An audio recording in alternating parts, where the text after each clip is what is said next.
Ja moram stajati lakše.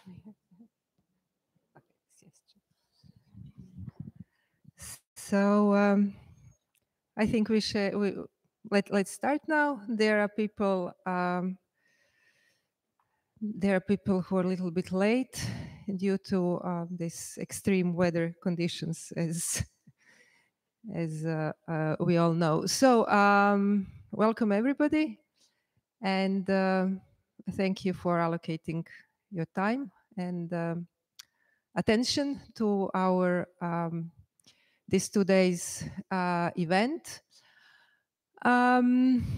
So basically, excuse me, this event is organized and initiated by editorial board of magazine for dance art Kretanja in English movements, and in our activities as a part of publishing magazine, we are organizing this type of discursive, theoretical, or sharing events of different topics connected to dance, performance art, classical ballet, and practices that come out of the body and performativity of the body.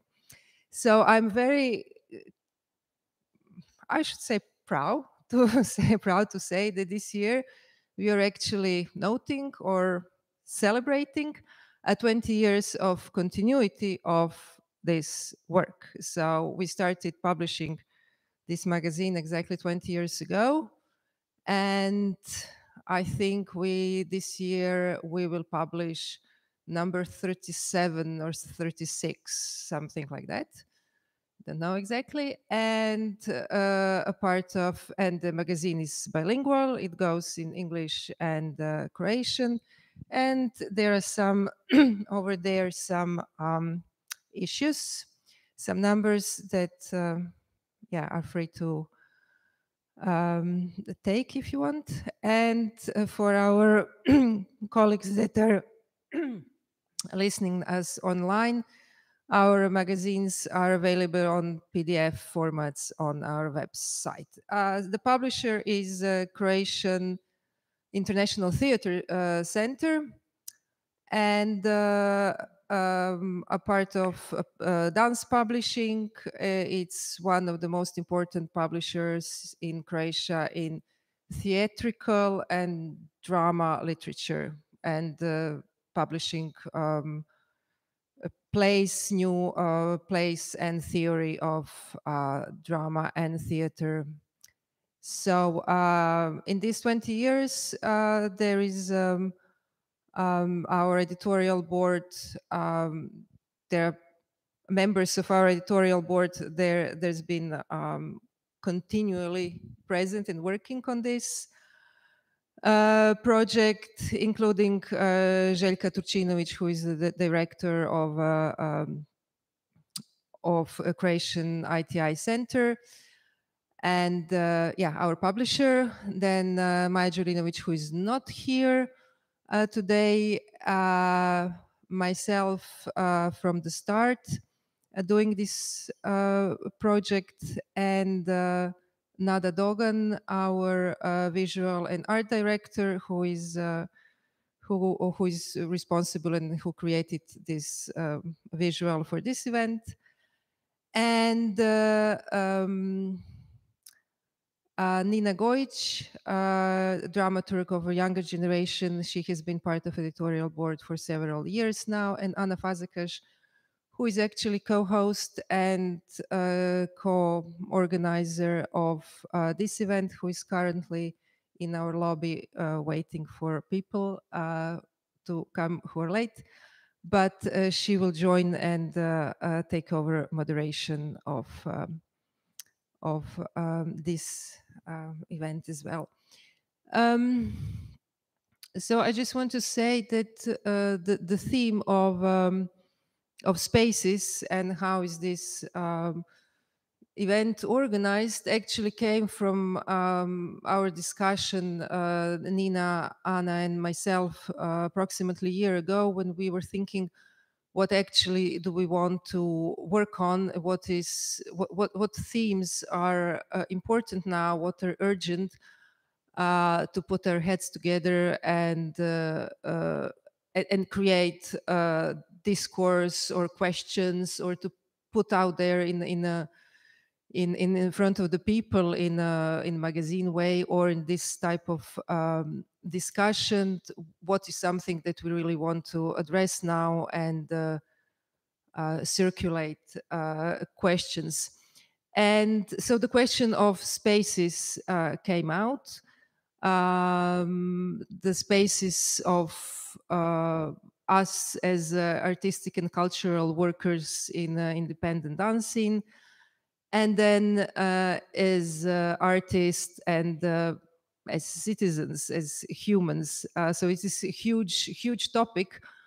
But actually, what is important, how we came to that, was, of course, the experience of pandemics, and that really paradigmatically changed, or really put in focus, the question of life space, of body in space, of proximity and distance. And for us as performing artists and dancers, of course, that created the whole new surge of urgencies and questions and understandings of what is our position, what is our identity, and how do we communicate our embodiment of contemporaneity.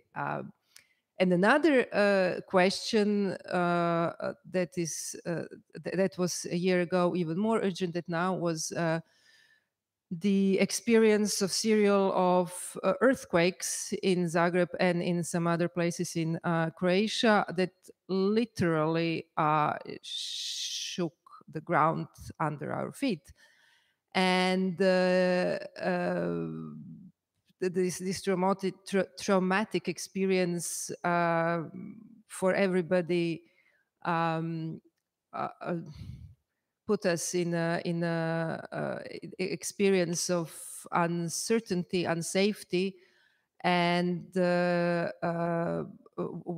and so many private and public places were destroyed or damaged, and then that opened a huge another set of questions of accessibility, of hierarchy, of power, or who has the right to safe and secure home, and how is actually the living and working spaces distributed. All those questions we are as artists and as citizens aware, but I think these experiences really like put a lot of focus, even more focus on that. And as well as we here in Zagreb, due to earthquake, lost some of the stages and those little workplaces that we could use. So it opened up another set of understanding and needs to rethink what is our actually position. And so talking with Anna and Nina, we were all in this type of conversations, and then we decided to make this type of event and to make another issue of magazine with questions of spaces. And then we opened it into this like 3 sections. One is the unsustainability and the economy of spaces, and then 2 other sessions are getting more into our as artists, as performing artists and dancers, choreographers, these experiences and expertise about how are different non-theatrical, not conventional spaces informing our practice, and what new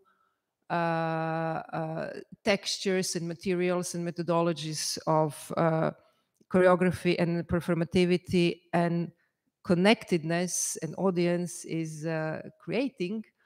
And the last part, called the interiors, are actually going to happen tomorrow with performative and participative formats that will go into body practices and some of artistic interventions in the with the focus of space.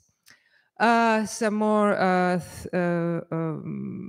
formalities. So this event is financially supported by the city of Zagreb, and together we joined forces with another project called Critical Parkour, financed by Ministry of Culture. And yes, we are here in the space called TALA PLE, operated by Dance Center TALA. And Larisa Lipovac Navojec, who is director, will present later what is this place. And I want to thank them, the staff of the TALA organization, for all the most of the equipment that is actually allowing us to see. Okay, you can see now the space. And yes, and the equipment, all the equipment, so that we can be live stream and that we can have our international guests and colleagues. So I think I said enough for now. It is, yes, we are 5 minutes late, and now I am going to give the mic to my dear colleague and friend Silvia Marchig, who is going to lead our first session and introduce Anna Gesualdi and Giovanni Trono from Napoli. Silvia. Thank you very much. Yes, I'm really very honored to have the opportunity to present Anna and Giovanni, who are here with us from Napoli. They are the grounders of Teatro in Gestazione and organizers and producers and curators and of the Altofest that I had the opportunity to witness in 2017. And this has been by far, I think, the most challenging situation that I have ever been brought as an artist.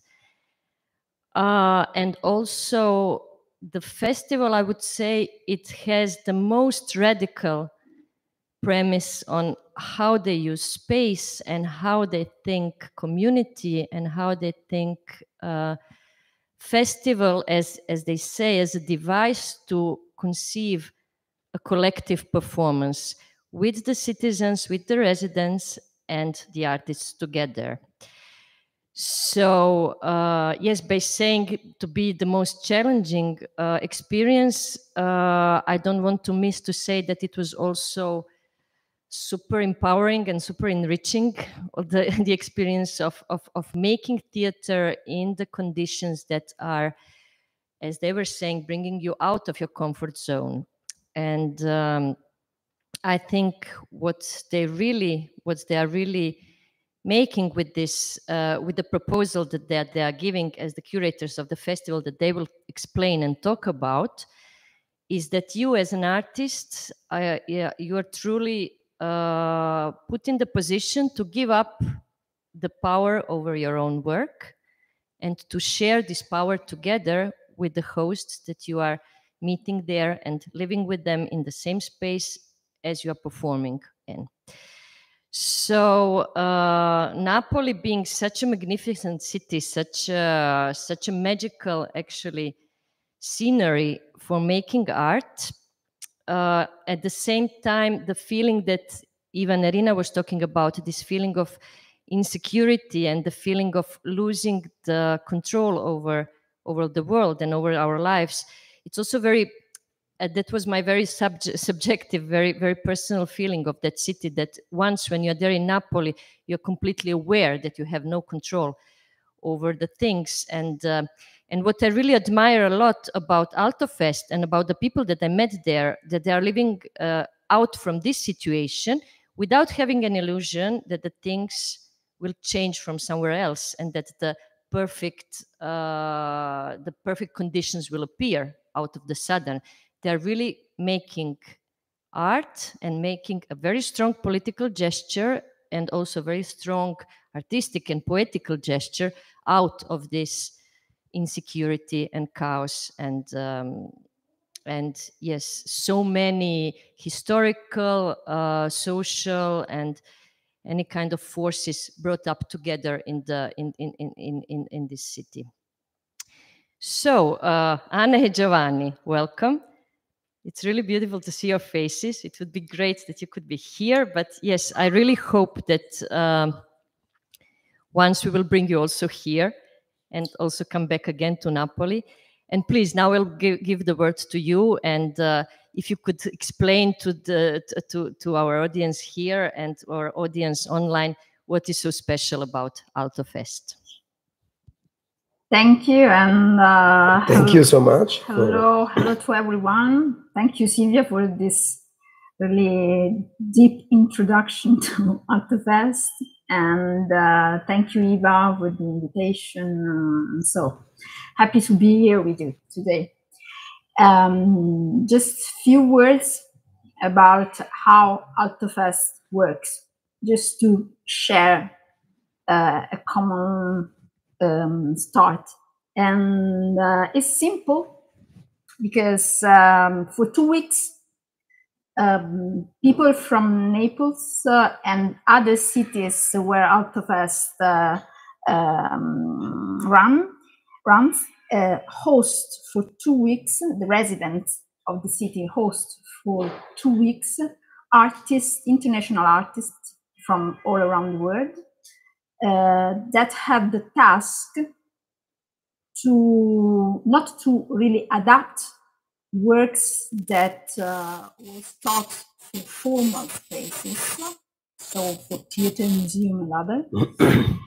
But we ask to the artist to translate the signs composing the work for the domestic dimension that welcome them in an artistic residency. So for 2 weeks, artists and citizens, residents, share time and space, daily life, habits,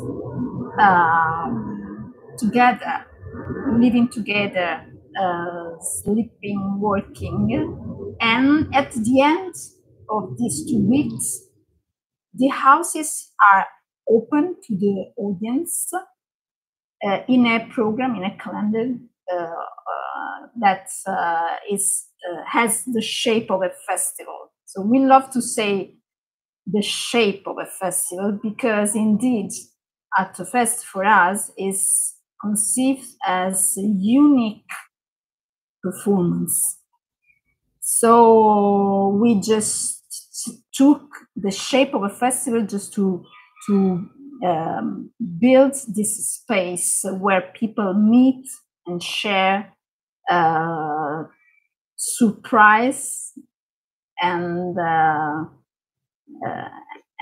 thoughts and talk and so.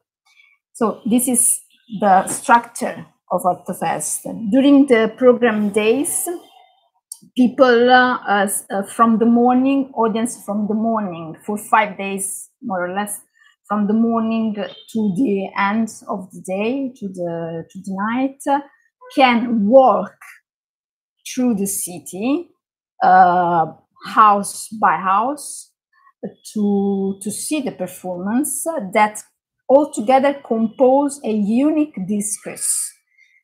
So for us, it's very important to stress that the program of Altofest follow one unique dramaturgy as one performance, and we build it to share a discourse.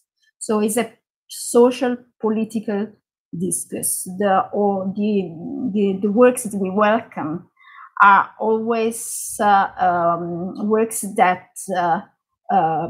break the conventional way to do art, are hybrid works, and artists that we welcome, that we invite, that answer to an international open call, are artists that want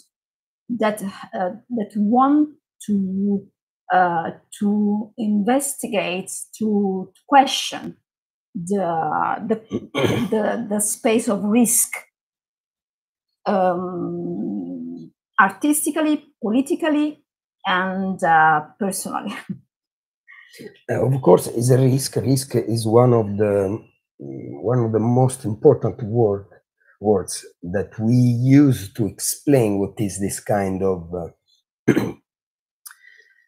This kind of is not a festival, it's the kind of project, okay. A device. This device. As Silvia really well said before. Let's say we can share just, I have a PDF that we can share just to let you see some images. All right. 1 sec. File. No, not files. Nope. Basic, this one. And just 1 second. Can you see it? Oh, yes.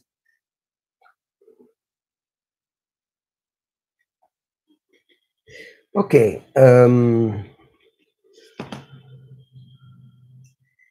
Welcome, of course. In the beginning, then as you see, I don't know if you see it. Can you tell me if you see it? I don't see it. Ah, okay. Okay. 1 sec. Sorry, Share. Yes. Okay. Window in a window. The file devi scegliere. All right.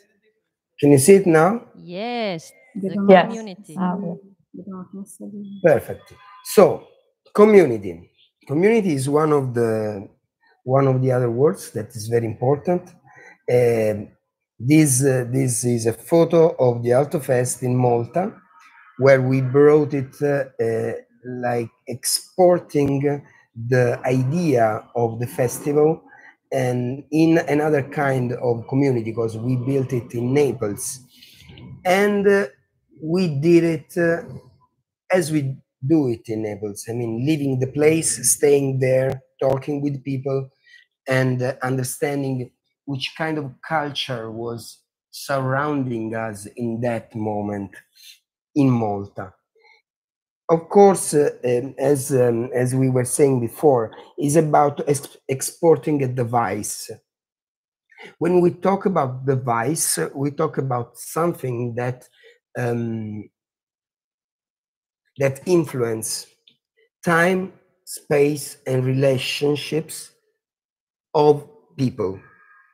Altofest is a device because, of course, you have this huge machine that works with some engines inside of it, and everything that you do in this machine is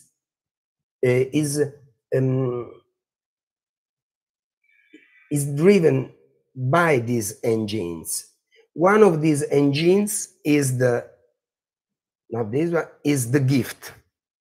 This is very important for us. Why? Because I mean, for us, this project is a sort of anti-capitalistic project that put at first something that cannot be quantified. The gift cannot be quantified. You cannot say that a gift is more valuable than another gift, because the gift is can be someone that hugs you, or a kiss or something like that. So the gift begin a chain of gifts. The first gift is is when the citizen opens his door, her door, to welcome the artist. In that moment, they begin a sort of chain, because every gift ask for another gift. Then, of course, is an invasion. But what is an invasion? One of the citizens involved in the Altofest always says that for her, to be invaded is a privilege. The invasion is something that is like a virus. I mean, in this historical moment, we have a lot of images about the invasion of our body. Let's think that when someone invade our house, touch our things, is like he or her is touching our body. Invasion is something that leave a trace, that change the functionality of things, something that change the way in which we think time and space in our place, in our home. This is about the gift, of course. The chain, as I was saying before, inhabit the borders. But okay, let's say, what is a city? This is another huge question. Is an house part of a city? The internal part of a house. So which are the real borders of a city? Can I consider the interior part, intimate part of a city, the houses, as part of the city? One of the cinema directors, one of the famous cinema directors in Italy, Michelangelo Antonioni, was used to say this thing: the private is politic. It is political. Il privato è politico. What does it mean? It means that what I do in the intimate place of my house really influence the history, really influence also the rest of the city.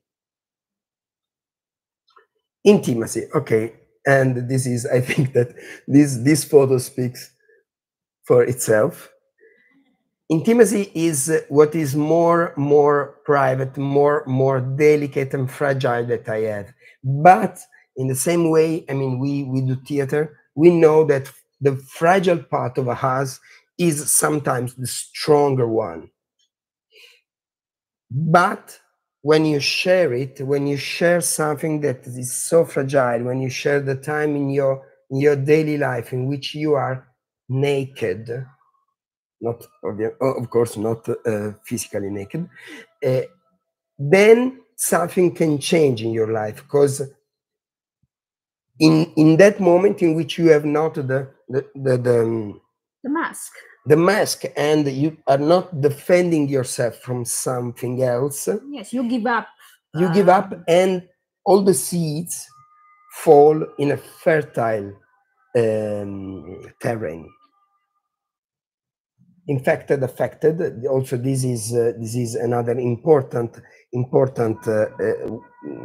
I mean, couple of words for us, because of course, when an artist is hosted from a citizen and is translating his or her work in that house, of course, the work is affected from the daily life of the house, and the daily life of the house is affected from the work of the artist. But we are not speaking only about the fact that, I mean, I cannot use my kitchen as it was before. We are speaking about the meaning that is in every object that is in our house. Of course, we are, in this moment of the history, we are surrounded by objects. and each object has part of our identity, is part of, contain part of our history. Of course, when someone else touch that object and use it in a different way, in a poetic way, is changing the content of that object. But that object is part of our identity, is part of our life. And so that change will remain in my life. Expropriation.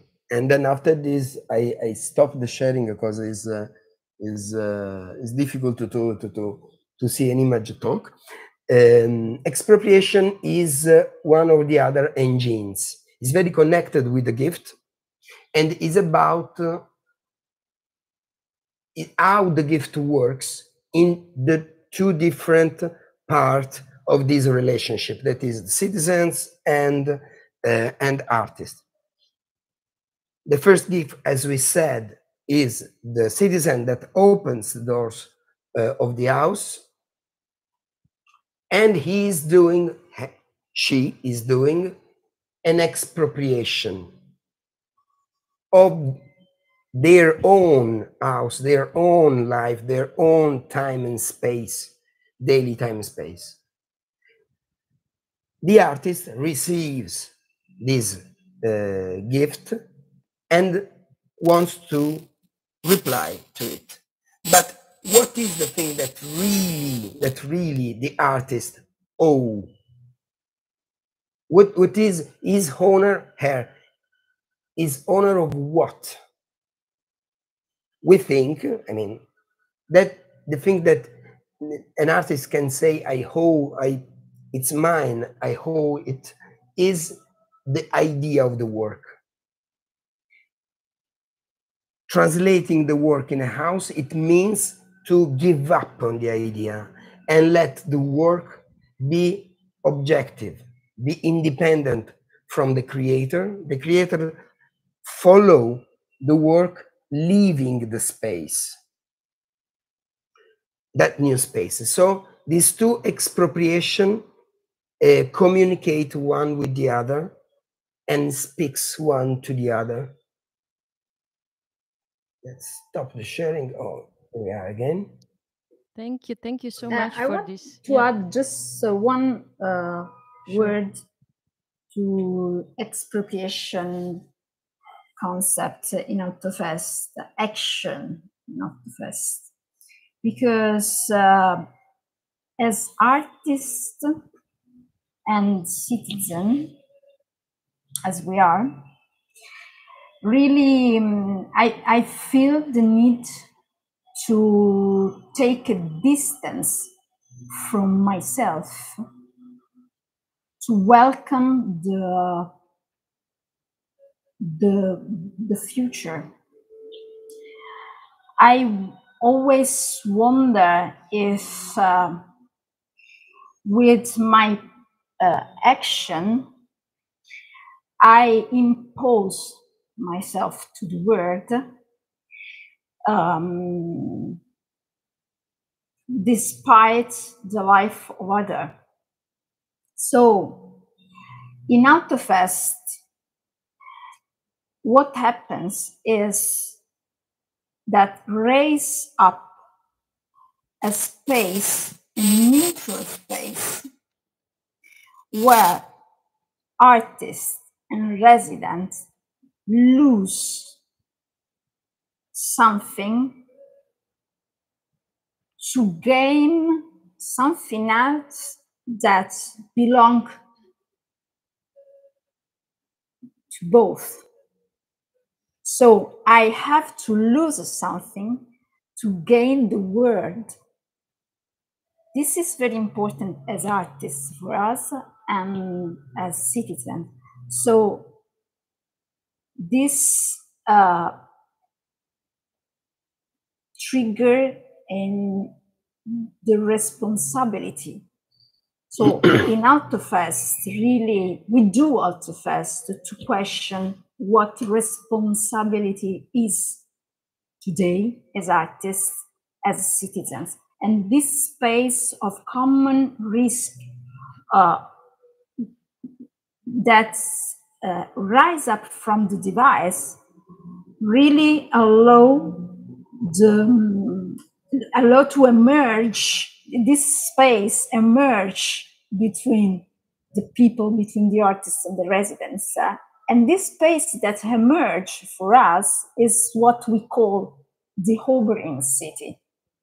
So it's a space, it's this ideal city, but not only ideal because it's concrete. So when you live Altofest experience, you can really feel living in a hovering space where citizens are new. We are all new citizens. We can speak a new language that rise in that born in that moment. So all the hierarchical differences that we live in daily life disappear. We are all together making the hovering city. So the city born by making it together. So this is very the point for me. Of course, this city is made through by the device, because the device put out of the comfort zone all the people that are in the festival.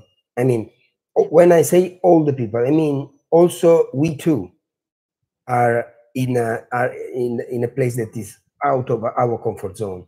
The citizen is out of his or her comfort zone, the artist too, but also the audience is out of their comfort zone. Because normally in a consumer project, normally I like a show, for example. I go to the theater, I buy my ticket, I have my seat, and is my seat.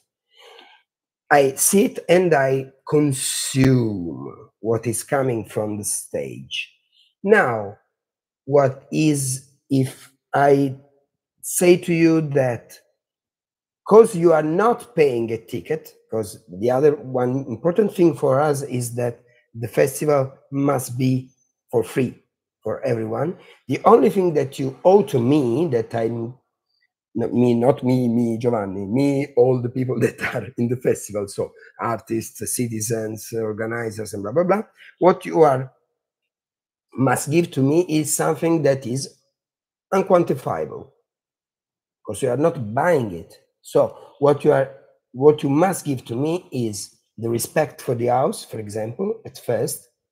Every time that every time that begins a performance, we say to the audience, be careful, because we are going into an house that was put to our disposal, okay, from the citizen. And so be respectful, because we are inside an intimate place. This kind of condition in which I'm not allowed to be a consumer, but I must be careful, is something that normally puts the audience in another kind of situation, in another kind of relationship with the house and with the work that they are going to see. And this kind of relationship is to be part of something that is very delicate, something that needs to be cared of. And normally this thing you cannot find in a formal space. Also, because in the Altofest there are no seats, so people stay also sometimes standing or sat on a chair with someone else, all squeezed in the space. This thing for us is important because we all share the risk of this moment. So this hovering city is built by this anti-hierarchical system that puts everyone out of their comfort zone, but sharing something that normally is not so common. That is a poetical language. All these people that come from different kind of backgrounds, they share this extraordinary experience that is a political experience. This is very our hovering city that is made from people that come from different parts of the world. Because if is anti-hierarchical as a citizen and a cultural operator and an artist, that they are on the same level, and so they continues to chat, to communicate one with the other, because they are sharing something that is not the product. It is simple, the product and the money, you know. So, and what's happened is not just a temporary community. This is another question also of this meeting, you know? So another question is how to give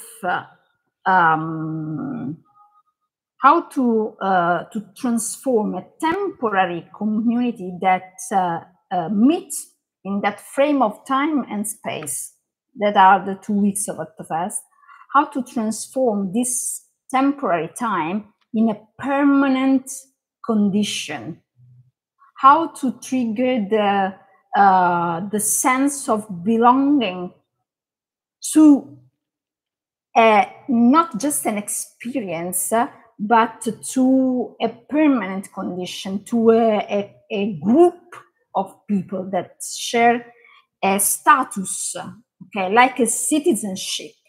So we started to imagine this concept, how to trigger this concept of poetical citizenship. Because if we speak about hovering a city, of course, in a city, you have to speak about citizenship. What means that, because it's a political concept. So we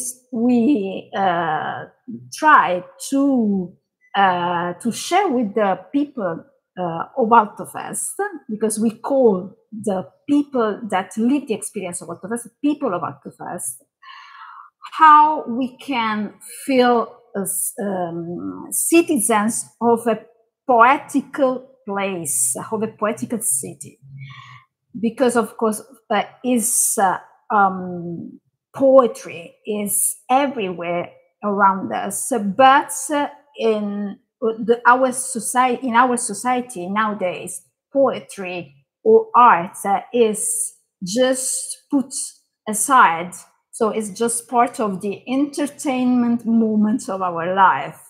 But poetry is a part of our gaze or our look, allow us to change our position as citizens, because we can see in a different way the world if we looking for the surprise that poetry gives us. So people of Altofest gain the status of citizens of a poetry place, poetical place.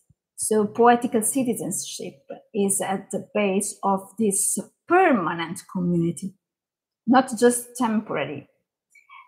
When the citizens, residents, artists, audience, staff, and all the people that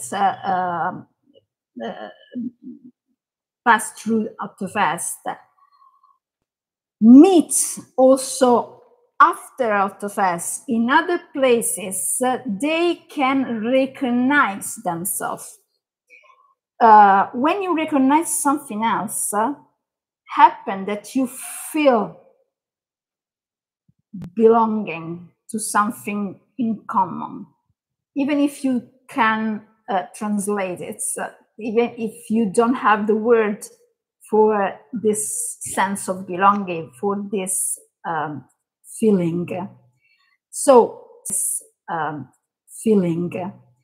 So citizenship is, first of all, a feeling. Of course, living together an experience can trigger a right feeling, but how can how can we, how this feeling can have a long duration in life? How can we transmit this feeling to other people? So this is really, this poetical citizenship makes the Hungarian city. Of course, we... Anna and Giovanni, I have a question for you, if I may. Yep. Thank you very much. So what is really very special about Altofest, and I would say also in comparisons with other utopistic practices that we are witnessing here in Zagreb, for example, because we are also experimenting with a lot of different formats of production, of presentation, of creation of art.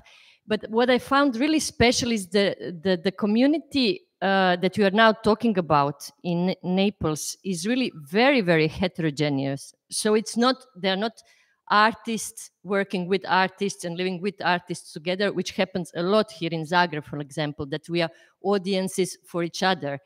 There, we really met people from super different positions in the society, from different fields of work. And so this is something that I just wanted to state, that this is really the reality of Altofest. There are really people coming from very, very different fields and circles. So my question would be, how did you manage to build such a community? This would be my first question. And my second question, because we are also slowly coming at the end of our time, and we can continue a bit more, but nevertheless, I wanted also to just to tackle maybe the year 2020 and the addition of the festival that you called 202X. There is also this beautiful documentary that I've seen about it, and how you in this documentary there is a sentence. There was a group of I'm now paraphrasing. I'm not really sure how it went, but a group of citizens that took over the right to poetry in the times of pandemics. So and this taking over the right of poetry is again a political act. So I would like you maybe to say just maybe some few more words about the heterogenic community that you really succeeds to create, and also about these special conditions that we had 2 years ago. Okay, let's say this thing. We began for that reason that you are saying, for the heterogeneous, for an heterogeneous composition of audience and people involved, that since the beginning, because question for us, one of the first questions that brought us to think to the Altofest was walking in the street, looking at people and asking to ourselves, do they care of what I do? Because we are, I mean, artists too. I'm an actor and she's a director. And so this was the first thing that we were thinking that moment. Then we said there is a gap between people and art and contemporary languages of art, performative art, that must be filled up. We need to create a bridge. We need to make them feel it part of their life. And so Anna one day said, okay, let's bring the artist in the intimate cell of the city, that is the house. In intimate, let's put together citizens and contemporary languages of performing arts in their intimacy, so that they can recognize themselves at first as human beings. And second, they can see the machine, the citizens can see the machine of artistic translation, artistic creation from the inside, from a very closed gaze. And we built it just starting from our house as a citizen. So at the beginning, we thought to our life as citizens, not as artists. So we were the first to look out our comfort zone, to look out our usual group of people. And so as citizens, which are my movement, I live in a building. So just speaking, first of all, with the people that live in our same building. When I go to shop, for daily shop, who are the people I'm talking with? So really, which are the movement I do leaving the city, what kind of people I meet. And so just we start to speak with all the people we met at that time, the first year in 2010, when we started to build Altofest. And then we trigger a passaparola, a word by mouth. So the answer, open our eyes on the city. So the answer is speaking, really, explaining the project. Probably, for example, when he did it in Malta, probably we explained to find how many they were, 13 or 15, 13 citizens, families or citizens, single or couple, blah, blah, blah. Probably we spoke with like 200 people.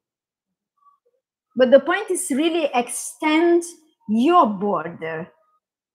Because if you don't start from your border, if you don't have the measure of your border, you can't ask the other to understand your life and your word and your work. So you have to do the first step. Yes, of course, we experimented it at first. I mean, we were the first citizens of the Altofest. Our house was the first house of Altofest. I know perfectly what does it mean to have a performance in the bathroom, in the shower. I can remember it, and I always do this. I always say it to the people when I talk about the Altofest that my bathroom is not the same from that moment. I can still remember that image of Marco Tizianelli in my shower, totally not dressed in a suit, taking a shower, cold one, because we had the boiler broken, and saying this monologue. And after that, I can remember it like yesterday. He took out his cravat, I don't know how to say in English. He put it in the washing machine with the speed and embracing the washing machine, doing like that, saying the last part of the monologue. It was fantastic for 7 people at a time. And it was, now my bathroom is no more the same. I mean, I'm not saying that every time that I go in the shower, I think to Marco Tizianelli, otherwise it would be a nightmare. But also, but it's really no more the same. It's really no more. And not only that, I mean, we had performances in this house everywhere. So I can still remember something. No? But of course, we are. Someone can say you are artists, so maybe you are comfortable with this kind. No, it's not the same. Of thing, but it's not true. It's not the same because we just have, let's say, a more chaotic house. A more chaotic house. But I want to say another thing, because besides the fact that you have to extend your border, is also a question about to be lost in translation. Because we living our cities, we are all lost in translation. When we meet people, we take for granted that other understand us, that other knows our way to live our life, okay? But indeed is not. So we understood at that time that we at the time we needed to build a place where to be lost in translation was felt as a good condition. It was felt as an opportunity to build a common language. And step by step, just we put ourselves in a position to looking for the surprise. So not to share an opinion, not to stand something from the beginning, but to share a question about what means community. We use a lot this word in this time in project, European project, so community, okay. But the point is that we don't give for granted the word community with people of Altofest, but we ask each other together what means community. We can call community ourselves, okay. So making with these premises, we can pass to the second question that Silvia said about the 2002X. Yes, this transition year. At that time, we just said to ourselves, okay, we can't do in person Altofest because, of course, the pandemic situation and rules and blah, blah. Okay, but what was an opportunity for us to ask to ourselves, but again, after 10 years, but what is real Altofest? Is an event? Yes, could be, because it happens in a frame of 2 weeks each year, okay? But not, because along the years, we are in touch with all the people that are part of the community, and they are in touch each other. So we are a community. And we discovered it again during this time when all of us knew that Altofest really in person would not be happened. So we thought, okay, don't transform the event of Altofest in an online event, but let's find a way to be together with the community. So we imagined a lot of different kind of meeting for the community. So not just open to all the audience, but different way to keep the relationship alive. So we share the question on the basic principle of Altofest through common reading in an artistic way, of course. So, but just I explain in really a few words. Or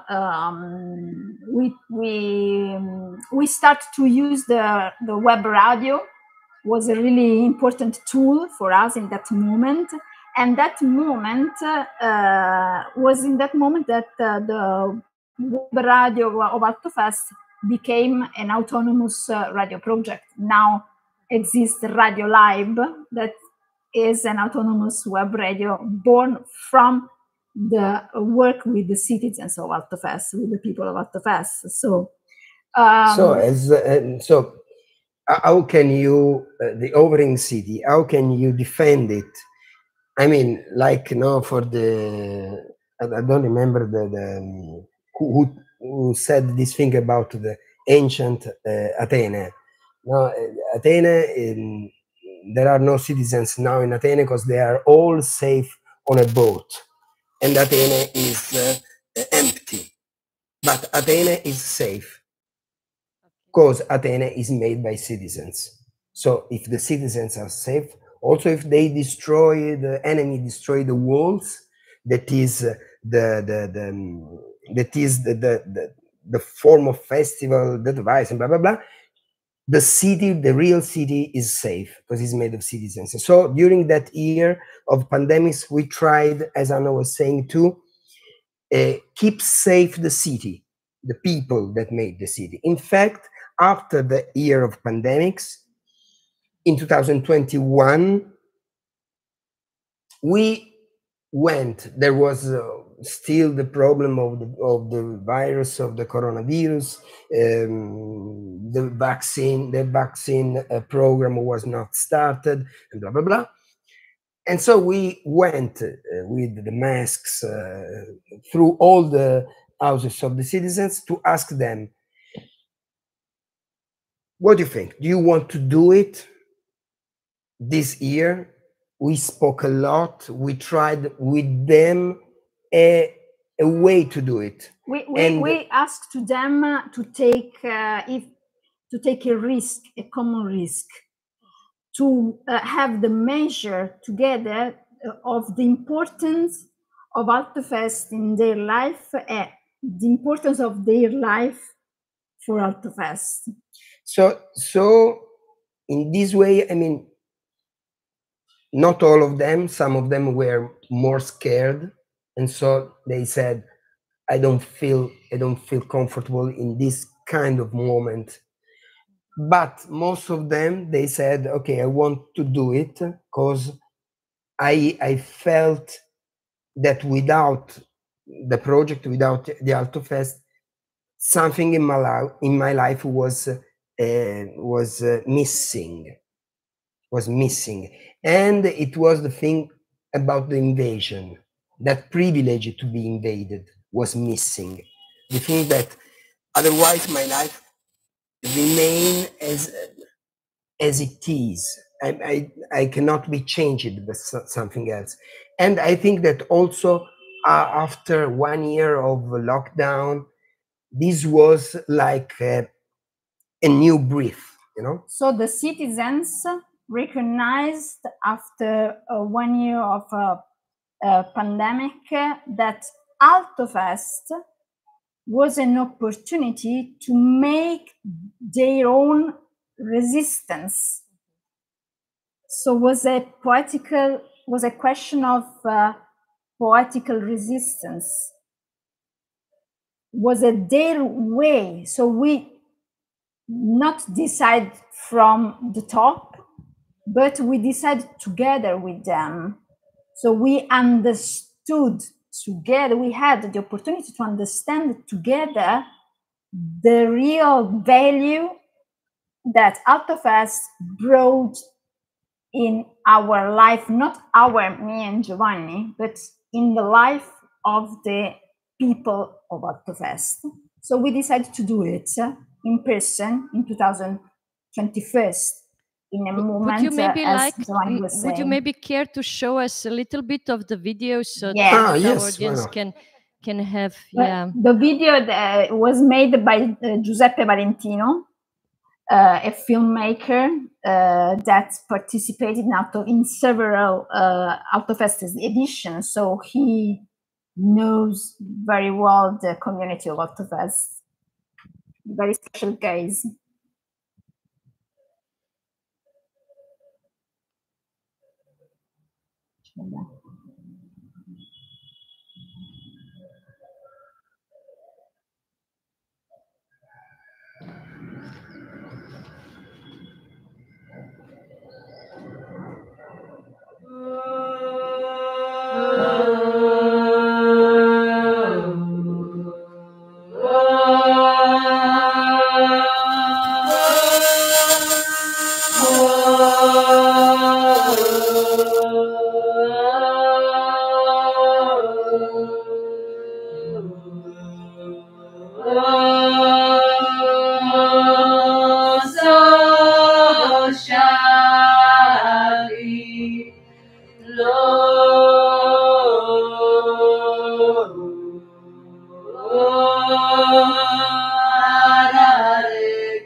Yes, yes, is in the other room.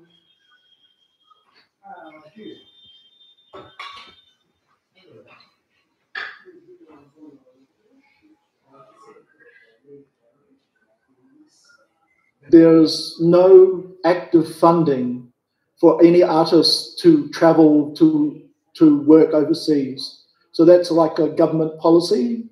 So I was, you know, I would have to go as a private citizen, but it's really expensive.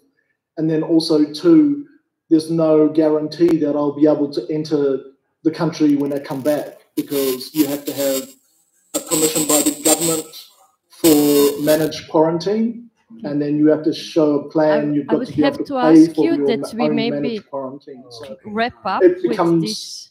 Yeah, unfortunately, I mean, Altofest is such an inspiring theme that we could now really stay here for the whole day and talk about the experience. But mostly also to everybody here involved, to experience Altofest is also a completely another thing than to talk about it. So the young artists here among us, I would really encourage you to apply for the next open call, definitely, because it's an experience that is, yeah, it's unique.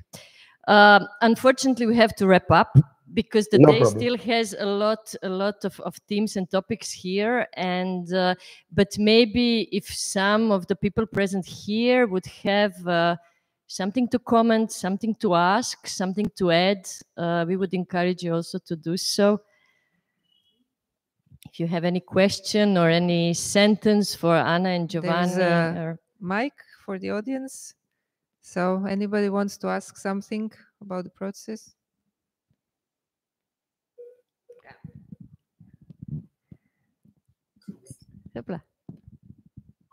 There's lots of wires here.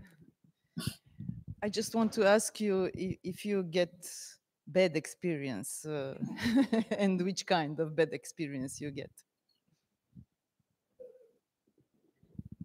This is a frequent question, but it's right because, of course, if the project is based on the sharing intimacy, this is a risk that we take, and so that's not difficult. I yes. can say. As difficult is sharing the daily life and living with someone. And just at a certain point, we understood that the time or the period of sharing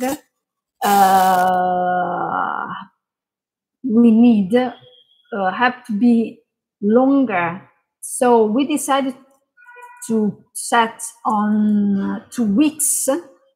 Because this reason, because if you host someone just for 3-5 days, your mask can resist. But if you live for 2 weeks with a perfect stranger or a group of perfect strangers, daily life is more strong and rise up, of course. So difficult. Of course, but it's part of the process. Of course, human beings are unpredictable.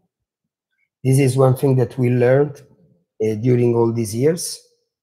And they are unpredictable when you, the closer you are to them. And so, yes, we cannot say bad, difficult, yes, it happened. And we take care of all the people, residents and artists during the year. So we share with them all the risk. So we don't say the light. So we don't say will be a very super special experience. We share all the things that can happen, because it will be it is our responsibility, of course, to say the truth. Yeah, in reality, so I would just like to share my experience. When we were going there, we didn't have, I really didn't understand what is going to happen, because it was like, oh yeah, they invited us and you were going to share the space with somebody, we're going to perform there, and you can't really imagine. So we came to this beautiful apartment that was a showroom of exotic furniture or something like that as well, because that's what Cinzia and Giuseppe were doing. They had a shop downstairs with jewelry. And we were like, because the performance that we were, Ms. Fox invited Ms. Cat for something, we were like, okay, there is a dramaturgical connection between our performance that was dealing with certain exoticism and with what is going on in this apartment. And we were in this amazing part of the city called Sanità, where all the films and Sophia Loren was the photos of her, and there was this religious processions going. So the intensity of Napoli, we were like, and the heat was really, really high. And people do talk like we don't talk in Zagreb. We had a culture shock when we were coming back, because like, why is everybody so silent? And Napoli is, and I had I don't speak Italian, and I had a language problem, and I was like, what is going, because everybody's so intense, and luckily Silvia and Josip, and we were really sleeping in this showroom on the DIY beds, all three of us. We were kind of grown up, and we were like, oh, we now really have to share the room and the tiny bathroom with our hosts. And for a couple of days, we were like, just, doing this, drinking wonderful coffees and being there. And what are we going to do with, like, because we need space, we want to dance, we're going to do our Charleston. And there were a lot of, these masks and the space, crystals and lamps. Yeah, and the space was filled with exotic furniture and things that are very breakable. There were 3 or 4 canary birds on the windows. And in the evening, everybody shouts, and it was like really from a movie. So slowly we were talking to our space donors, and we were building the relationship and understanding, like, how, like, the invasions. First we were like, oh no, we're not going to perform in their kitchen. Well, a couple of days later, Silvia was standing in their sink talking, and there is this amazing, really everything transforms. And it wasn't easy at all, because now we're going to work, but then they're cooking their lunch, and they have their and the people are coming in, they have their lives. So it is really a negotiation that and we had to, like, open our performance and really build it again. And it really takes time to understand how this space is, what is giving. And of course, then we went out in the square, because that's how it goes.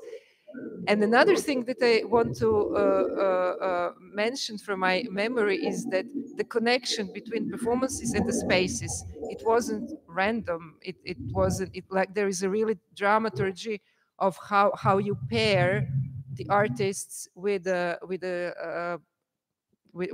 private spaces. And there were spaces just for people who are listening. Not everything is happening in private spaces. There are those amazing chiesas, empty churches, where some really amazing stuff were happening, and some political places. So this was my experience. Do you have any more questions, anybody?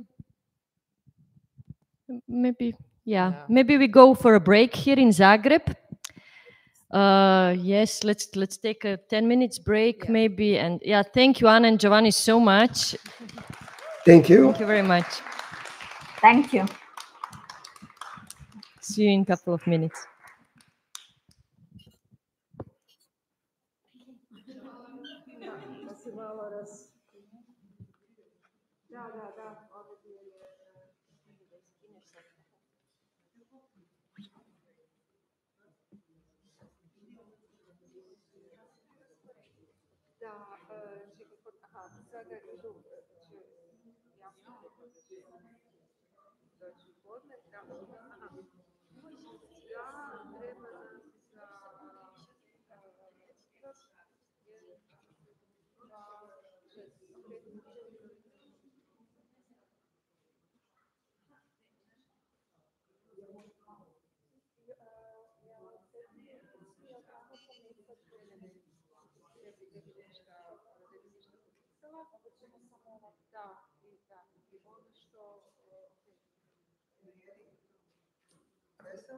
Ja bih trebala neko logirati na tom laptopu na Instagramu. Da šeram na Zoom, na ovo. Gledaj, ovdje mi je nešto imam fotovi da... Da. Ti nemaš, ili mogu ovako. Ne, jer želimo šerat. Onda možeš na ovom otvoriti. Pa samo mi treba da se logiram. Ja. Znači ideš na... Čekaj, ideš prvo na internet. Na internetu sam. Aha, evo.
Ovako, znači ja ću vam, ispričavam se što se ponavljam, ja ću vam znači samo napraviti mali uvod za cijelu sesiju. Orsolya nam je na screenu, ona je druga po redu, ona je raspored koji jest, Larisa kreće i tu vam je radimo komp za prezentacije. Znači, da, Andreina je sad namještena jer si... da, treća. Znači, imamo Larisu, pa Oršulu, pa... Da, to je to. Samo ti daj, uopće nema problema. Apsolutno, da pače. Da. Kako pričala onda prostorima o preumiljenosti stanu, jer je meni nije prvo pitanje bilo sa prijavljeno ljudi. Nego recimo da se prijavimo kada ste... Da. Ja ću ti pomoći škerše kad ti dođe da reći ovo screen jer do 7:05. Može, znači ovako, sjedni. Dobro, to si doživjela. Znači, napravimo mali generalni uvod i onda ću vas najaviti svako posebno. Vidjet ćete samo da li ćemo se trebati micati ili će vam ovako zapravo mislim da se dovoljno blizu skrina da si namjestite svoje prezentacije. I onda radimo, znači, diskusija je jedna za cijeli blok. Tako da ćemo, mislim, ja ću moderirati, ali se nadam da će nekako da će ići diskusija sama od sebe i voljela bi isto da međusobno možda interagirate u tom segmentu, da jedno drugo je malo postavljate pitanja, da ne bude previše intervju, pogotovo zato što vas je toliko puno, pa da trebamo to nekako uvesti. Može. Mi ćemo morati možda malo ranije hitnu da nam se stela. Dobro. Moramo patiti na nje. Okej. Jasno. Dobro, mikrofoni su na tu. Što da uzem bilo koji možemo da budemo Pa ne, sad samo moram.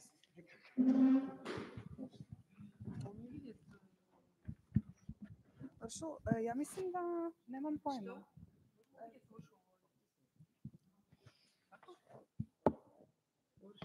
Ja ju vidim tu. Znam da je ti vidiš. Možda moj gledat. Možda moj gledat. Evo ga. Tu je. Ovo je sada screen. Znači ovo je screen, a ono nam je live stream. Tu je, da. A ne, da, vidjet ćete.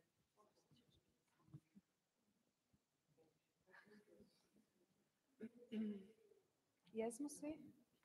Spremni? Odlično. So welcome to the second session of the day. I'd like to introduce our 5 presenters for the second session. I'm going to look at my cheat sheet because I get nervous. So the second session of the day is organized around the topic of sustainability or unsustainability. So initially when we were talking and thinking about this concept, we were thinking about how it was overused, it was omnipresent, and was something that's easily manipulated. And we really wanted to reach out to people who whose practice is both utopian and extremely pragmatic, to people who who kind of embody both feeling and thinking really critically about, yes, the shape our world is in right now, and also engage with the possibility of changing it. So we've invited 5 people that we thought were perfect to talk both optimistically and critically. And that's how we developed our second theme of the day, which is working spaces and economies of collaboration. So we will first have all our speakers, Larisa, Lipovac, Navojec, Orsolya, Mátyus, Andrea, Divić, Kristina, Lovrić, and Jasna, Žmak, give their short presentations, and after which we will open the floor for discussion. And hopefully we will have a nice organic kind of talk about all of the thoughts and practices and projects shared in the first part of the session. So maybe as things are moving along, write down, mark down some questions so you don't forget them, and we'll come back to it. Also, for anyone live streaming us, you are free to leave questions and comments in the comment section, and we'll be sure to read them to the speakers so they can respond. And yes, first off, we have our wonderful hostess, Larisa Lipovac Navojec, who is an educator, a dance artist, an entrepreneur, also a choreographer, and who has opened this space for us to have this conference. And she will be talking about the Dance Center TALA as both an art space and an entrepreneurial space. Yes. Hello, I'm Larisa Lipovac Navojec. I'm the director of TALA Dance Center, and also a person who is one of the people, I wouldn't say leaders, because leader for me it's too much. I like to collaborate. So I'm one of the person who is dealing with the space here, a new space for artists and for the community, TALA PLE.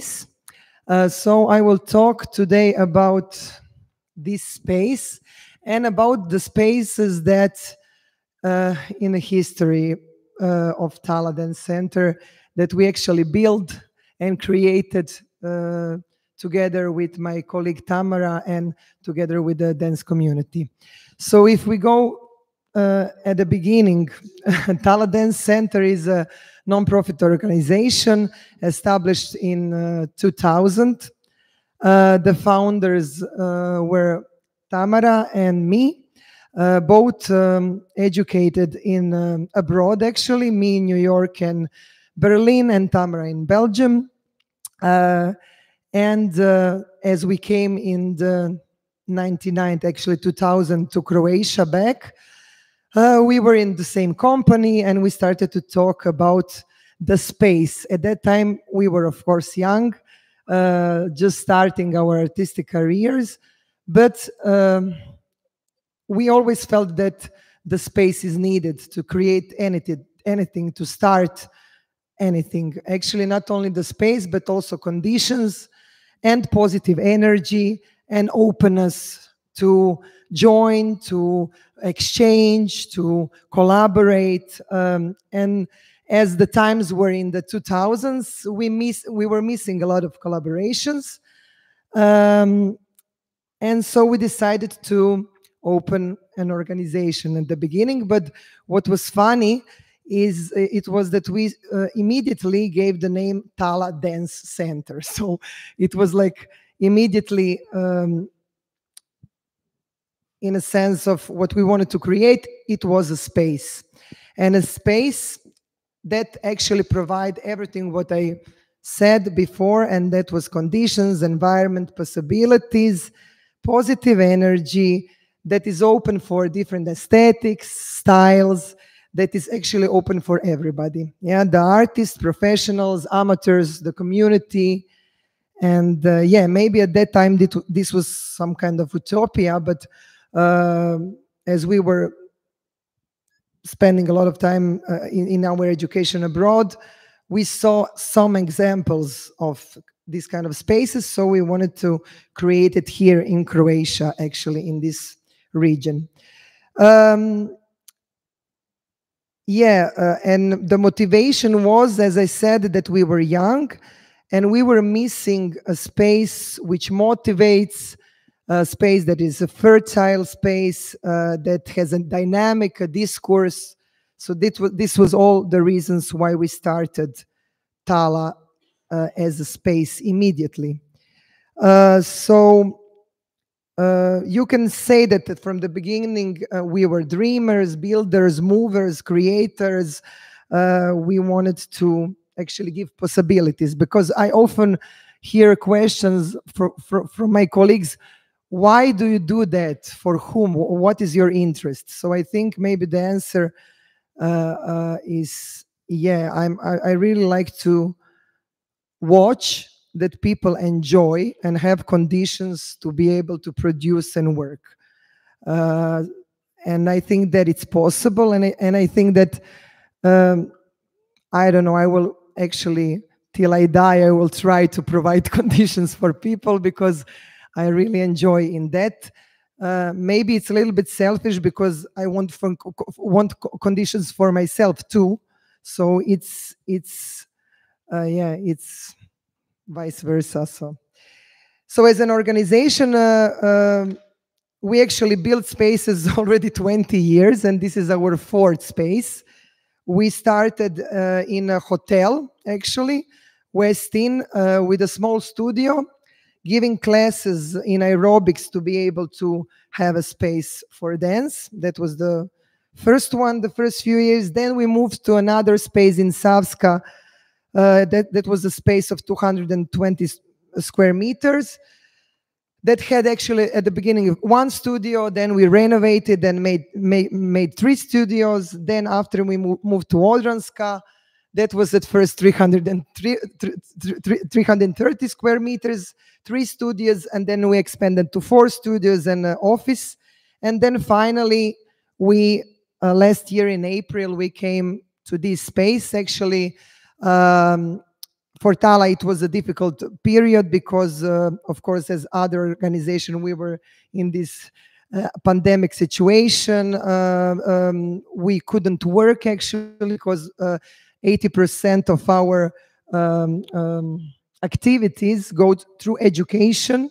Yeah, so educational programs were not possible. We couldn't perform. We had to move all our activities outdoor, which also depended on the weather. Also, we had a situation with the last space that we needed to move in 10 days. My co-worker Tamala decided to had a burnout, actually, and she decided to open an organization which is more focused on the therapy with people, creative dance. So I was like alone in that situation, and I remembered that, I don't know, 5-6 years ago, we were watching here. We checked here some spaces in this area in Canal Trnje, and I remember that maybe it's a possibility that we will find a space here. So I came in February last year to talk to the owners of the space, and they said that the person who was here before was going out, and then we decided to take this space. So I will show you, just a second, I will show you how the space looked like. Just a second, se ovo sad vidi? Ne. Ali tamo se ne vidi? Ne. Ha? Da?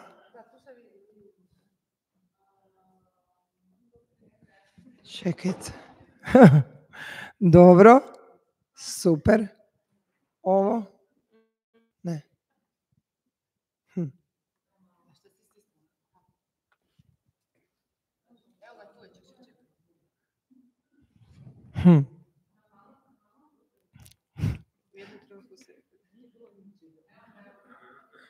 Ovdje smo. Ja bi samo htjela evo ovo. Evo ga. So this was actually a situation here when I came first. In 1st of March, I entered the space. It was an open space, actually, and then I decided to start with renovation. It is a 600 square meter space, which for the activities that I plan to produce here, it was necessary to make dance studios, performative space, offices and exhibition space, sanitary, so all the toilets and everything, and the restrooms and the other facilities for artists and community to work. So actually I decided to do it in 4 weeks. At that time in Croatia, it was earthquake and COVID and pandemic and everything. So it was impossible to find somebody who will do it. So my architect didn't have time to draw it. I just came with a chalk, and I found through the web some guy who said that, okay, he will come to check the place. So I meet him here and I say, oh, listen, I had some money in cash. Yes, 200,000 kunas.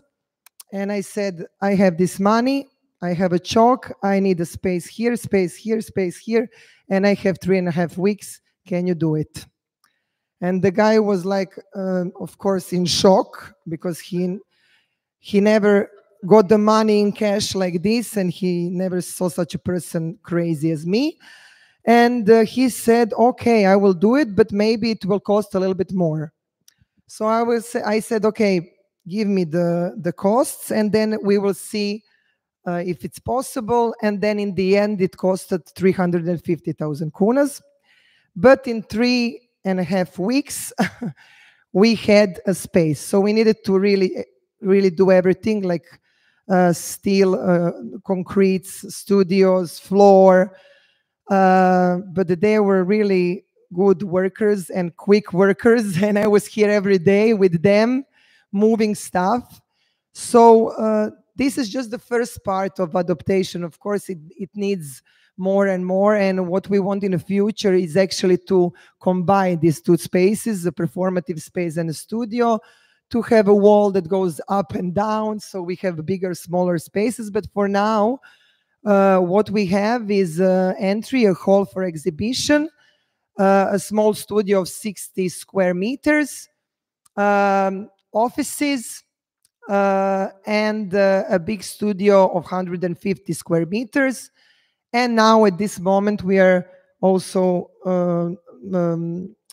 adapting the facilities behind, because we have projects that with Nerina, with Divert, with person with disabilities. So we have to also do the restrooms and adapt all the facilities for that. So it's it's an ongoing actually thing still, and I think that in the next 2-3 years it's going to be finished. Also now at the moment we are till the 1st of November, the heating is going to be in, and and of course then we go to try to get the money for the technical lights and stuff, because at the moment we are still renting the technical equipment.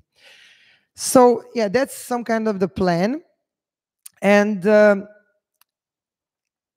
so during these 2 decades actually of activity, we transformed, upgraded and expanded our activities and projects, creating a living organism of a dance center which grows out of a continuous dialogue with dance artists, colleagues, members, and the independent performing scene. Of course, depending on the current socioeconomic and social situation, we actively responded and participated in various initiatives and projects as other colleagues, also with the aim of always improving the conditions of the independent scene, positioning and wider social context and affirmation within the dance community and cultural institutions. Since our foundation in 2000, our artistic organization, in the absence of institutional structures and support, has been a shelter, actually, and then after a co-producing partner for artists of the independent scene. And the vision that drives us all this year is a unique open space that provides, a safe space for learning, socializing, working, creating, and making condition and giving organizational support in order to make the most of their creative capacity and artistic potential. So I think that finally in April, when we started to build this place, we actually, our dream is actually finally realizing, I would say. And first I have to really thank to all my colleagues, Sonja, Silvia, Nerina, Antisezona, Roberta, Anna Kreitmer, all the people that actually in this year performed and took part, because you see the space is still cold. It was really full of dust. It was really not the conditions were not perfect. It's going to be perfect, but it's not still perfect. And without them, actually, I couldn't try out things, what is needed, what we need to improve, what is not needed, what is like extra we need to move toward, tear it down. So it's like I would say that this scene is actually, the space is actually, this is why I said at the beginning, it's not I'm leading a space, I'm actually a person as other people, as other colleagues, as other members of community that actually come every day to our space, because TALA has 3 activities. The first is a performing space and performances. Second is educational programs, which we have at the moment 400 kids, from small for 4 years old till adults.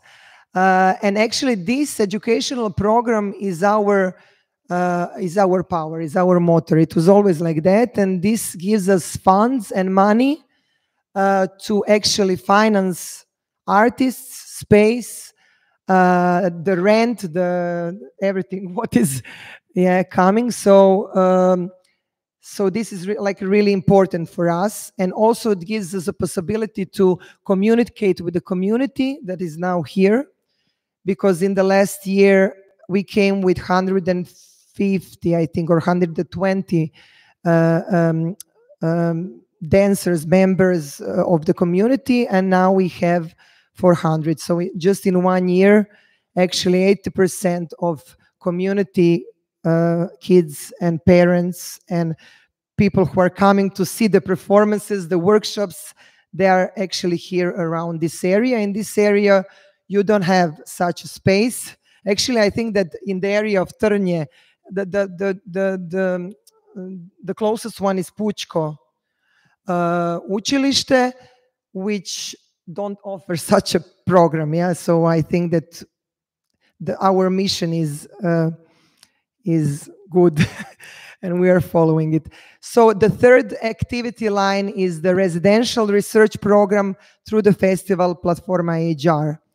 So actually from the performance program TALA PLE, this is a year-round program of dance and innovative performance formats by artists or in residences or in residence or guest artists, Croatian and international, which is becoming a new vibrant intermedial and inclusive center, actually a hub of contemporary art and culture in Zagreb. The second line, the educational programs of dance and performing arts, are comprehensive educational programs for children, youth, and adults, which contain various dance styles and performance technique, as well as special inclusive workshops programs.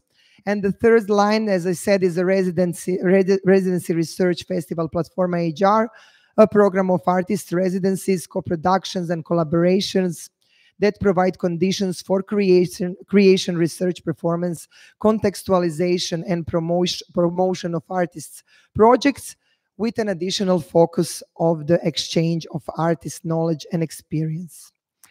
So, yeah, I will maybe just show, now I go back to the, yes. When we opened TALA Place in April, actually the first performance that is performed in this space was Sonja Pregrad's performance Doll. So you can see a little bit also in the studio next door, we had a workshop of Anna Kreitmeier and just a second, and Roberta Milavoj. And in the foyer, we had the art intervention, a graphic intervention of Modul. And we had a live stream, of course, of all the happening through DJ sets and presentations. So this was just like the first activity in that space.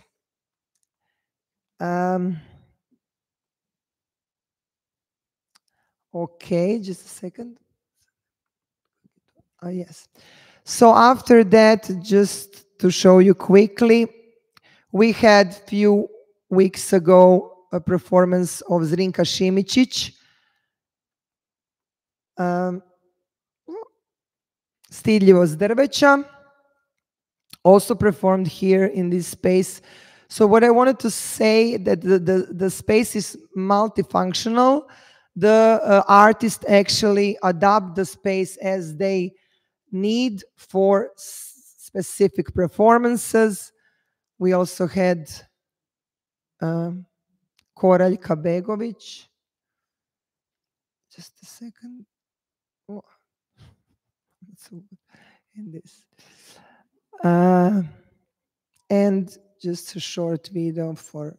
Oh, no, this is wrong. Just... Sorry. Sorry. Instagram. Da, another life. I wanted to just to play a video.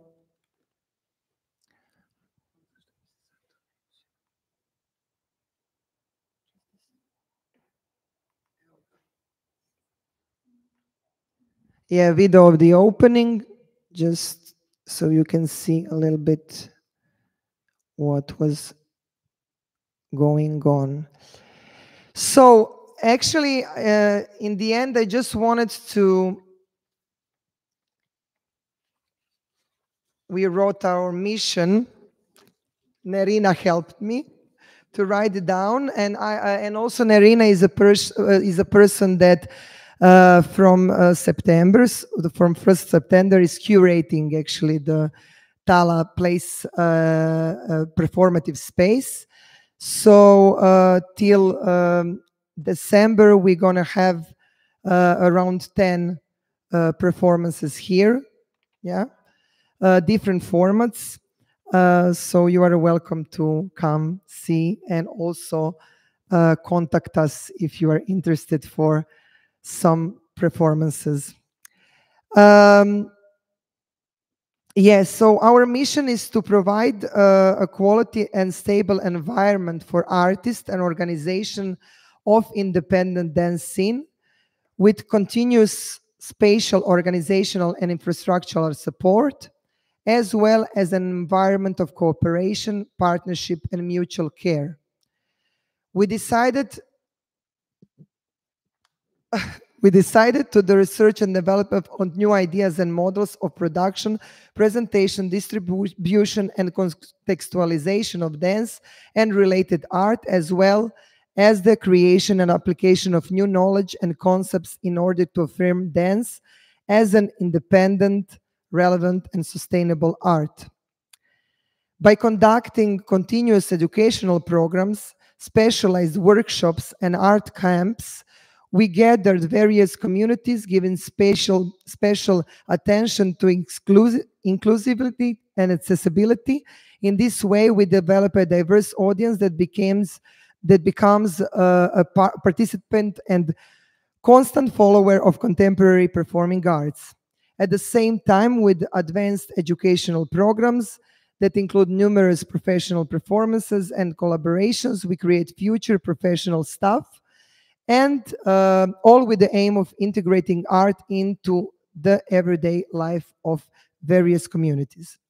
With co-productions and presentation formats, we encourage innovative, exciting, and risky artistic experiments and create a joint discourse around relevant artistic and theoretical issues. I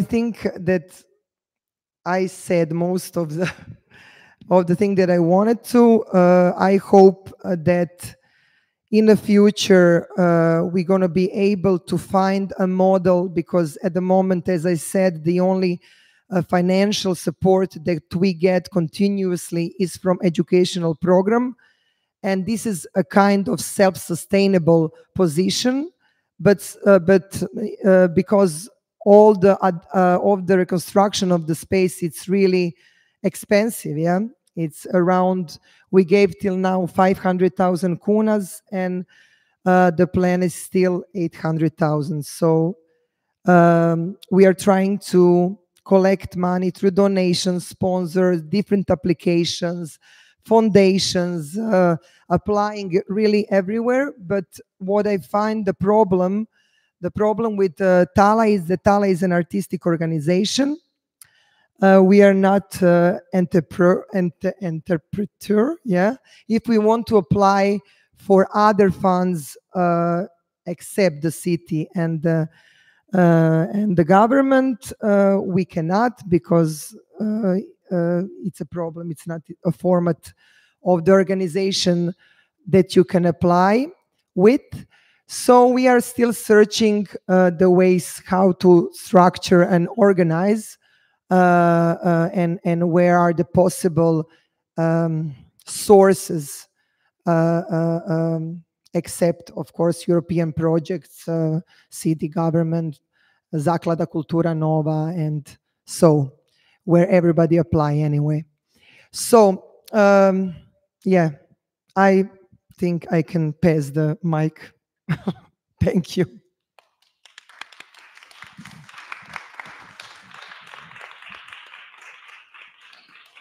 So thank you so much, Larisa, for the presentation and for being a force of nature. Also, and our second speaker in the session is architect Orsolya Mátyus, joining us on Zoom. Hopefully we'll see her soon. Hello. Hey, there you are. Thank you so much for being patient. So Orsolya is going to talk about the project called We Care Architecture, based in Budapest, about shaping the city as in response to contemporary challenges, both social and ecological. So go, Orsolya. Yes, hello.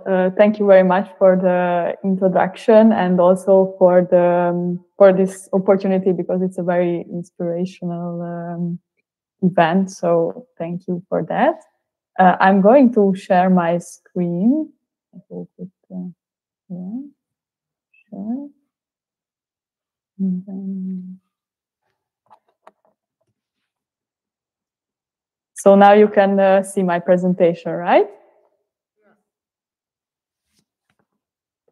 Okay, so I'm going to talk about sustainability in regard to architecture, because I think it's a very important that architects also take responsibility about sustainability, because as we also saw our previous presentations, every project is related to our surroundings, our environment. It has to take place somewhere. So it's very important to be in dialogue also with the designers, and the designers should be also open to dialogue with others. So that is why I really like these opportunities when it's a multidisciplinary event, that we can really hear each other and listen to each other and listen to possible solutions. So I'm going to talk a little bit about who we are. So basically we are an architecture studio at the moment based in Budapest, where I'm also originally from, but I studied in the Netherlands at TU Delft, where I met my partner with who we started, founded this our office. And before founding our office, we wanted a bit more exotic experience. So we went to Singapore and spent 2 years there. We were working there. And my partner was working at the university as an architectural researcher, researching sustainable facades. And I was working in an office designing hospitals and healthcare environments. And we wanted to come back to Europe, and we decided to come back to my home country, Hungary, because we found that the experiences that we gained in both the Netherlands and in Singapore could be really used here, because there are quite a lot of problems regarding social issues and sustainability that we could jump in with our knowledge. So we have 3 main topics that our projects are related to, which are, I find that they are also really much related to each other. One of them is eco houses, and then livable cities and caring environment. I would really like to add that when we talk about sustainability, we shouldn't just think about ecological architecture, but also that we should be able to cohabitate with each other, also people among each other, also with nature, because in the end, it's also that we care for each other. Actually, sustainability, many times we think that it's just about the planet, but actually, in the end, it's about people, that we can sustain living in this world with the circumstances that we have right now. So to start with our projects, as also in the previous festival, we all of us, we have our private space, our homes, and how can we live sustainably in them, and how can we shape our spaces in a way that it can give us a sustainable lifestyle. So this building is actually very typical in Hungary. Many of these type of houses were built during the social communist era. There are still around 800,000 of these type of houses in the country. So this is something that we should deal with. Architects should either renovate them and extend them, or some of them just demolish them. But how should we move forward with this? So this is in our projects, we find that if there is a building, if there is a structure which is already there and it can be kept, so structurally it's stable, then we believe that it should be kept, because the most sustainable is actually not to build anything. So the more you can just reuse, the more sustainable you are. Of course, it should stand. And so first, we always work with a construction designer who checks whether statically it will stay or not. Then, of course, when you already have a structure or you build a new, it's very important to use insulation, because you will heat, you will cool down your space, and we shouldn't just heat or cool the environment around us, because that is a waste of energy. So it should be kept inside. And when you are insulating, then you should also think about the kind of materials that you are using, because actually many times they don't look at this when your house gets a category. It's an A category, B category, but in the end, the materials which are being produced also take energy to produce. So we should also think about this. Then, as you mentioned, that there at the moment in Croatia there is huge rains. Well, here also 2 days ago it was a huge rains, and the city was certain parts under flood. So especially with the climate change, how to deal with all this sudden rainwater. Many houses here in Hungary just let their water on the street, but then this will lead to floods. So actually this water should be either brought back to the earth and filtrate into the ground, or it should be accumulated and reused. But this is also something when we should think about when we are building. Then what we find important when we are designing is to look at the different type of spaces. So for example, when do you use a certain space? Do you use it during the night, or do you use it during the day? So if you can keep these spaces separately, then you don't need to heat the whole space all the time. So, for example, if you would have a living room and the bedrooms would be all over, then it's much more difficult to separate these. But in this case, this part is the sleeping part during the night, and this is used during the day. And then you also have the port space, which is a covered space, but it is not all around the building materials. So it is also, it is kind of a transition space that you can use a lot of time during the year, especially with the climate change, because our climate is getting hotter and hotter. So in spring and autumn, the living room space is basically becoming bigger, creating a connection to the garden. And this is the south side. So during summer, it also saves you from all this direct sunlight. But during the winter, because the sun is at a lower angle, it can still enter the space. Another very important topic is ventilation.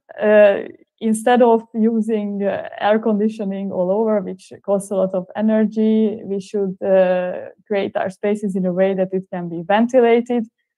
Air moves from the cold side to the hot side. So as this is being the southern side, is the hotter, and also it goes, hot air rises.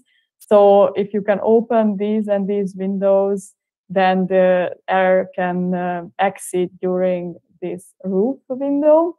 But of course, when you place these roof windows, you should also think about protection from the sun. So outer sunshade should be used during the day, and then during the night, you can cool down your space. Then, of course, sustainability, using renewable energy. So not just the solar cells, which are also important. You can create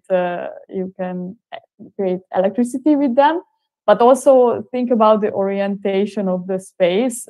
Many times people think it's nice to be on the sunny side of a building, but still protect yourself from it, because actually how the weather is and the climate is becoming hotter and hotter, the northern and less hot spaces are becoming more important. So because of this, really think about the orientation, cover the spaces well against the direct sun.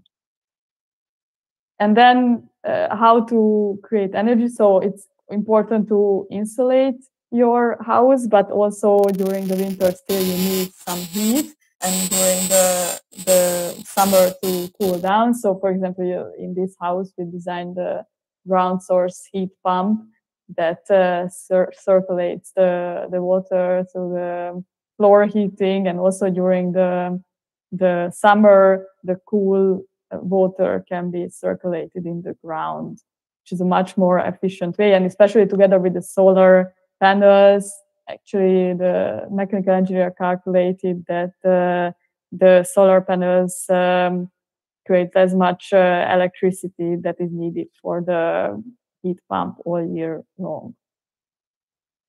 But then, of course, this was a freestanding house, but many of us don't live in freestanding houses. And actually, it is also more sustainable the more closer we live to each other and the more walls we share. Also, it's more sustainable because there is less of heat exiting the building. Because if the neighbor is heating their space, then it's also heating our space. So that is a nice thing about living in apartments. So some of our projects are more about the interior, because when you have one apartment, you won't change the whole building. This building is in the Castle district in Budapest, so it is a heritage building. And then in these cases, you also don't have much chance to change a lot of things. But as I already mentioned, we also like to keep the things that we think still have value. So we also like these challenges when with little changes, you can still create a nicer space. So this is towards the windows. We kept the floors. But one of the elements that we added are these infra heating panels, which is a nice way to heat these high spaces, because instead of heating the air in the space, which is like, this is about 4 meters high, instead of that, you basically are heating directly with radiational heat the person under it. So it's much faster. It feels as a nicer space, nicer, warmer space, instead of turning on a radiator and waiting, and the hot air rises. So here it will be maybe already very nice if you use a radiator, but still down it is still cold. So that is why in these higher spaces it's nice to think about these elements. And also this is like a heritage, these windows are heritage elements. So then also it kind of blends into the ceiling instead of adding all these radiators under. Another project is when we talk about, we don't just think about living somewhere in a city, but also we work, we have offices, and then it's nice to share these spaces. So also when we talk about sustainability, more and more we think, how can we share different spaces? So this is a co-working space in the city. This is not a heritage building, but it's inside the city, so it's a prominent location. And as you can see, it has these big, large windows. So we created a space, and you will see this video, that is a flexible space and can be used differently. So this is a co-working office. We put these wooden beams on the wall where the elements can be kept, which are not used at the moment. And the other elements can be used differently. Like, for example, if there is a presentation, the chairs can be put this way, the tables can be put together that you can sit in different setups. And also we added these planter boxes so that you involve some natures into the space. And also you can use it as an exhibition space, as you saw those big windows, even from the street, you can see inside. And of course, in some cases, you have projects when all you get is an empty plot, and you have all the freedom what to create, but then also the responsibility is bigger, because as I mentioned, then building it requires a lot of energy, a lot of building materials. So then we are also critical about what we build. And in this case, this is an electric car service building where they are only repairing electric cars. So they also asked us to create a building which works sustainably. So as you see here, you also have the solar panels.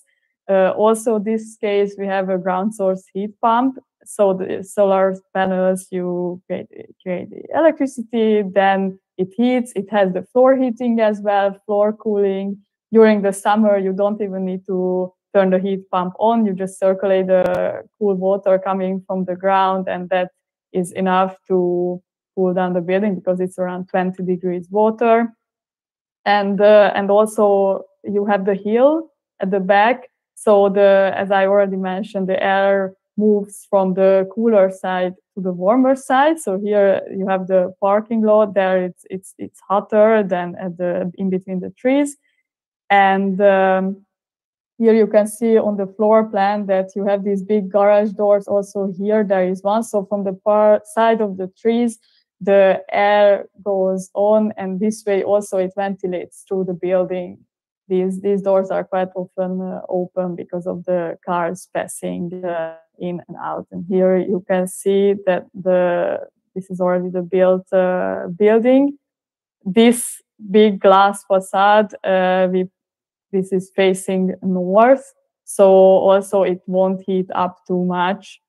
And even this cover is protecting it from the indirect sun. And it is the client said that it's really nice to be in, and it's light enough. So northern light for working, it's very nice because it won't create a direct sunshine into your eye. There won't be glare. So that is, we should really think about the northern direction as something positive.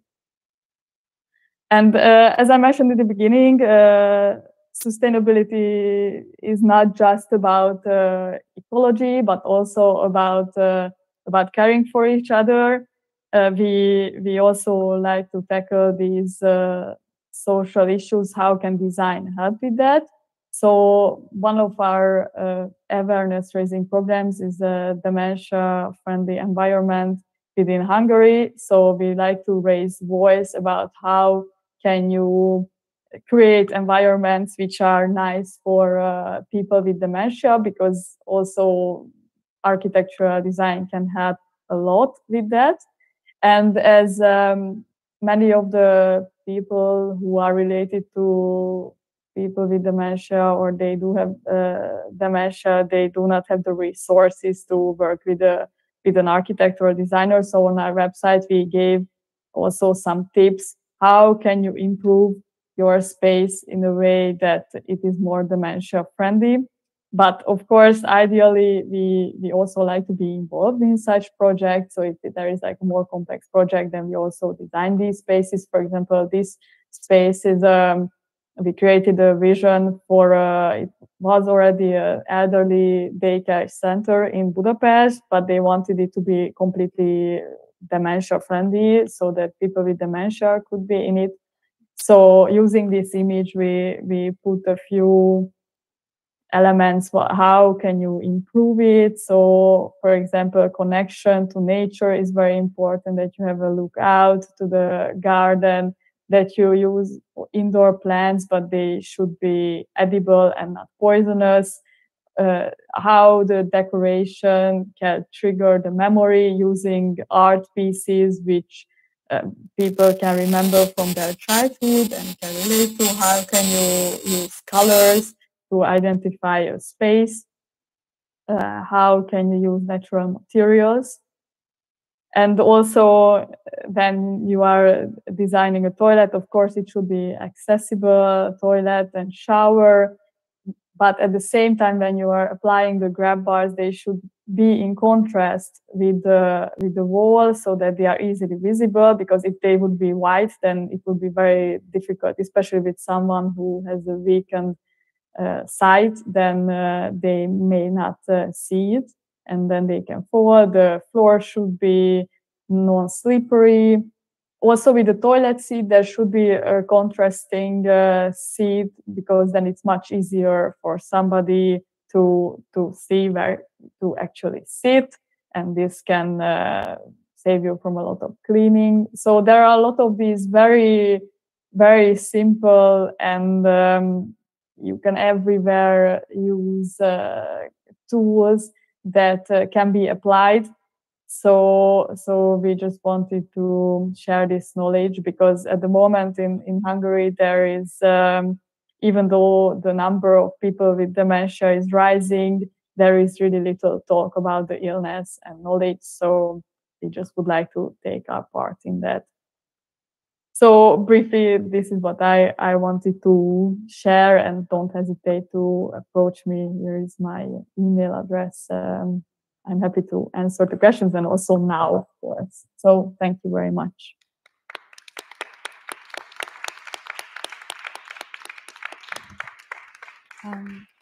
Thanks so much, Orsolya, for this very inspiring and beautiful presentation. So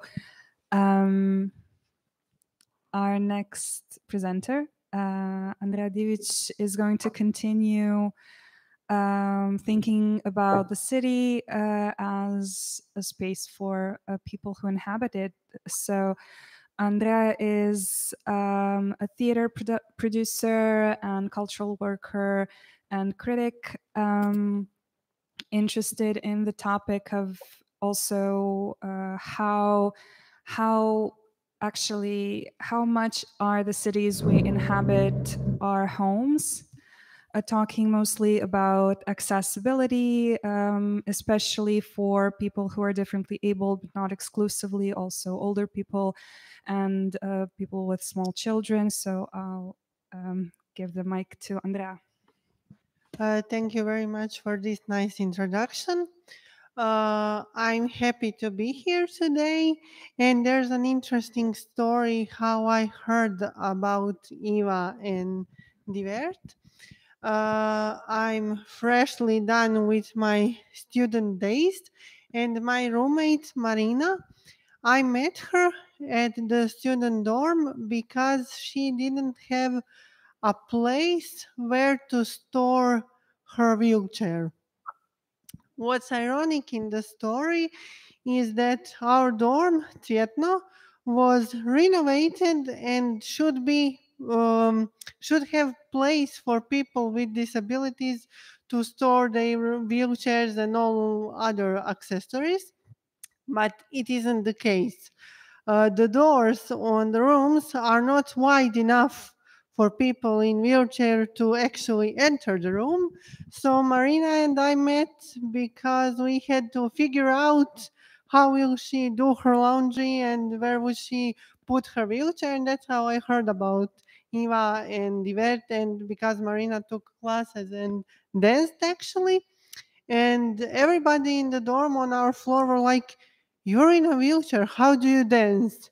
And we were like rolling our eyes because people usually have the perception, if you have a body disability, that your mind doesn't function as well. And those prejudices are horrible. And I was mortified because I didn't have a concept for this topic, because it's our everyday life. So we have to deal with these things on daily basis. And how would I put it now in some kind of exhibition or something? So our cities, our homes. Here is my really close friend Stella, who has a pretty bad diagnosis. And the two of us have the bad luck to have how to say it, a broken body and a crazy mind. It's a horrible combination because we don't see obstacles as obstacles. We see them as opportunities. But we are so alone in this story because everybody thinks that we should sit at home and shut up. Because you can't walk, go home, sit and shut yourself up because there's nothing we can do. The architecture in our cities is not so good. So we have to deal with staircases, the ups and downs, the holes on the road. but not just the two of us who have some kind of diagnosis, but also I had a grandpa who passed away 91 years old. He still wanted to go to the theater, he still wanted to go to the movies, but he couldn't hear because the movies have the volume system that is adapted for the younger audiences.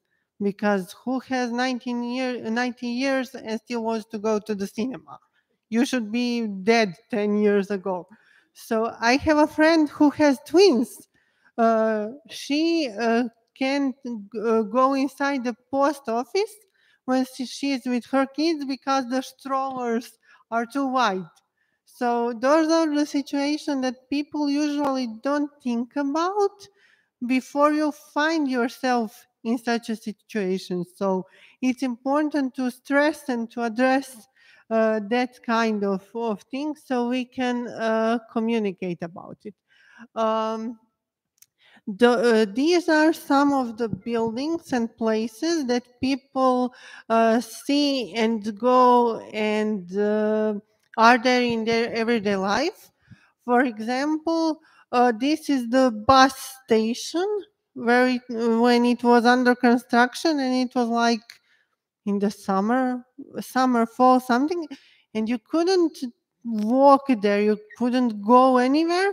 And I'm from Nova Gradiška originally, and I came from Nova Gradiška, and I stood there and I was like, how the hell am I supposed to walk across that? Because you had two wooden boards and a suitcase and yourself, and what now?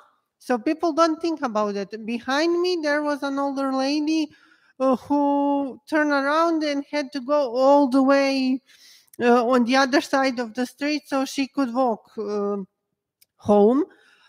This is the school I currently work in. It's an old building, it's heritage, and you're not supposed to touch it in any way. So, for example, if some kid is in a wheelchair, the kid couldn't go to the school because it doesn't have elevator, it doesn't have like a straight floor, nothing. So you basically deprive the child from education, which is horrible. I based all of my examples and everything on my personal experience. I was a premature born child. They gave me 24 hours of life and almost just let me die because I was born in 1992 in the heart of the war. And they were like, she's a premature, she just wouldn't make it. But here I am. I had two major surgeries, and maybe all that time I spent in the plaster and I couldn't move helped me to I created my own world to survive because I couldn't move, I couldn't go anywhere, I was blocked. Maybe that's when I started to think about theater, about acting, about reading books, about painting, about creating a world that would be much more wider, much more free, because in the real life and real world, I had to deal with staircases, deal with all kinds of exercises in order to be able to function in any way. So when you go to theater, when you go to restaurants, when you go to any kind of cultural institutions, you don't think about such things. About is there a stair on the way?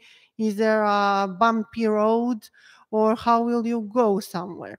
For example, Stella and Thea make fun of me always because when I look for an apartment, I usually pick the ones with the staircases because I like the apartment and I don't think about is it accessible.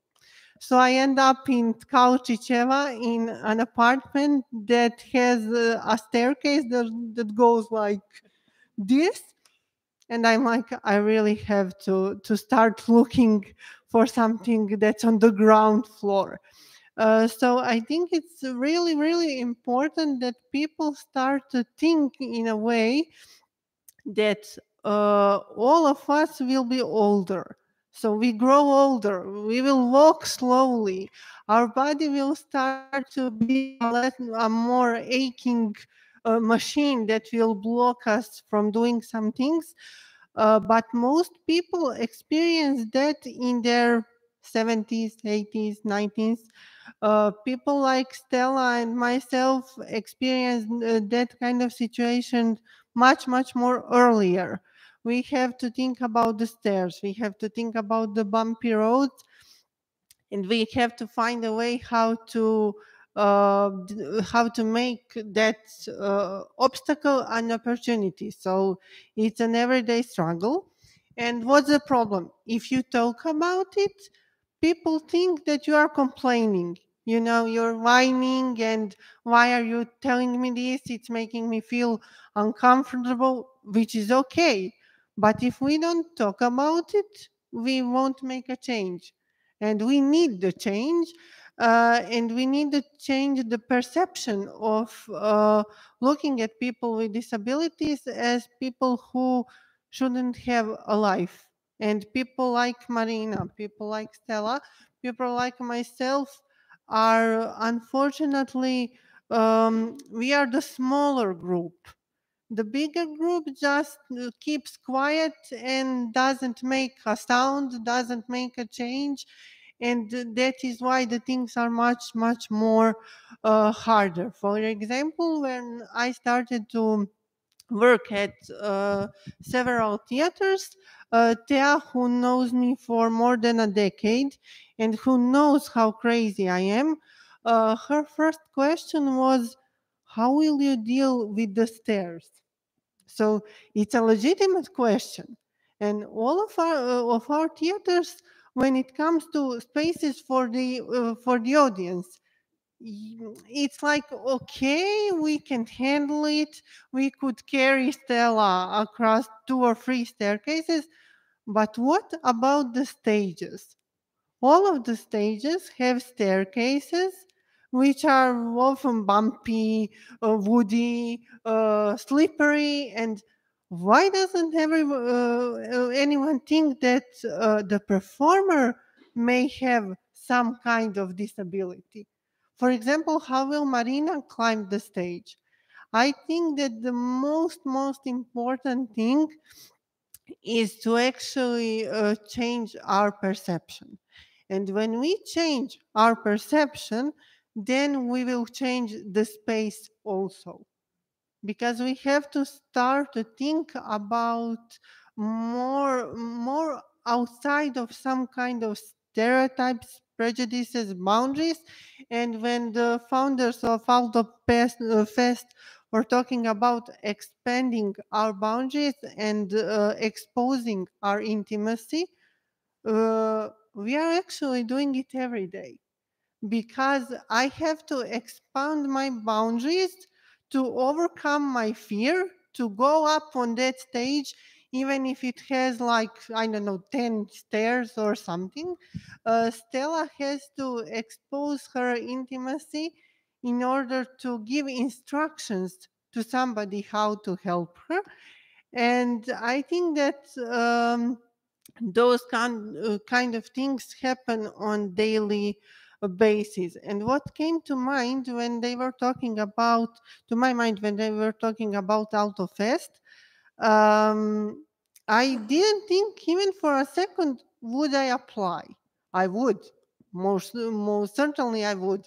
But the next question that came to my mind, will there be stairs? The streets of Napoli, the architecture in Italy, the slippery stones. Would the doors be wide enough on somebody's home for Stella and her wheelchairs? how would I deal with the transportation, the airplane and everything?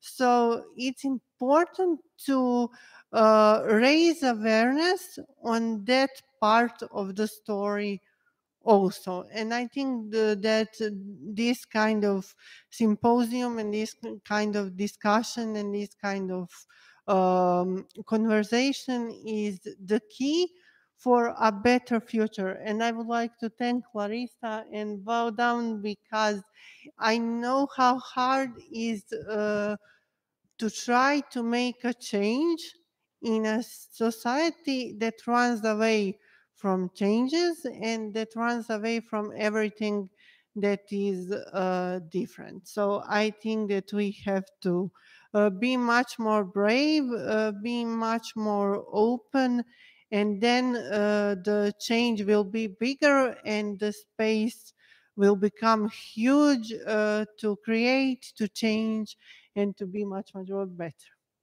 Thank you.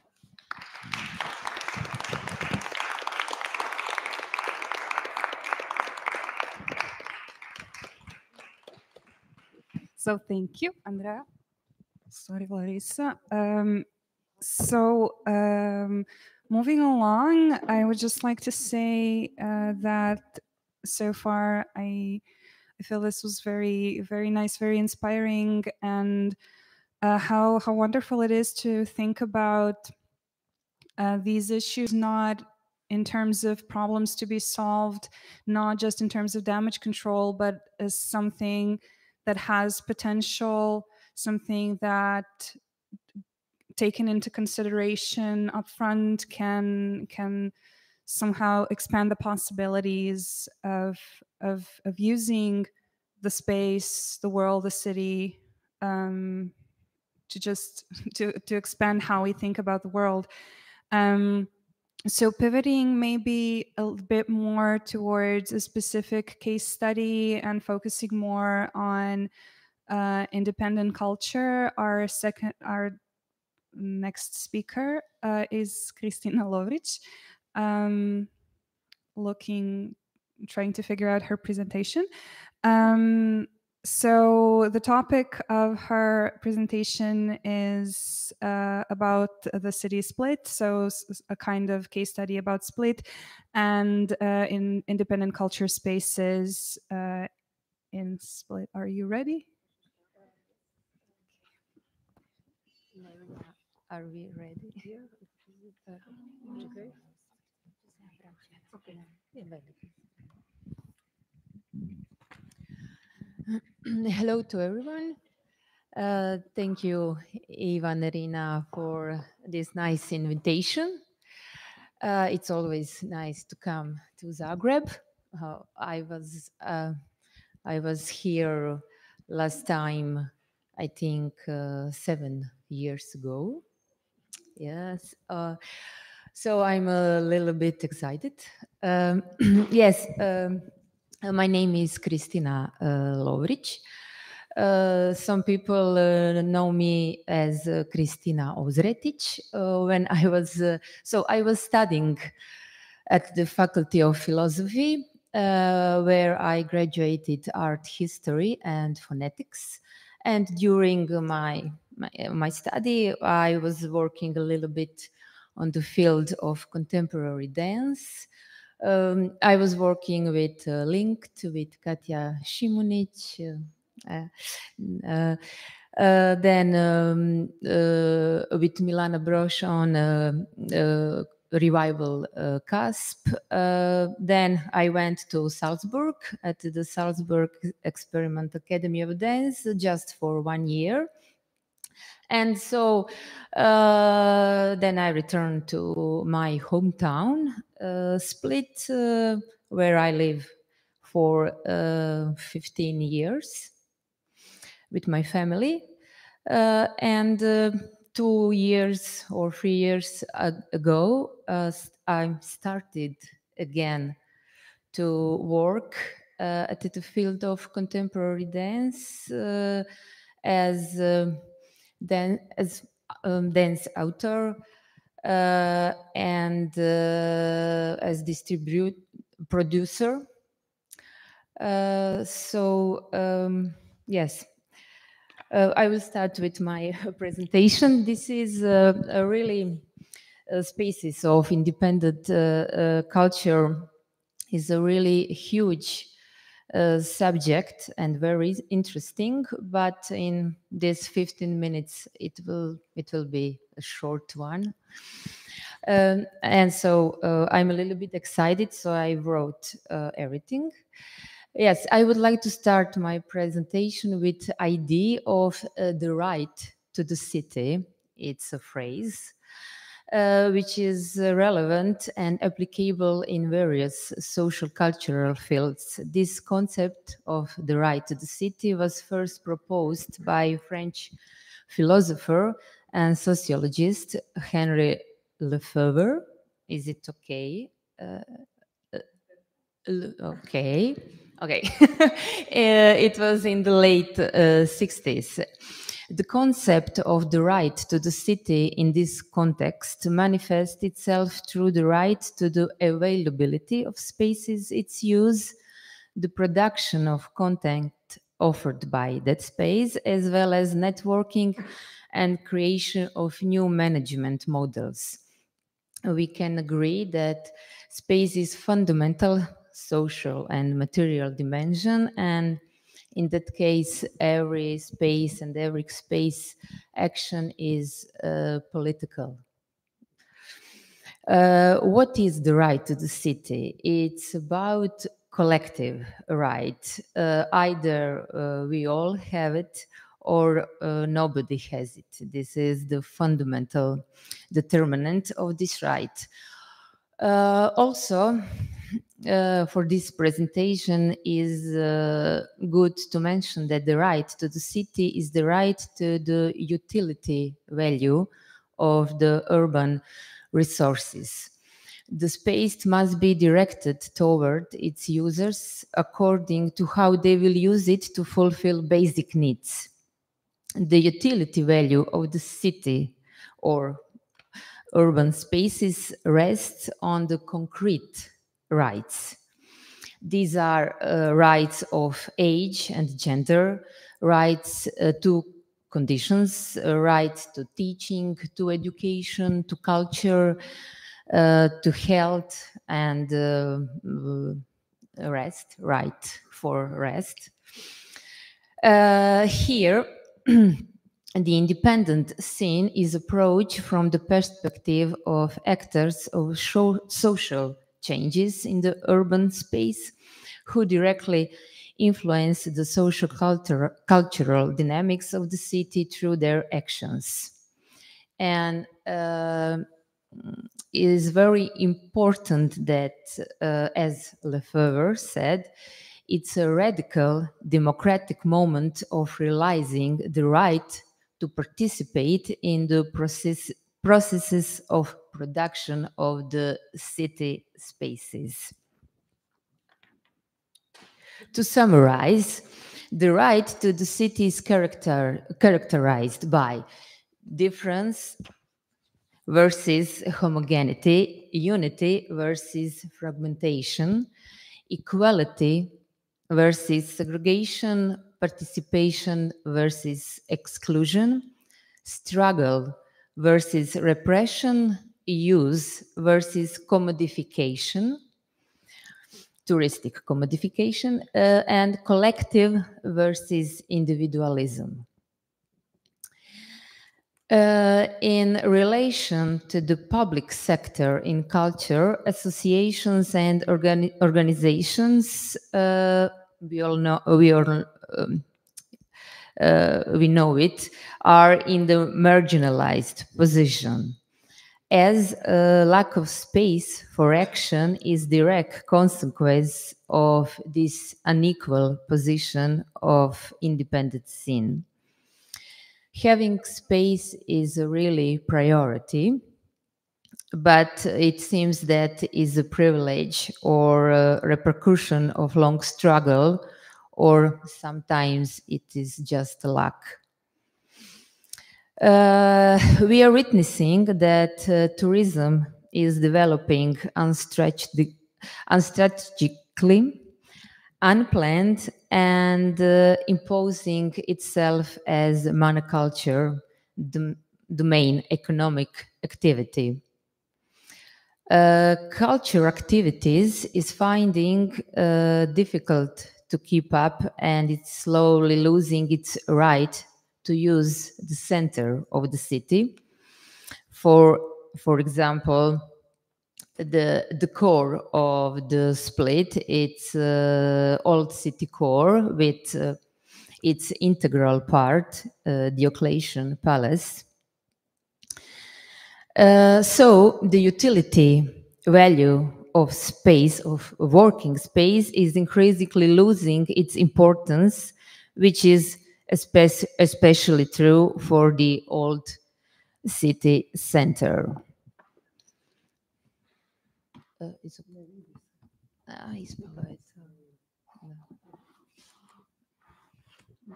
Bravo, hvala.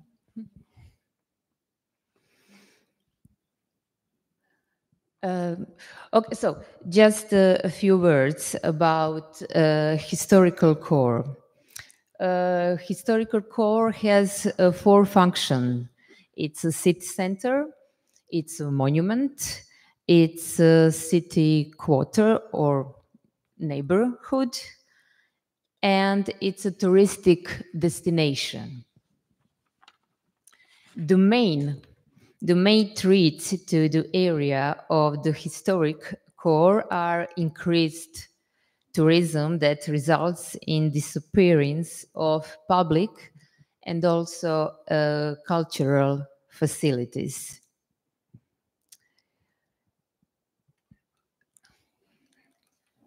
Thank you.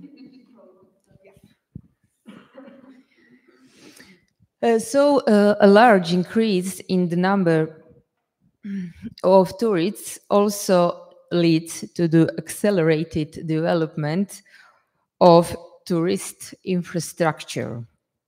Available residential offices and other spaces have been massively converted into tourist accommodation facilities, hotels, hostels, apartments, room, and business spaces, as restaurants, bars, agencies, and souvenirs shops. So the area of the old city core has turned into touristic destination, which is increasingly governed by the laws of market and demands of the touristic market. Urban spaces are just distinguished by market value. As we know that a number of cultural facilities intended for local population have been moved outside the center at the periphery, libraries, bookstores, and some educational institution. But despite the recognition, the positive aspects of decentralization of cultural practices, their dispersion, the center of Split still maintains its attractiveness in the eyes of cultural actors.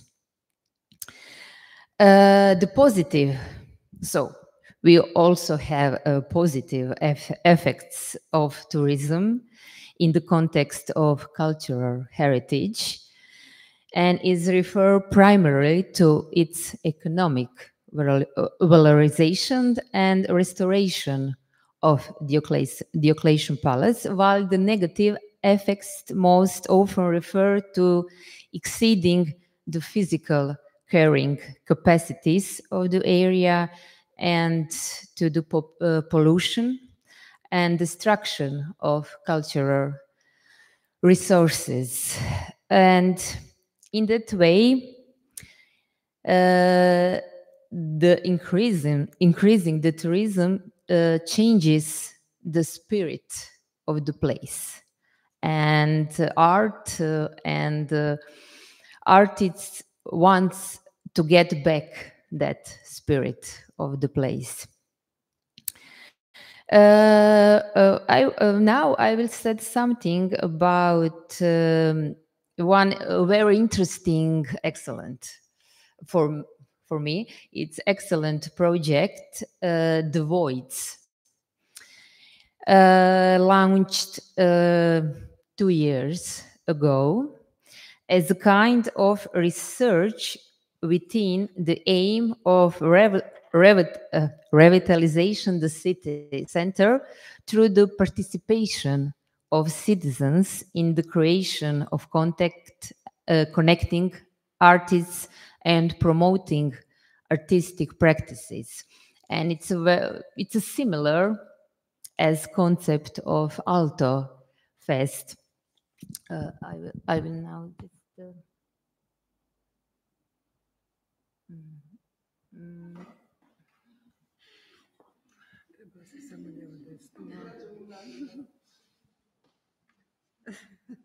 Ne, samo odi u folder. Jer jesi folder zatvorila, tako da. Idemo...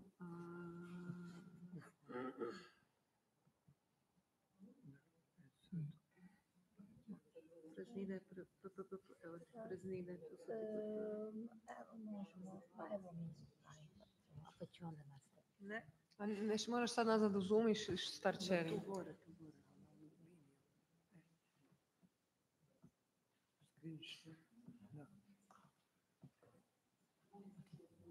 Idi lijevo desno, moramo da se... Je, neko mora zezneti. Yeah, you can carry on. Yes, okay. So the Voids. It was started by the founders of Culture Hub Croatia. It's an independent platform for culture, creativity, and education for development of local community. Culture Hub Croatia also is a member of the European Creative Hubs Network. So by appropriating closed spaces during the winter in the old city center, souvenir shops, travel agencies, restaurants, and like, and giving them to artists for use, they managed to create a creative hub. It was a meeting place and dialogue of all factors of the art world, artists, curators, public, and citizens. Part of the program consists of the open studios of artists, as well as action, adopt a space. The idea is to flourish beyond the borders of cultural tourism and to contribute to the preservation of the authenticity of the Split and its historical appearance, material and cultural core through the active involvement of citizens. Yes, this is image of open studio. Yes, yeah, this is one of the travel agencies. Yes, this is Marco. Okay. Yes, this is the space of one of the restaurants, and this is the guy from the local radio station. Yes, sculptural installation. In the souvenir shop, this is one of the workshops. Yes, this is screen printing. It was in one of the oil bars in the city core. Artist talks. It was a series. There were a series of artist talks. Yeah, okay, we can stop now. So the participatory character of the project Voids is what can make it sustainable, and of course it could return the utility value of space of action and enable availability of space resource. Initiators, Culture Hub Croatia, after many years of tireless searching for such space, they found it in one of the two largest buildings in the city, in Split. It was just named Space.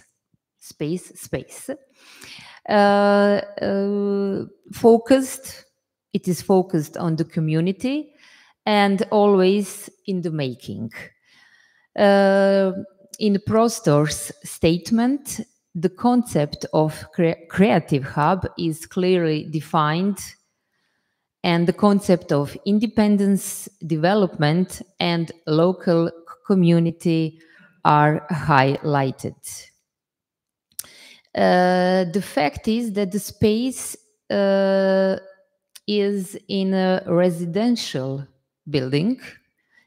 That is a private space, and it's located near the center. It's just 10 minutes walk from the center of Split. And in that case, it opens up many opportunities, but also shapes the way they present themselves and the way they want to develop, especially due to the fact that they manage a private space. It goes in the direction of development, the social entrepreneurship in the field of culture, and that is a rare example at the independent scene in Split. And yes, the social entrepreneurship, which would contribute to the independence, directly investment in the hub programs and activities, and to program sustainability.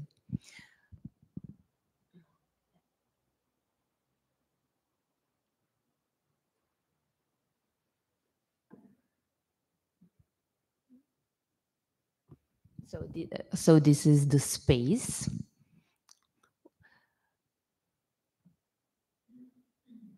Yes, adopt the space, po svoj prostor. It's a very, very beautiful design. I think that this is a literature lecture. So just few images, a workshop. Yeah, this is in front of the space. Pop-up shop. Okay, this is something different. Okay, I will just a little bit short because she's freezing. Yes. So, okay. So I just want to say that the idea is that Prostor, the space, develops organically, which means that they want to listen to the needs of the community and actively involve it in shaping the program. The goal is to create independent space, a physical creative hub as a meeting place in the dialogue of different factors of the art world. Now I will say something a little bit about it's a new cultural center. I will go back to the historical core of Split. It's about Center Solar, which is located in the in a contact zone of historical core of Split in the district Varoš. The cultural center was launched through the model of cooperation between public-civil partnership between the local government, the city of Split, and the civil society organizations that temporarily or permanently use the space or spaces. What is important to note is that idea of starting the circulation of cultural, artistic, and discursive practice for the greatest possible participation of citizens and residents in the Varoš neighborhood, for participation in programs inside the premises and hall of the building and on public areas. Center Solar took place within the European project and aimed to establish a social and cultural center in the historical core that is for the independent cultural scene very important,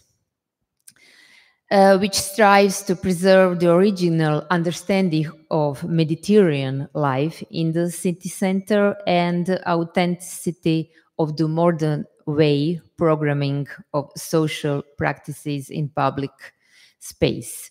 The project holder is X Festival. It's a civil society organization that operates in the field of innovative theater and contemporary dance. So the space will continue in the direction of development as production, presentation, and educational center with accent on artistic, educational, and discursive programs. Now I will just show you a little bit.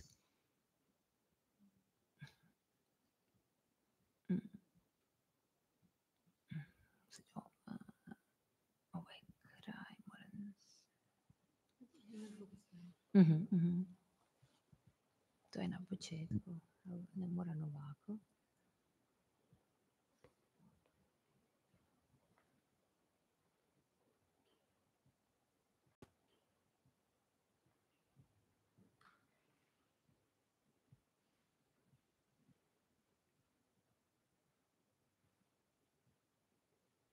Yes, yeah. Just a few images of Center Solar. It's a workshop for children, plants sing.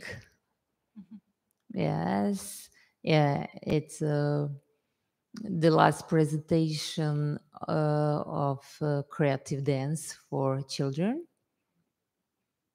Yeah, something about contemporary dance. Yeah. Okay. Okay, at the end of a presentation, I will say something about the famous youth center or youth home in Split. The youth center has positioned itself as a center of independent culture and youth culture in Split, where the ideas of cultural democracy and pluralism are sought to be affirmed. It's located on the periphery of the town with 10,000 square meters. It's a huge giant. And the spaces are used in the different ways, from occasional use of individual spaces to constant multi-year use. The center is unfinished cultural center created in the early 80s.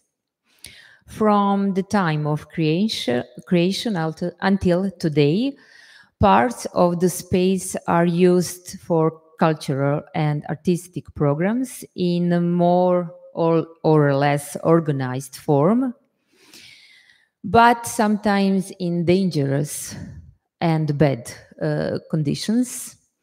In the last 10 years and so, has been initiated a systematic arrangement of the space and establishment of cultural scene.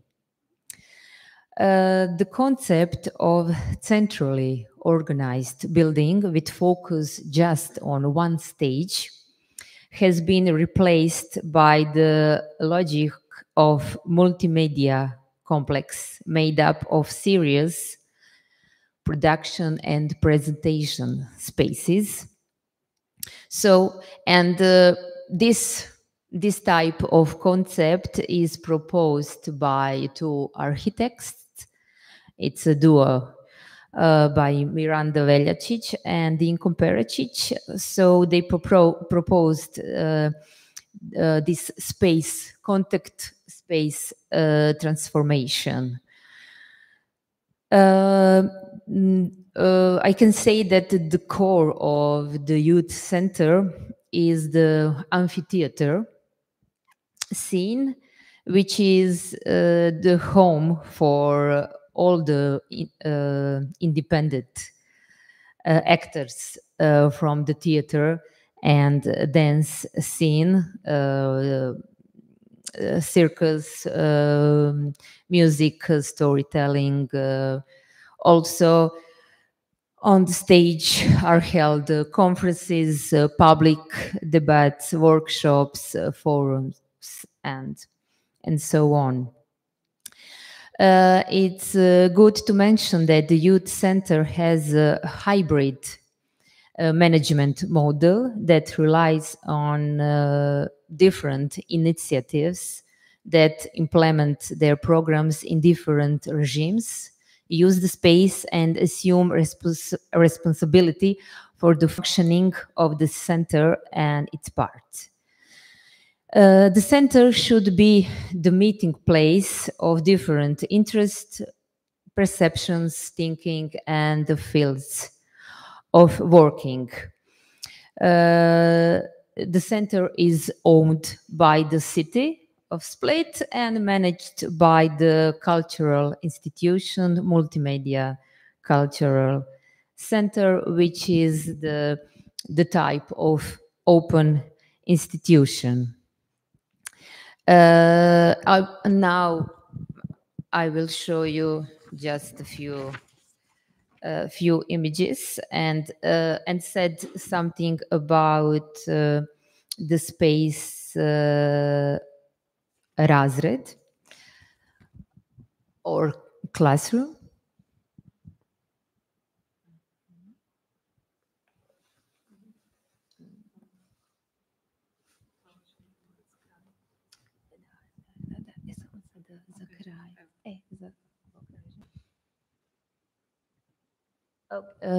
Okay, this is one of the galleries. Yes, this is the biggest gallery. Mm-hmm. This is the one of the spaces. It's a blue saloon.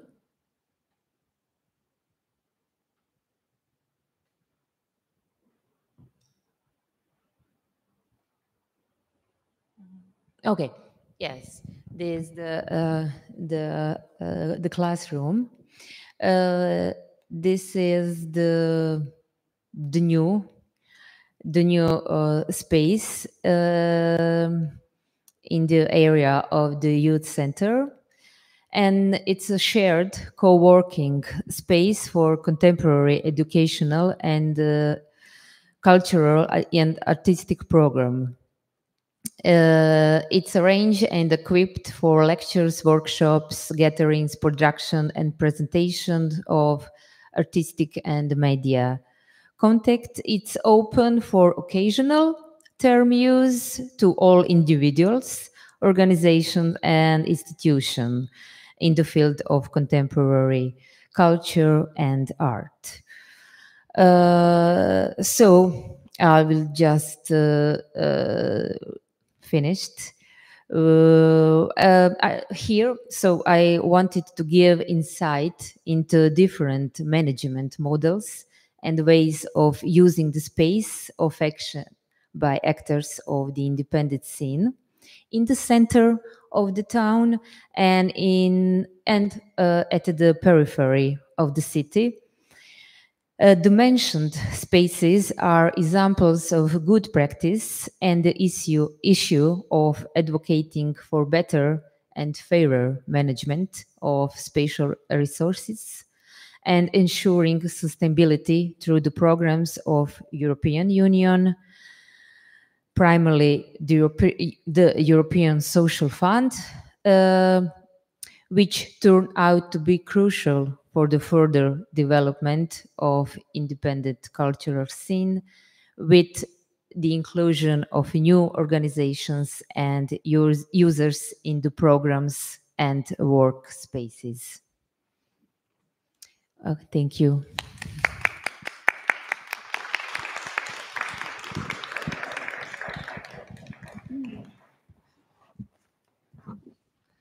So moving on to Jasna, who is in a hurry.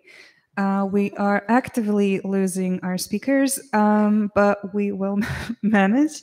So Jasna Žmak is a dramaturg, writer, educator, professor, and she will talk.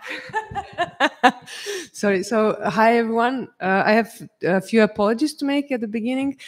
First one is that I have some other obligations, so I'm not able to attend other parts of the conference. So, and that's why I have to leave also. So, sorry. And the second one, I'm a bit. I still have a cold, as you can see, so that's why I'm shaking and I'm in this state. And the third one is that only yesterday I realized that this session is in English, so I didn't have time to translate it. So international speakers, I'm sorry. I'm going to do it in Croatian, and I'm going to really shorten it and read very quick because I can do that luckily. Okay, so, and I will read. Ne sjećam se kad sam prvi put bila u nečijem uredu, ali pretpostavljam da je to bio ured mog tate dok sam bila u osnovnoj školi. Dok bi ga čekala da završi s poslom, prčkala bi po kopirki, fasciklama, spajalicama, kemijskama, papirima. Vjerojatno je tada nastala moja ljubav prema uredskom materijalu koja traje sve do danas. Ali iako jako volim urede i uredski materijal, ja sam u uredu prvi put u životu počela raditi tek ove godine. Ovo je moj ured. Iako radim već 15 godina, od čega već desetak stalno zaposlena na odsjeku dramaturgije Akademije dramske umjetnosti i sveučilišta u Zagrebu. Aha, niste vidjeli moj ured. Čekaj, sad opet idemo. Aha, idemo čekaj tu. Resume share. Ne, resume share. Kaj? Aha, čekaj. Bravo, ok. Evo screen. To? Jel sad vidite? Sad će se, evo ga. Ok, znači niste vidjeli moj ured. Ovo je moj ured, ok? Ovo je akademija. Dakle, iako već 10 godina radim na akademiji, nemam svoj ured i nikad prije nisam radila u uredu. S obzirom da na akademiji nemamo urede, a da stan u koji sam uselila ove godine ima samo jednu radnu sobu koja je ujedno i dnevna, a koju je već zauzela moja partnerica, u travnju 2022. godine prvi put u životu sam unajmila prostor za rad, odnosno ured, za iznos od, to nije moj ured, to je, sad skraćujem, nažalost, ovo je moj ured, za iznos od 541 kune i 30 lipa mjesečno. Na 12 mjeseci uzela prostor površine 17 metara kvadratnih na 3. katu stambene zgrade u ulici Braće Cvića 28.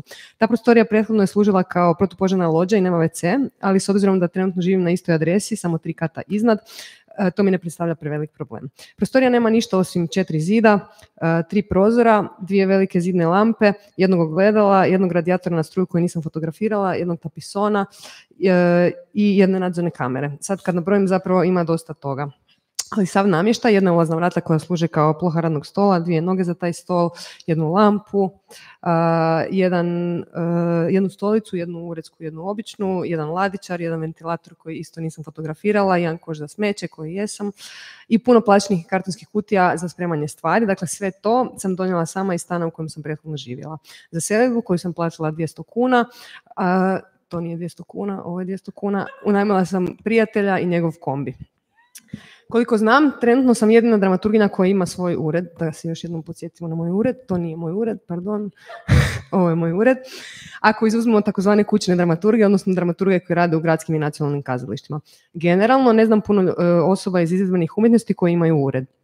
Većina ljudi jednostavno radi od doma. To je vjerojatno zato jer je naš ured scena, naš ured su prostori za probe. I nisam ni sigurna koliko bi dramaturga koji se bave kazalištem i plesom uopće htjelo ili trebalo ured, niti koliko je njih ikad razmišljalo o tome. Jer kad se priča o prostorima za rad na nezavisnoj sceni, obično se misli na prostore za probe i prostore za izvedbu. S obzirom da postoji veliki deficit tih prostora koji su primarni za naše polje, uredi ne stignu doći na red. Promišljajući o toj prostornoj problematici nezavisne izvedbene scene u Zagrebu, pred nekoliko godina došla sam na ideju da za umjetničko istraživanje koje sam prošle godine prijavila na natječaj Kulture Nove. Kao suradnike sam zvala kolegice Ninu Gojić i Anu Fazekaš te kolegu Bojana Mucka. 2. prosinca prošle godine na web stranicama Kulture Nove objavljeno je da je našem projektu dodijeljena podrška, što je značilo da će tijekom naredne, odnosno ove godine, svatko od nas provesti po mjesec dana u jednom zagrebačkom coworking prostoru po vlastitom odabiru, gdje će, da citiram taj dio iz prijavnice, bilježiti autoetnografski dnevnik istražujući umjetnički potencijal coworking prostora, postavljajući na izgled vrlo paradoksalno pitanje: mogu li coworking prostori postati novi prostori kulture? Sad ću opet malo poštrihat se live i pročitati dio iz prijavnice. Dakle, ovo istraživanje bavi se jednim od gorućih tema suvremene kulturne izvedbene scene, a to je, dakle, postavljajući sasvim konkretni fizički materijalni prostor u fokusi svojeg istraživanja, ono s jedne strane pokazuje paradoksalne zahtjeve s kojima se kulturna scena suočava, a s druge podsjeća na važnost nepočinjavanja kulturnog sektora neoliberalnoj logici. Tako se i za naizgled banalne pretpostavke ispitivanja izvedbenog kapaciteta coworking prostora kriju mnogo šire implikacije koje progovaraju o pritisku proizvodnje i kvantifikacije koje sve više podliježe i kulturno polje. Ok, dalje. Ima još, ali to ću sad preskočiti. Dakle, ja sam sa svojim dijelom istraživanja započela po povratku s godišnjeg 11.8.2022. u prostoru Hub 385 na Trešnjici i u nastavku ću zapravo pročitati fragmente iz tog istraživanja. Četvrtak 11.8.2022. 12.05. Ulazim u hub, jako sam uzbuđena. Od kad mi je ova ideja pala na pamet, kad god bih razmišljala o njoj, osjećala bih se kao neka suvremena verzija Harima Tahari koja odlazi na neprijateljski teritorij skupljati vrijedne informacije. Ja neću izgubiti glavu, znam, ali svejedno me prati taj neki osjećaj da radim nešto opasno, nešto undercover. 12.12. Dok se vozimo liftom, primjećujem da je tepih ili tepisona podu skroz pohaban. Podsjeća me na ZPC ili MSU i taj dojam se poslije potvrđuje. Sve je kao novo i fancy, a zapravo već pohabano, oštećeno, ofucano. Nema duše vlage i ništa ne kaplje. 12.16. Odabiram stol na drugom katu, strateški na sredini prostorije, tako da imam pregled nad cijelim prostorom. Ono što mi odmah upada u oči je da uglavnom svi rade, svatko za svojim stolom. To sam nekako i znala, ali ipak me iznenađuje da dominira working bez onog ko. 12.31. Dobivam mail pozivnicu za Hub Slack preko kojeg se odvija većina komunikacije. Malo ga pregledavam, ima preko 1000 članova. Najrađe bih ih sve googlala, ali to bi bilo previše time consuming. Googlam par random imena. Jedna IT konzultantica, jedan developer, jedan data engineer, software engineer, digital creative designer, full stack developer, Java developer i tako dalje. Svi imaju LinkedIn, svi rade u IT-u.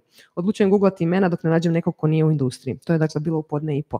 1.07. Napokon pronalazim jednu recruiting konzulticu, ipak radi u IT-u, tražim dalje.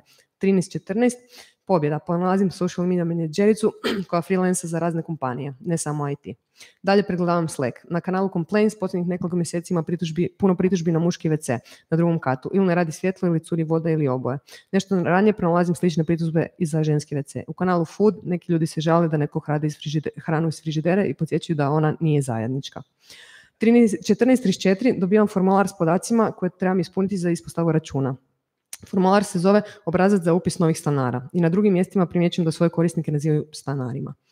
Petak 12.8.2022, 10.33. Danas dolazim ranije. Ima manje ljudi i to me nekako rastužuje. Odlazim u kuhinju pojesti krosan iz Dubravice.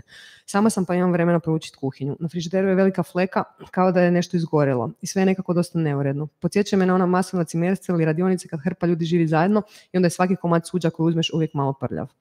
11.45. U Twitter feedu mi iskače članak novinarke iz pisateljice na ime Mir pod nazivom I yearn for the endless summers of putting my feet up, but I have forgotten how to relax. Razveselim se jer to, priroda rada u doba kasnog kapitalizma, je jedna od tema zbog kojih sam ovdje. Odlučujem upaliti konstraktu jer zaključujem da je ona savršen soundtrack za ovu temu. Brzo se razočaram. Članak je dosadan i nepredvidljiv kao njih 1000 koje sam već pročitala. I zapravo me iznenađuje kako je kratak i ne nudi ništa novo. Mislim, znam ja da je teško reći išta novo na tu temu, ali pitam se zašto proizvoditi uvijek iste tekstove. Ne znam, možda sam prestroga. 14.08, prvi put mi se netko nasmije. 14.21, počinje Nemam šamana.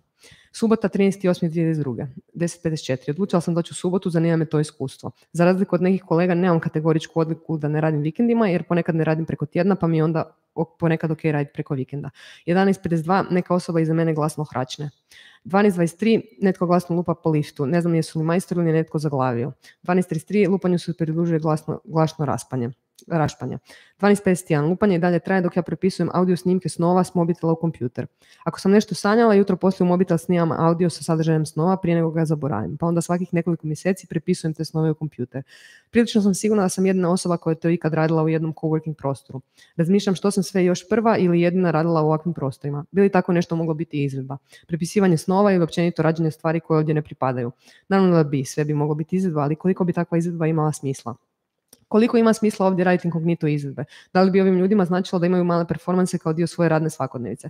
Zašto je ok infiltriranje vizualne umjetnosti, instalacije ovakve prostore, to je šala, ali ne izvedbenih projekata? Zašto su tijela radikalnija od ploha i predmeta?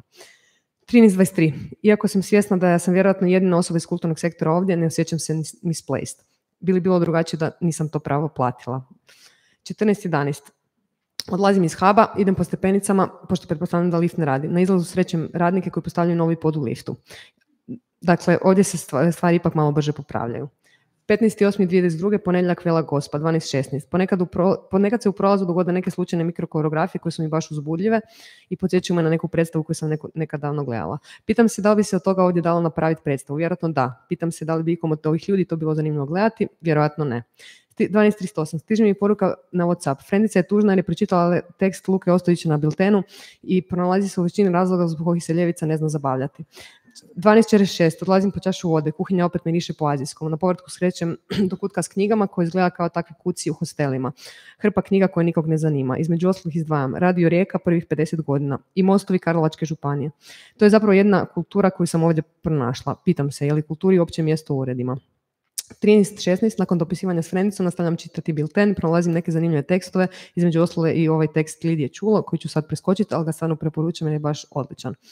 Četvrtak, 18.8.2022, 12.33. Do sad nisam pretjerano razmišljala o rodnoj strukturi korisnika, ali ne mogu ne primijetiti da omjer ide debelo u korist muškaraca. Prošlo je skoro 100 godina od vlastite sobe Virginia Woolf, a muškarci uglavnom i dalje su vlasnici većine soba.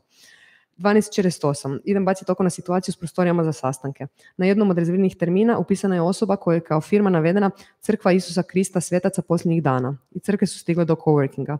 Bukiram green room čisto da vidim kako je unutra. 13.11. Unutra je umjetna trava i sve u svemu ništa posebno. 15.14. odlazim do Lidla po bananu i kikiriki. Petak 19.8.2022. 13.52. Razmišljam o tome kako su mi svi prijatelji koji rade u uredima uvijek tvrdili da je 8-satno radno vrijeme fikcija, odnosno da nitko ne radi punih 8 sati. Da su to ubrojene pauze, piljenje u prazno, chit chat i surfanje i tako dalje. Meni se ovdje pak čini da svi izgledaju kao da non stop rade, kao da sam ja jedina koja ne samo da ponekad gubi vrijeme, nego i jedina koja ima potrebu povremeno izgubiti vrijeme. 14.34. Opet malo surfam. Stolica mi postaje neudobno, pa pokušavam naći novi položaj za noge. Dok isprobavam različite pozicije, dobivam novu ideju za coworking performance, curenje sa stolca. Razmišljam o drugim sličnim gestama koje bih mogla ovdje izvesti kontraproduktivnosti. Nina Gojić je u svojem dokumentu spominjala neku umjetnicu koju je spominjala Katarina Duda koja je radila nešto slično. Prčkam i pronalazim njeno ime, Pilvi Takala. Malo ju istražujem i shvaćam da je ona svoje radove realizirala u suradnji s top managementom firme u kojoj je boravila. Tako da je zatočenost koju je proizvodila imala blagoslov šefova. Fokus je isto bio neproduktivnost, ali ona se pravila da je novo zaposlena i samo bi sjedila za kompom bez da išta radi. Tako da je većina drugih ljudi mislila da ima psihičkih problema, čime je po meni malo poanta promašena. Ona je zapravo igrala fikcionalni lik, izmislila ulogu. Mene bi zanimalo raditi tako nešto iz sebe, ne iz fikcije. Užasno, ali užasno me zanima koje bi bile reakcije da ja ovdje sad stvarno počnem curiti, da izvedem takav performans izvan konteksta, bez najave, bez dopuštenja. Bili me netko pitao što radim, kako sam, bili me pozvali na razgovor u upravu huba. Možda da sam jedan dan provedem samo piljeći ispred sebe. Nisam Marina, ali mogu pokušati. Petak, 2.9.2022, 11.22 i dalje me prati konstrakta. Zanosim se i počnem pjevati, naravno u sebi, ali tako da otvaram usta. Mogla bih biti svinja, jako volim pare, mogla bih biti tigar, sviđa mi se kako skačem. Ponedjeljak 5.9.2022, 12.33. Otvaram file s tekstom za simpozij, skiciram neke rečenice, odlučujem u njega ubaciti fragment ovog dnevnika. Razmišljam o naslovu, sjetim se Kafkinog eseja Umjetnik u gladovanju. 12.37 iz printera u hubu izlaze stranice Kafkinog Umjetnika u gladovanju. Another first. Narednih nekoliko minuta čitam Kafkinu priču. Pitam se jesam li jedina osoba koja u coworking prostoru čita. U svoj dokument prepestajem ovaj fragment koji ću sad isto preskočiti. Vi ga možete pročitati. Utorak 6.9.2022. 13.07. Čujem fragment razgovora iza mene. Baš zato ću ja popiti 2 normabela prije tog sastanka. 15.43 na terasi 4 ljudi puši. Pomišljam da se i ovdje vjerojatno većina socijalizacije odvija preko cigareta, ali ne želim ponovo propušiti. Morat ću naći neki drugi kanal za komunikaciju s ljudima. Četvrtak 8.9.2022. 11.39. Napokon je sa mnom došao Nikica. Opet razmišljam, to nije Nikica. Ovo je Nikica. Opet razmišljam o tome kakva umjetnost treba ovim ljudima koji me tu okružuju. Pretpostavljam da konzumiraju većinski strane stvari, serije, filmove, knjige. U kazalištu vjerovatno baš i ne idu. Pitam se da li bi išli da ima više strana kazališta, a koja nije ne, ili možda je, neću štirati od Oklahoma. Ne pronalazim neki pametni odgovor, osim onog kojeg već znam. A to je da nam treba sistemska promjena od osnovnoškolskog obrazovanja na gore. Obrazovanja koje bi nam omogućilo radikalno drugačije promišljanje ne samo prostora umjetnosti, nego i prostora rada, u kojem bi kritičko promišljanje bilo sastavni dio svih javnih sfera, u kojem bi radni kolektivi također bili prostori umjetnosti. Drugačije društvo za drugačiju umjetnost. Deep, Jasna, very deep. 12.05. Rekla bih da mi je entuzijazam splasnuo. Pitam se da li bi uopće ispisala ovoliko teksta da sam u coworking došla u špici sezone kad imam 100 drugih stvari koje moram raditi, a ne usred ljeta kad mi je to bilo skoro pa jedina stvar. Nisam osmislila niti izvala ni jedan performans, napravila ni jednu intervenciju, nisam imala ni jedan small talk. 13.07. Pokušavam biti manje negativna pa se tjeram da izlistam što sve jesam, ne samo što nisam. 13.41. Pojela sam cijeli kikiriki. Hvala.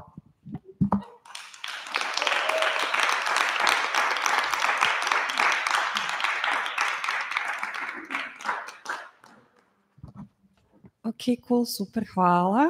Sad jasno mora ići. Nama je sesija u principu, mislim, gotova. Vi se smrzavate i gladni ste i umorni, pa ja predlažem da idemo jest, pa ćemo diskutirati dok jedemo ili nešto. Hvala vam svima što ste ovdje i što podnosite ove uvjete koji nisu laki. Vidimo se za cirka sat vremena sa Škvadracom. Pa English ne znam, nisam sigurna. I'm not sure Orsolya is still here. She is the only person we're speaking in English. Yeah, I'm here. Okay, hi. You are so patient. I was completely sure you'd left after... Yeah, well, I was just half that maybe I'm still needed, so okay, I thought I won't sorry. check out. Yeah. Well, we were just saying that we're very freezing, very hungry, and very tired. So we're going to go have a break right now and come back in an hour with the second portion, and I don't know, maybe we'll get back to you if there are any questions. I'm sure that people are very interested in what you're doing. This is not because of a lack of interest. This is just because we are in unbelievably hungry and cold right now. No, I understand. Here. I mean, also, okay. I think it was supposed to be until 2 or something, so there is a delay as well. So it's fine, but just don't hesitate to contact me via email or Instagram or social media, whatever. So. Yes, of course. Thank you so much. We will definitely stay in touch. And thank you so much for being with us today. Yeah, thank you for the invitation. Thank you. Okay, bye. Bye-bye.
Ovdje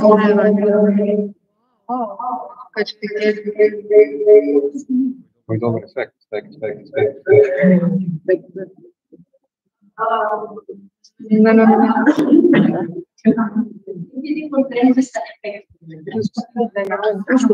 Ne, ajde. Ne, ja hoću biti pokraj tebe, jer ćemo mi razgovarati, onda ću predati mic njima. Onda ćemo se prekoreografirati. Ali prvo ćemo samo najaviti sutrašnji program. Ne, jesmo? A gdje će vam biti izvedbe? Ovdje? Da? Da, pa to već... Da, znam. Ne, ovdje, jer tamo je...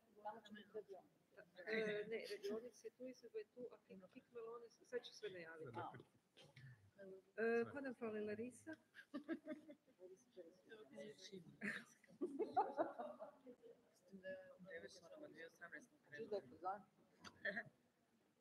Reći da ćemo poslije prati suđe skupa.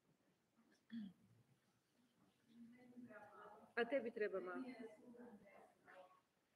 Aha. Onda ćemo još malo se čekati.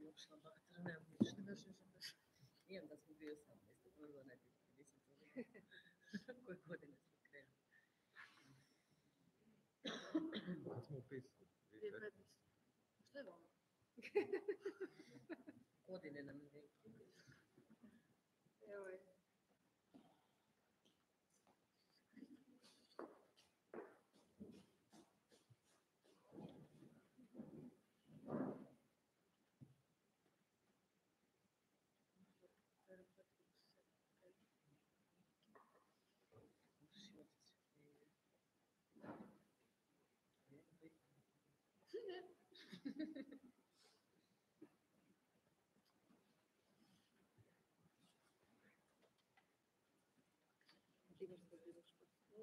Dobro, jer ja sam svoje stavila doma. Ja bilješke.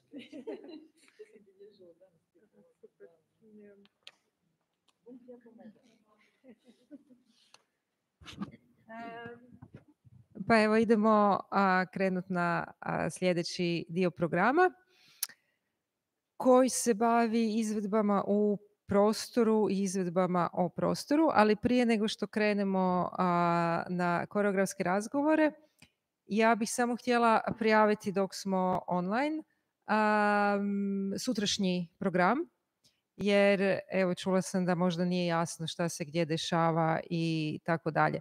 Znači sutrašnji program smo nazvali Alternativni svijetovi, Alternative Worlds, znači bavimo se prostorima koji ulaze u umjetničku imaginaciju, kreaciju i na otjelovljeni način zapravo mijenjaju perspektivu o prostoru iskustveno na neki način.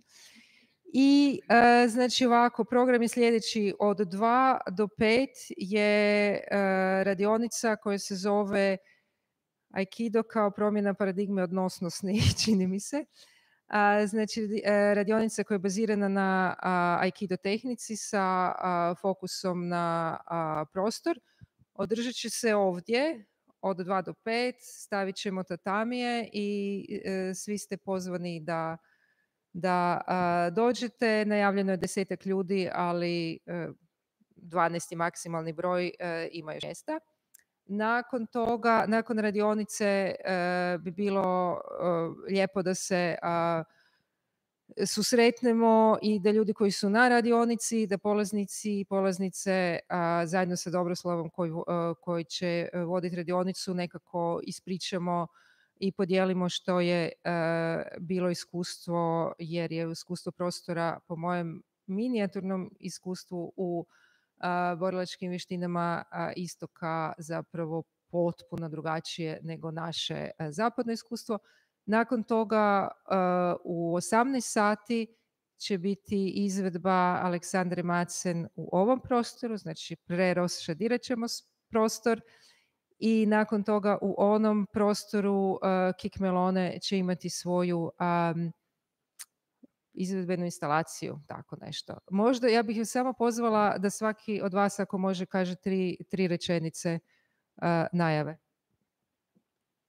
Ali morate doći ovdje da vas kamera vidi. Ako želite.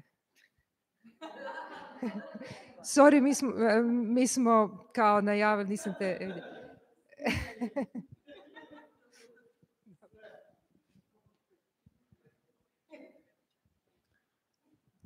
Hvala lijepa prisutnima i ovim skidanjem priznajem da mi je malo prohladno.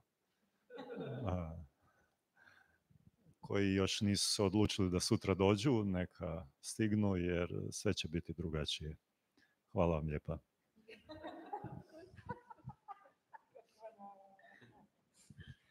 Ok, zahvaljujem. Aleksa, možeš? Jer ima ljudi koji nas prate online pa da skuže. Tu je kamera, tu. Hvala.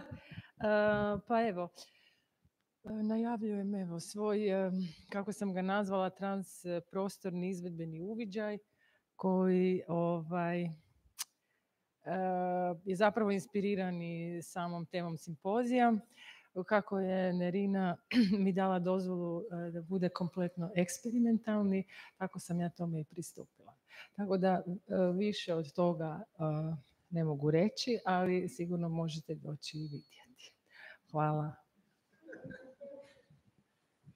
Evo Silvije. Dobar dan. Ja se neću skidat. Također, dakle, mi ćemo sutra u 7 napraviti, odnosno uprizoriti nešto što smo nazvali instalacijska rezonanca, zbog toga što se radi o rezonantnoj izvedbi koja rezonira izvedbu koja se desila ovdje prije godinu dana. Dakle, mi smo imali tu čast da zapravo prvi sa cjelovečernjom izvedbom nastupamo u plesnom centru TALA sa predstavom Majke u proljeće, tužnije od najtužnijih komada ikad, tako da se ove sutrašnja izvedbena rezonanca također zove Majke u proljeće u jesen izvedbena rezonanca. Dakle, radi se o jednoj multimedijalnoj instalaciji koja uključuje i video radove, koje uključuje zvučni prostor, audio zapise i koji uključuje izvedbeni moment u kojem ćemo sudjelovati Umberto Lancia i ja. Počet ćemo u 7 sati, ne znamo kada ćemo završiti. Hvala.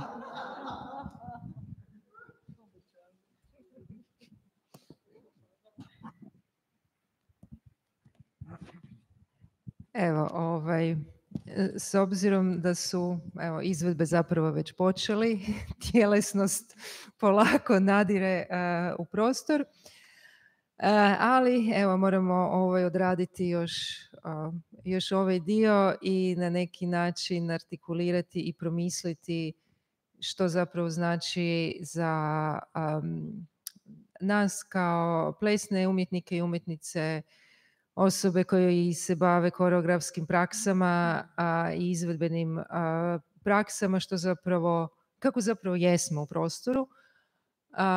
Kako, na neki način prva zapravo informacija kada smo počeli razmišljati o ovoj temi bila je zapravo od kolegice Nine Gojić koja je rekla pa zanimljivo je na koji način, dakle, neformalni ili vanjski prostor ili urbani prostori zapravo mijenjaju i utječu, informiraju koreografsku praksu.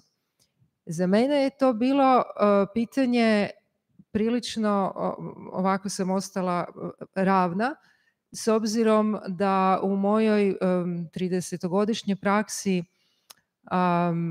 plesne umjetnosti u Hrvatskoj na različite načine, ja mislim da je kazališni prostor black box scena zapravo alternativni prostor izvedbe, dok su svi drugi prostori izvedbe zapravo ti kojima se bavimo u odnosu koliko smo zapravo iz različitih razloga generacijski, a zapravo se to preljeva, da li na sreću ili nažalost uopće nije bitno, nećemo evaluirati trenutačno jer smo u prvoj sesiji možda oslovili ove ekonomske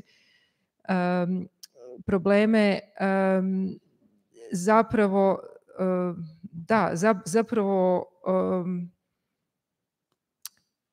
iz umjetničkih, ali iz nekih, neću reći političkih, ali svjetonazorskih razloga i naravno iz razloga očitih dostupnosti izvedbenih kazališnih prostora, kad znači one konvencionalne kazališne scene.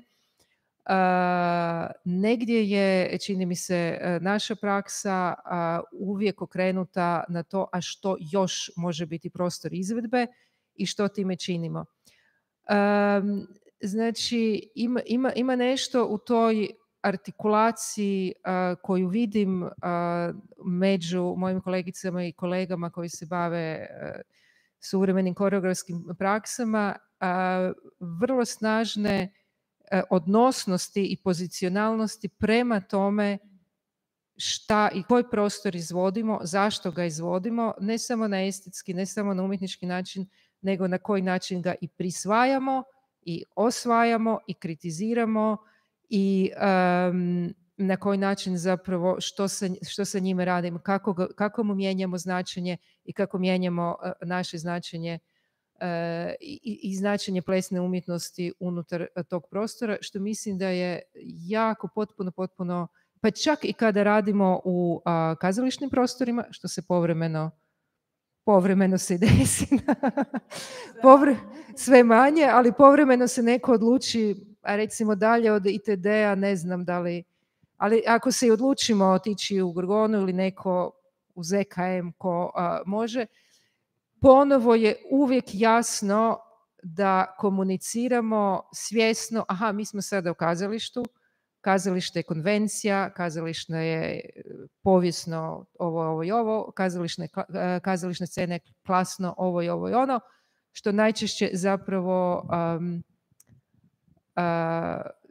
kao posljedicu toga dobivamo da se zapravo cijeli prostor na neki način dovodi u pitanje, pa i mi sami u njemu. Sada vidim šta mi je ovdje. Aha, ovo sad postaje sve zahtjevnije.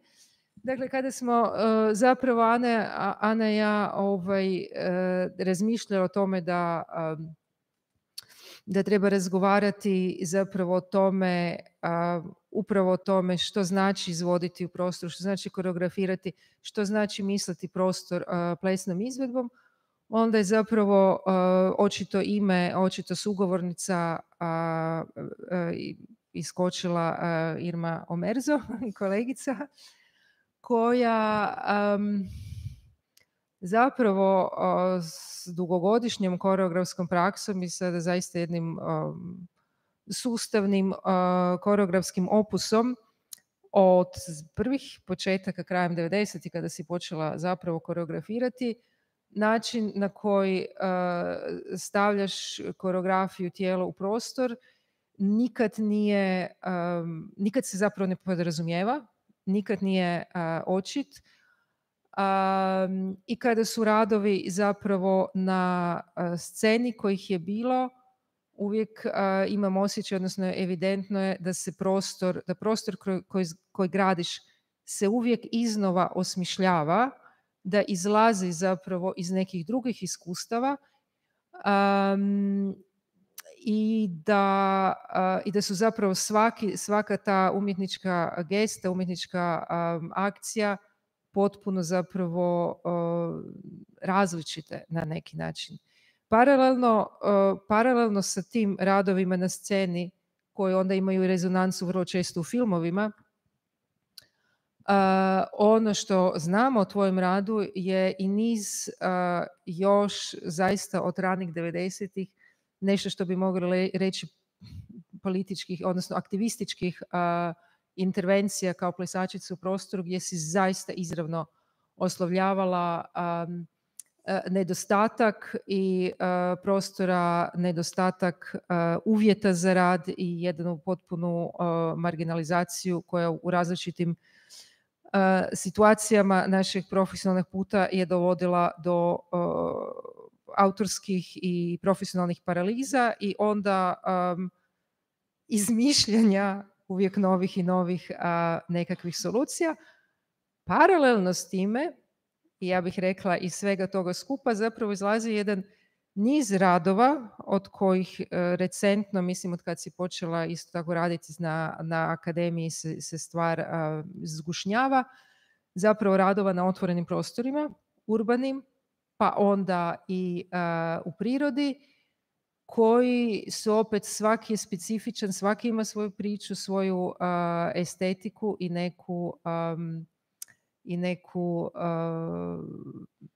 neki drugi zapravo grad i neki drugi odnos što je to koreografija i što je to prostor. Ono što bi sada počela, da, evo, izvoli. Ne, htjela bi te zapravo pitati kako zapravo počinje tvoje promišljanje rada, koreografskog rada i prostora.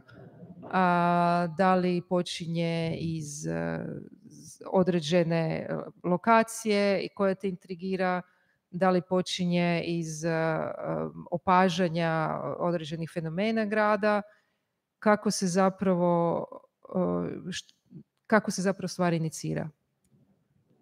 Pa nema nekog, hvala Nerina, hvala na pozivu, na sudjelovanje u ovom lijepom malom simpoziju. Nema nekog univerzalnog odgovora. Ja mogu reći da jako mi je bitan prostor, odnosno uopće da mislim neki projekt koji će postati neka predstava ili akcija, moram ga zamišljati u nekom konkretnom prostoru.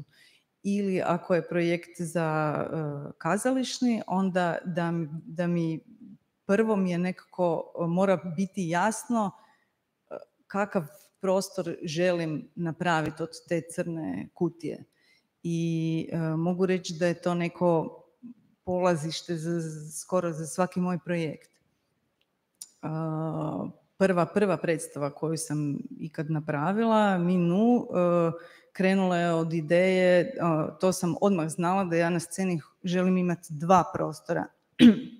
I s obzirom na to 2 izvođača i onda ok, a kakav je jedan prostor, a kakav je drugi i na koji način će oni komunicirati i na taj način se zapravo strukturirala cijela predstava.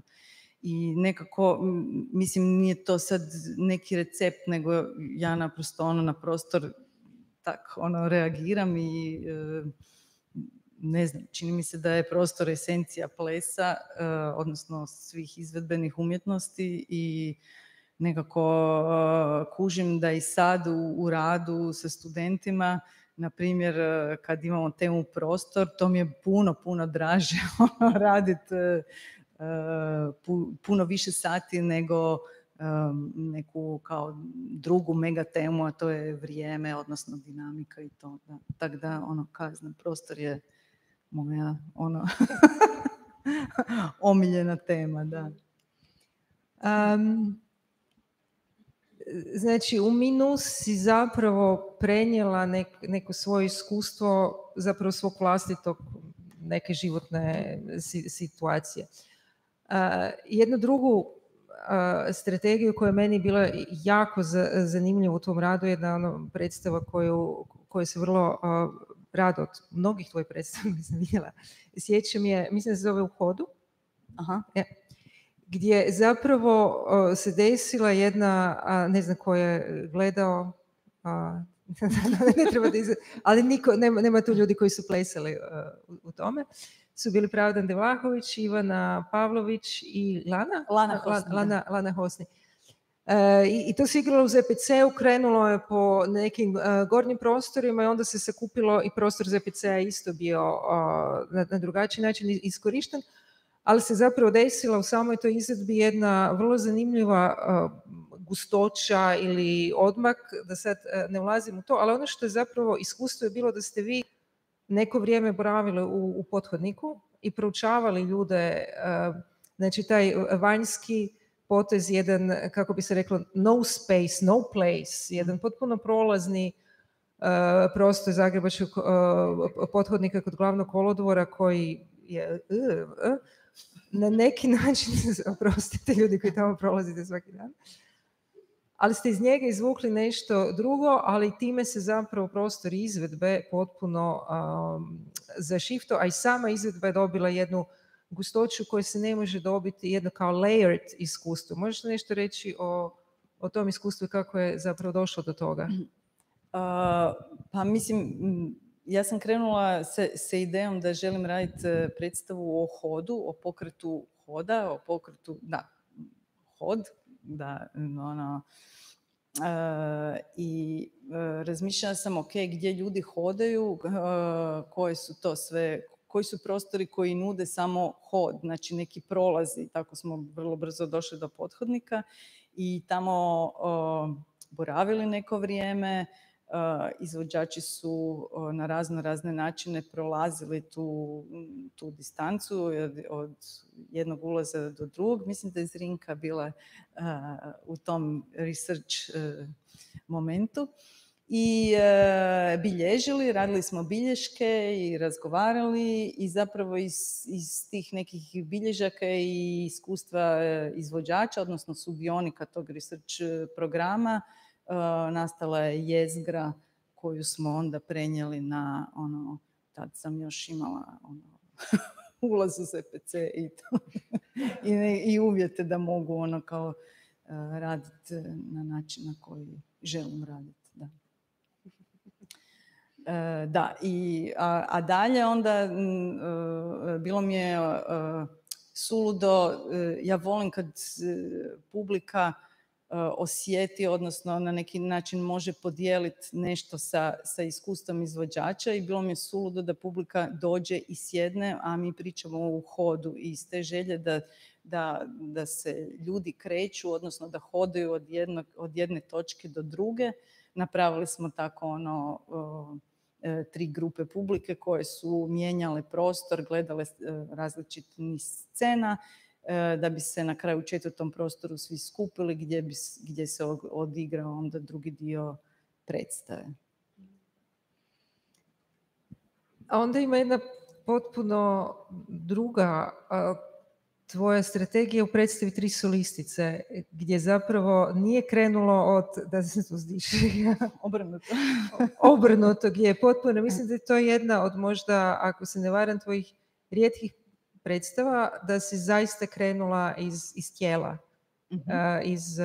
odnosno iz identiteta tvojih plesačica, a onda se desila taj pomak da se sa scene zapravo prebacilo u prostor, i to urbani prostor, odnosno na film.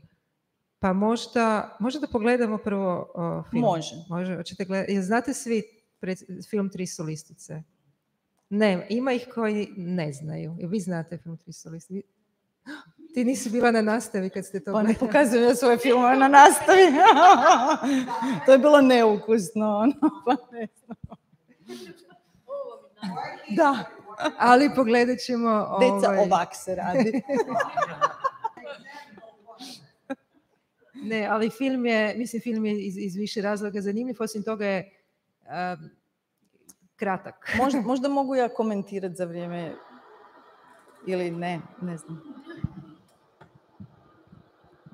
Ja mislim da je u redu da ga pogledamo, traje 5 minuta.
Mogu sad?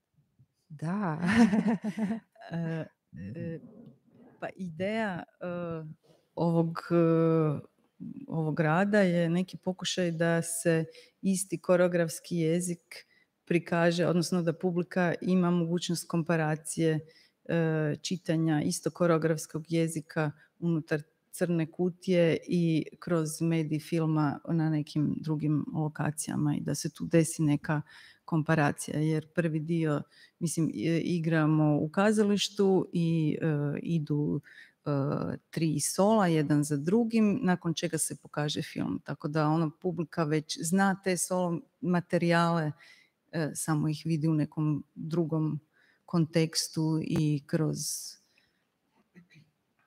kroz jezik filma zapravo ono šta ta koreografija postaje. Da, to je bio neki ono kao glavna ideja. A sad na koji način smo došli baš do ovih prostora, ja nisam znala sam da ćemo raditi filmove od 3 sola, materijali su nastali,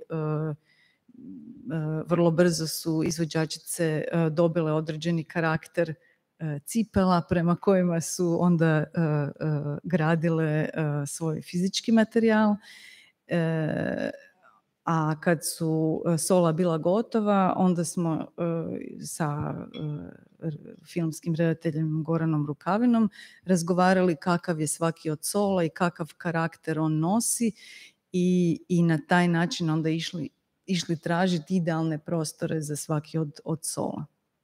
A inače, još samo zanimljivost iz tog pisa je što je film napravljen od 30.000 fotografija. Znači nije snimljen kao video pa provučen kroz neki efekt, nego su ono kao zaustavljene sličice i niz slijed tih sličica radi zapravo čitanje pokreta. Tako da u percepciji publike isto tako ima velik dio toga što fali u pokretu koji se ne vidi ono na filmu, a vidio se uživo. Ne?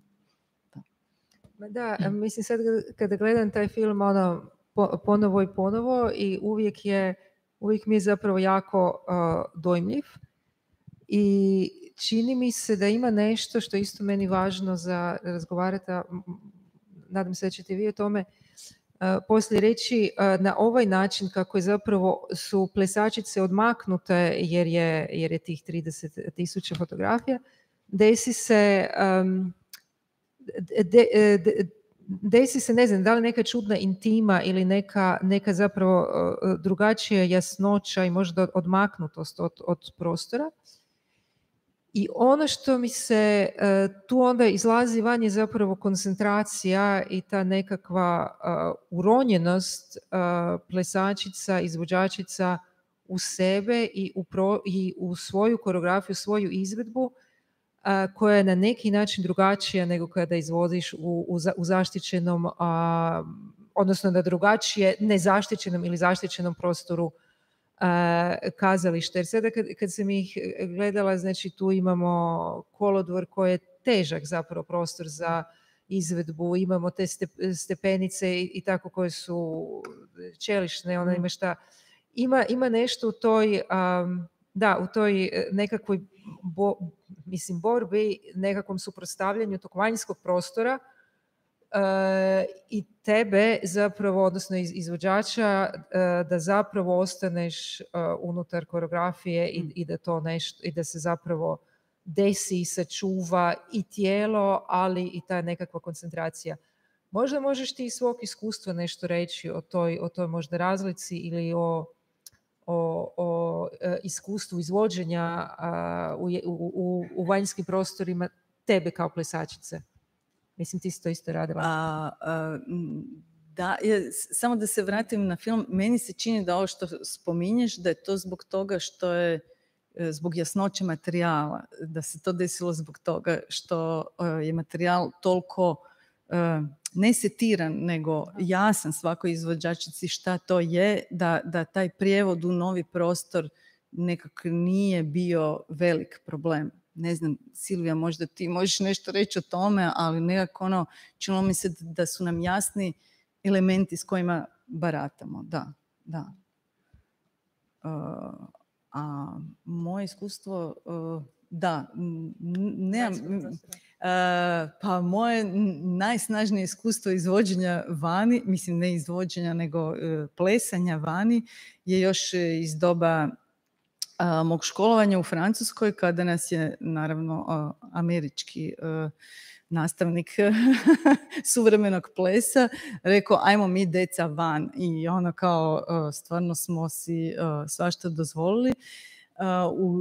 U tim nekim kreativnim satovima, radionicama plesanja vani i u fontani i oko fontane i na svakojakim dijelovima grada, i meni je to bilo toliko snažno iskustvo da sam si mislila onako, wow, u ovom sigurno nečeg ima. Tako da ono, ta žudnja da se ta ponovna ista senzacija desi, možda je to nekako ono, nešto što me vodilo sve više i više prema van. A da ne kažem ono, da su naprosto uvjeti su takvi kakvi jesu u Hrvatskoj i da kroz svoj rad sa studentima isto svakoj generaciji priuštim da ono, da pokušaju kreirati u nekim drugim prostorima, da imaju to iskustvo izvođenja i da nije samo dođem i plešem, nego gdje plešem, šta plešem, da stvar ono profunkcionira. Da. Imam još jedno iskustvo prije nego što pređemo na još jedno pitanje, još jednu temu, prije nego što pređemo na Škvadru. Meteo nad Smroku. To je isto bilo jedan rad koji je donio nešto novo, barem za mene, zato što se dešava u prirodi, ali na način da je zapravo taj dio Smroka zapravo bio postavljen kao pastorala, kao stage, dakle ne kao, ne znam sad mi hodamo pa tražimo plesače, nego zaista si bila tamo dobila situaciju i publike i glazbe i vrlo, vrlo jasno kadra. Ono, vodila si naš pogled što sada trebamo gledati baš nekako kao kadar. I nakon toga relativno nedavno, ove godine zapravo izašao film Meteo koji je dostupan online. Svima prekrasan film, ali tu se negdje isto možda i nagovijestila, odnosno i vratila se i krenula tematizirati pitanje prirode koja je koja je zapravo sada sve ono aktualnija i aktualnija. Pa možda nešto kako je došlo do toga, da li je to isto je bila neka situacija nemogućnosti prostora ili zašto Smrok? Pa zapravo, da, meni je vrlo rano postalo jasno da su uvjeti sve gori i gori i da ne mogu da ne želim raditi puno kompromisa što se tiče uvjeta rada i da bolje da ove nedostatke koji me muče, da ih iskoristim na način da me oni ta nemogućnost bivanja u prostoru, imati dovoljno sati da se pripremi predstava kao što se spada, da mogu raditi svjetlo tjedan dana prije premijere i tako dalje, da me to pogurne u nekom drugom smjeru, odnosno šta ja znam, očito da moram dalje raditi kreativno, pa ok, ako ne mogu u dvorani, idem ja na Livodu, nema problema. I s obzirom da je Meteo nekako bila tema koja je povezana s prirodom, tražili smo lokaciju, nismo odmah došli tamo, nego smo tražili koja bi bila lokacija koja je relativno brzo dostupna svima nama iz grada, a opet da postoji neka konekcija sa prirodom. A onda kad smo počeli, kad smo našli lokaciju, kad se Smrok desio, naprosto su bile preljepa ta drveća, odnosno taj kadar iz kojeg koji sam gledala za vrijeme proba, da smo onda naprosto odredili frame i postavili publiku koja je kao na pikniku sjedila na podu i na nekim kantama. Mislim, jasno sam definirala mjesto publike i na taj način dobila taj frame koji se meni činio zanimljiv.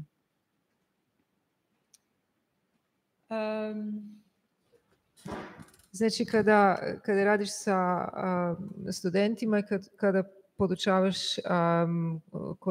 podučavaš ili komuniciraš iskustvo koreografije, rekli si pitanje prostora ulazi negdje na drugoj godini ili kako je?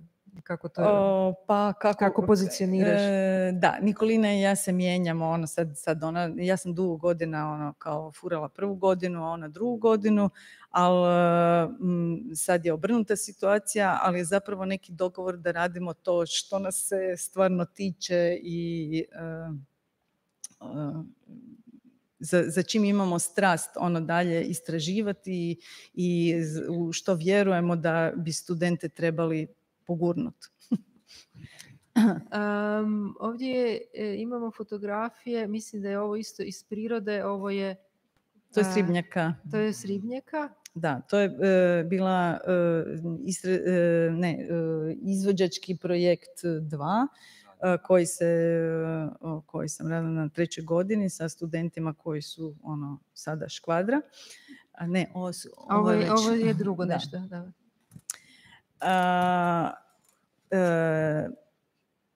Pa isto tako, mislim, i na akademiji imamo tu situaciju da li ćemo dobiti F22 kao izvedbeni prostor, kad ga možemo dobiti, kad ne možemo, koliko možemo imati proba unutra i tako da onda ja sam rekla da bi bilo dobro da studenti imaju to iskustvo rada na site specifiku. Nisam se bojala, nekak sam imala vjeru da možemo to isfurati unatoč možda i lošoj prognozi ili ne znam šta i rekla sam ja idem van, ne da mi se tu sad čekat, hoće Dolenčić izaći s ispitom ili neće ili ne znam ko je već profesor bio.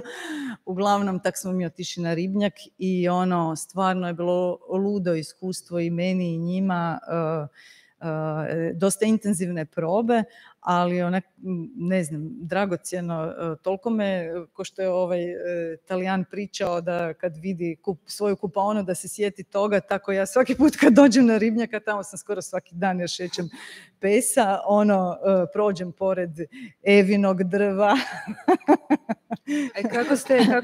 Kako si ušla u proces samo bivajući u prostoru ili... Da, odmah smo išli, mislim, ja nekako ako radim vani, onda radim vani. Ne mogu pripremiti materijal u dvorani pa ga onda transponirati van, nego ajmo odmah izvana, ajmo vidjeti šta tu ima. Mislim da su oni dobili isto neki upitnik oko nekih stvari koje sam željela dotaknuti, ne sjećam se više šta, ali šetnja, jel da? Da.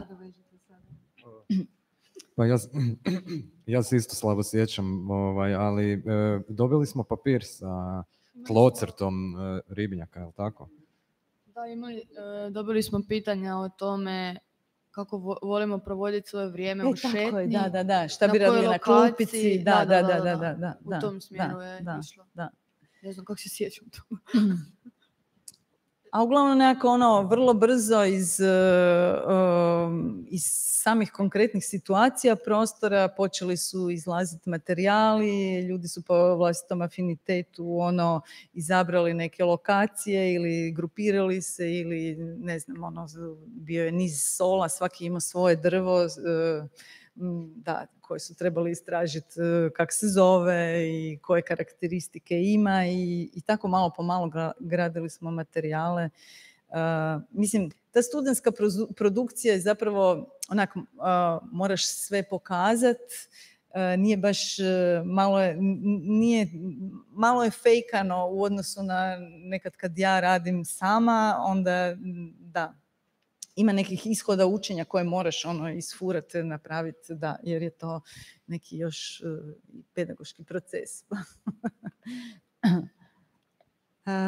Pa možda da sad malo apsolutno pređemo, znači članovi kolektiva Škvadra, osim vas troje, ima vas još 6, jel tako? Sve skupa vas je 9. Da, sad nas je 1/3 ovdje. Sad vas je 1/3. Kako da ovo?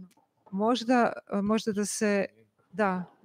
Aha, evo ga, idemo tu, idemo reorganizirati prostor. Mislim, specifični ste po tome, vi ste 3. generacija koja je izašla iz akademije ili druga. I mislim za one koji, ako ima neko koji ne zna, mislim specifični ste po tome što ste zaključili da ćete ostati raditi kao generacija i zapravo klejmati na neki način svoju poziciju generacije, što je zapravo zanimljivo jer naravno vas veže posebno zajedničko iskustvo. I još uvijek ste svi skupa. Da, i imamo dodatnu članicu Margaretu Firinger, koja je nakon 2 godine došla pridružila se djelovanju. I djelujete kao umjetnička organizacija. Da. I dobro, negdje kako sam onda i razgovarala sa Irmom i ovim temama, bilo isto logično da se zapravo vas pozove u konverzaciju, zato što unutar ovog vašeg rada unazad koliko, 3-4 godine koliko radite, prilično jasno artikulirate javni prostor kao, ne samo kao pozornicu, nego kao, puno više od pozornice i isto na način na koji mijenjate prostore, ali i na način na koji želite pozicionirati svoju umjetničku praksu u neki javni prostor, ali radite povremeno i u kazalištima. Povremeno, ali isto tako radite i koristite i video kroz društvene mreže kao neku novu pozornicu, kao nekakav novi prostor. Ja ću sad prestati pričati da vam ne oduzimam vrijeme koje sam obećala dati, a u međuvremenu ću naći vaše prezentacije pa ćete vi, evo, izvolite. Znači mi smo, kao što je bilo u najavi, umjetnička organizacija Škvadra i uistinu je zanimljivo da se cijela generacija, ista klasa, odlučila na taj prihvat organiziranja i samoorganiziranja, pogotovo kad sad malo razmislim o tome sa ipak nekim utakmicama u nogama da smo užasno mladi. Mislim i dalje, ali jako mladi ušli u taj svijet autorstva i traženja nekog svog umjetničkog puta, afiniteta i neke refleksije na ono što se oko nas dešava, a na to se zapravo i puno referiramo, pa i zato tako razne akcije u javnim prostorima izlaze na vidjelo. Pa ne znam, moje neko doživljaj svih nas, nama se zapravo desilo to da smo na 3. godini shvatili da ne želimo prestati plesati zajedno. To je možda bio neki onako jezgra nekog našeg ok, šta možemo učiniti po tom pitanju, i onda su došle nove problematike, a to je što otvoriti, da li je to udruga ili organizacija. Pa smo tu sa profesorima i ljudima koji su nama bliski i na plesnoj sceni pričali i savjetovali se. Onda je bilo što sa prostorom i kako i gdje. Sigurno meni osobno je Maj, a i svima, mislim, bio jedan od pokretača gdje smo rekli ok, nemamo prostor, znamo gdje živimo, svjesni smo, ali to ne znači da ne možemo raditi. I mislim da nam je to donalo jako puno dobrog. Od tog da se razgolitiš i uopće imati probe javno je puno drugačije od tog da si ti zadnjih 15 godina u plesnom studiju na akademiji, cijelo vrijeme u svojim slačionicama, u sigurnom nekom prostoru. Pa od toga da upoznaješ ljude, tipa na Ribnjaku smo mi već znali gospođe sa pesekima, peseke, znali smo kao šta nas očekuje, a opet s druge strane i to preslačenje na Ribnjaku, jako puno benefita dobiš na privatnoj nekoj razini i počneš promatrati ljude i na toj nekoj možda mladoj umjetničkoj ideji koju imaš, evo ne znam, to su I Una je zapravo bila pokretač u Škvadri sa punopravnim kao autorica i pokretač nekog koreografskog jezika našeg. Pa hoćeš nam možda nešto reći? Da, ja bih se nadovezala na ovu priču o o rađenju vanjskim prostorima i sad sam baš dok je Irma pričala, razmišljala čak i da imamo nekakvo, ne znam, neograničeno kazalište u koje možemo cijelo vrijeme koristiti. Nisam baš sigurna da li bi uvijek birala taj prostor, odnosno mislim da sam prilično sigurna da bi išla van i dalje. Ne znam, možda je ta ljubav prema prostoru stvarno potekla od Irmine povezanosti s prostorom, ali ja se zapravo čak i prije Maja sjećam kad smo imali na koreografiji na Zebri, našu legendarnu koreografiju, jer smo radili na raskrižju tamo ispred muzičke akademije i ta nekakva konstantna neka izvođačko stanje u kojem moraš biti svjestan, odnosno svjesna naravno kakva će biti prognoza. Da li je ponedjeljak, utorak, srijeda ili koji dan, jer se semafori mijenjaju s vikendom i tjednom, pa to proučavati, pa skužiti kakav je promet. Baš su nekakvi zadaci, odnosno nekakve misli koje moraš proći puno drugačije od tog zaštićenog prostora u dvorani koji je takav kakav je svaki dan kad dođeš. Ovo se non stop mijenja, pa su oprali cestu, pa baš neke užasno sulude situacije s kojim se nosiš kao izvođač i meni je to nekako puno inspirativnije nego bar mi trenutno tako, nego zaštićeni rad u dvorani. Komentari ljudi isto je nešto što... Mislim, super mi je zapravo u cijelo vrijeme si u doticaju s prostorom u kojem radiš i kojem nudiš tu umjetnost sa publikom. To su ti ljudi koji mogu doći u kazalište, ali puno više ih sretneš zapravo različitih ljudi izvan kazališta. Tako da, ti si nešto htio. Da, zapravo dosta i o tome i mislimo i razgovaramo, a zapravo se vodi oko pitanja življenja nekog grada ili življenja neke trenutne generacije ili situacije, pa i na muzičkoj sceni, i na umjetničkoj, u drugim medijima, koje su nekakve dinamike,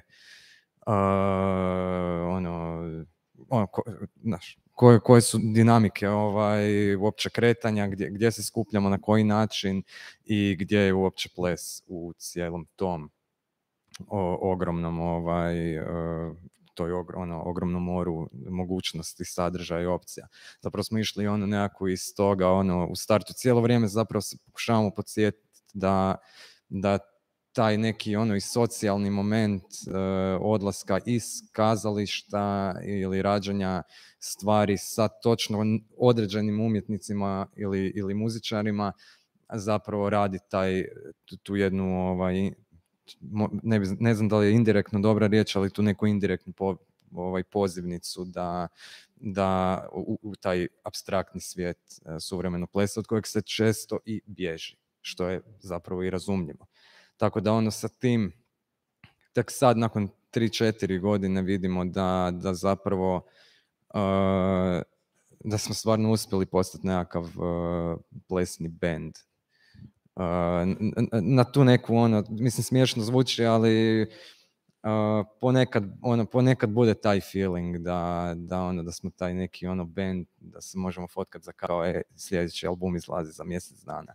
Ja bi se s čime samo oprosti nadovezala, kao kad smo kretali u organizaciju, jedna od stavki nam je bila mi želimo da, bila je frustracija toga što smo bili svi slična generacija i svjesni da imamo puno prijatelja koji uopće ne razumiju taj dio kojim se mi bavimo i da to je nešto što mi se želimo baviti dugo u životu i kako to približiti prvo njima, a i onda svim ostalim ljudima koji nemaju uvid u to, jer svi znamo da nije baš u prezenciji suvremeni ples mladim ljudima. No. Pa ne znam, taj neki moment, ajmo onda na ulice, zapravo to što mi nemamo adekvatan prostor je napravio najbolje za Škvadru, po meni, barem u ovim počecima. Evo ga Dolac, punopravno na Dolcu.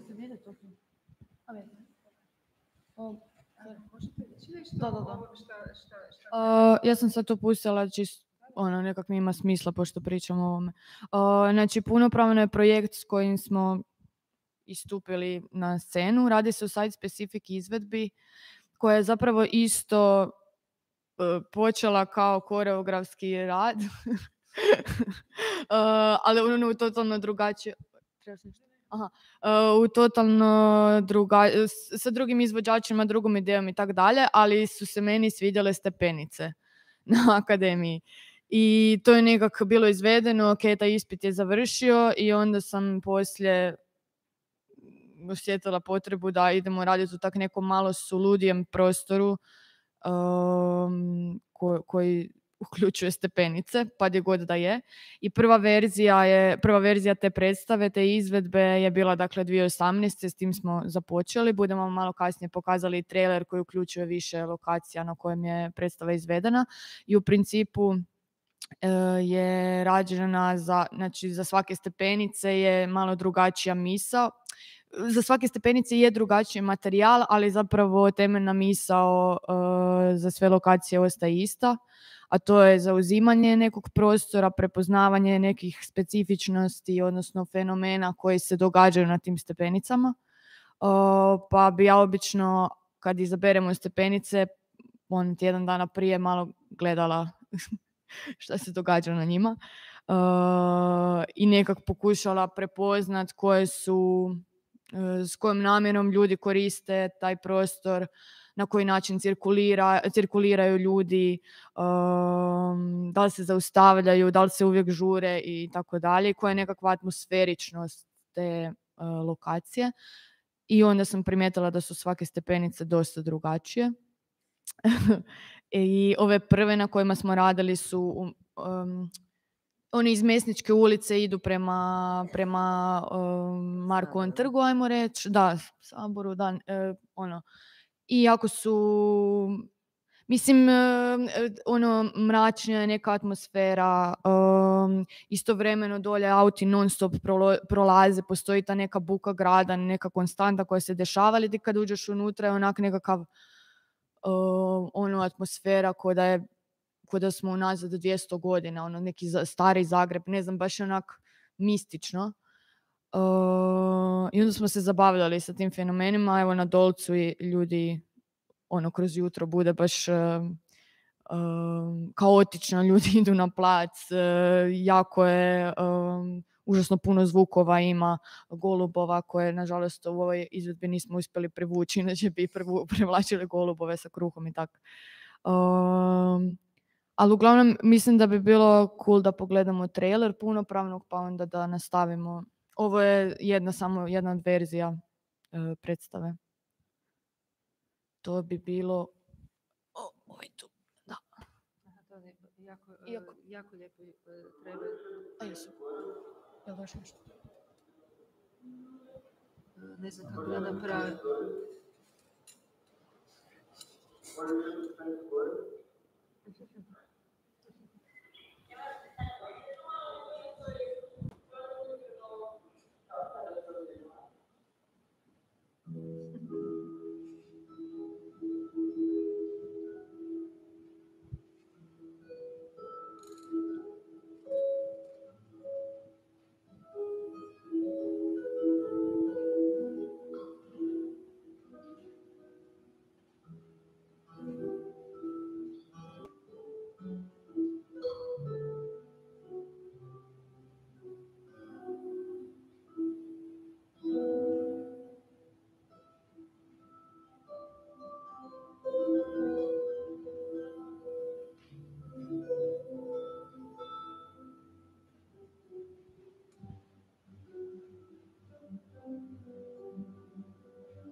Sa punim pravom istupamo na scenu.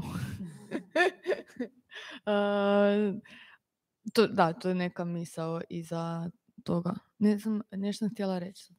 Aha, i super mi je isto sad kad prolazim po tim stepenicama, ne znam je li vama tako, baš ono kao ove smo osvojili i ove smo osvojili.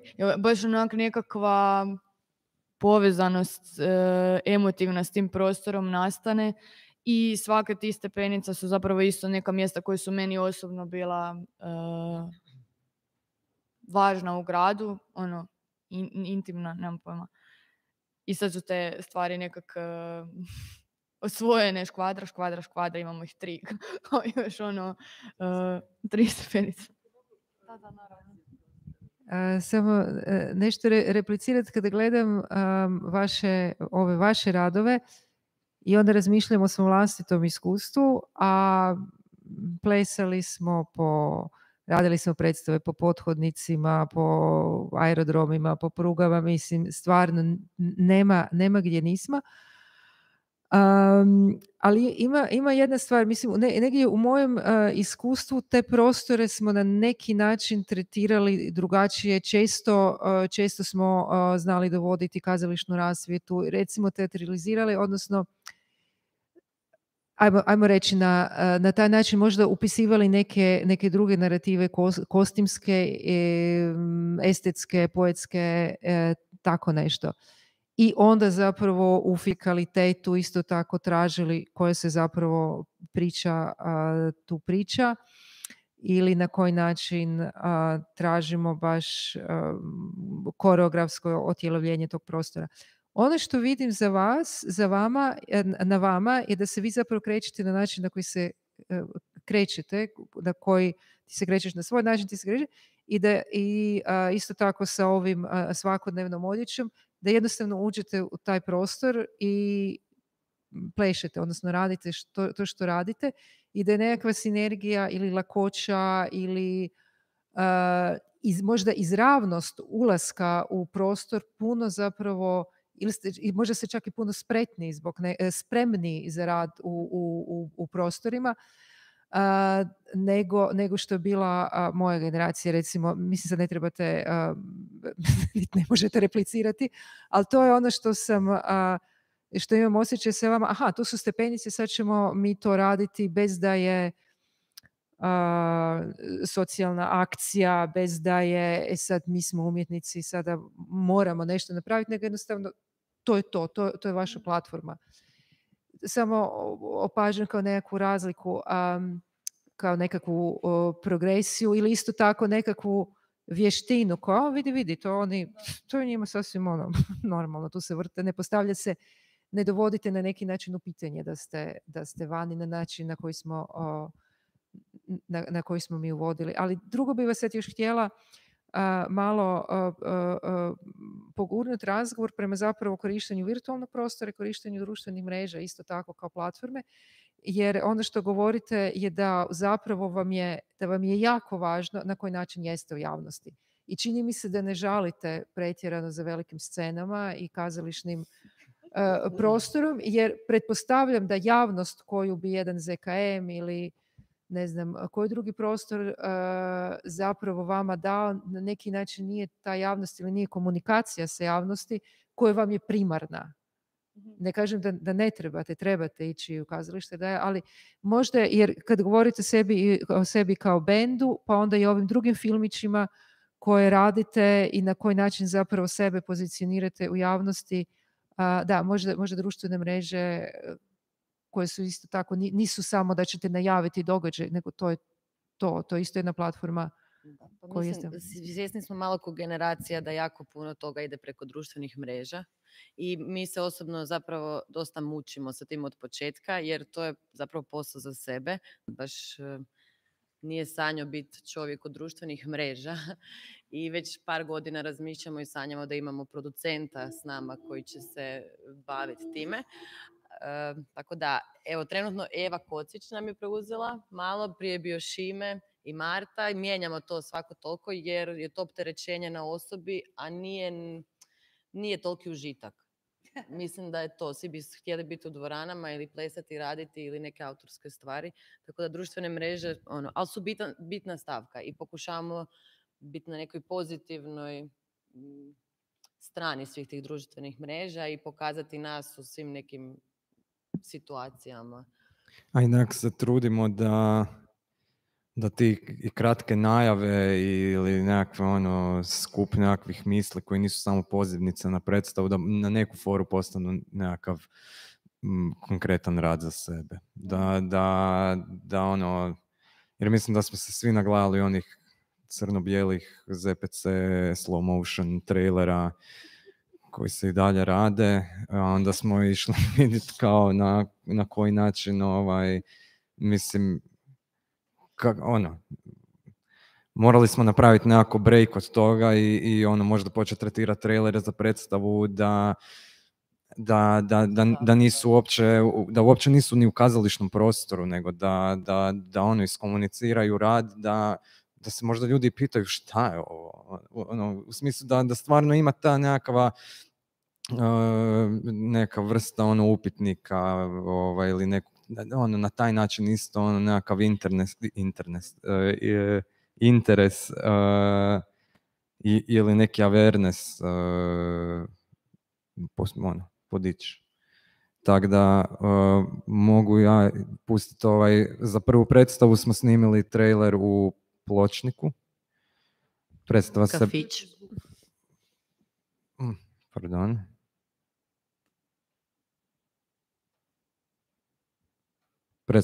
Prva predstava, kazališna predstava, Ne čujem te mrake. Bavili smo se negdje kako poruka stiže od pošiljatelja do primatelja i na koji način nekako pokret u apstraktnom dati nekakav narativ ili značenje bez da u jednom trenutku otvorimo usta i izgovorimo neke riječi. Pa pogledajte trailer.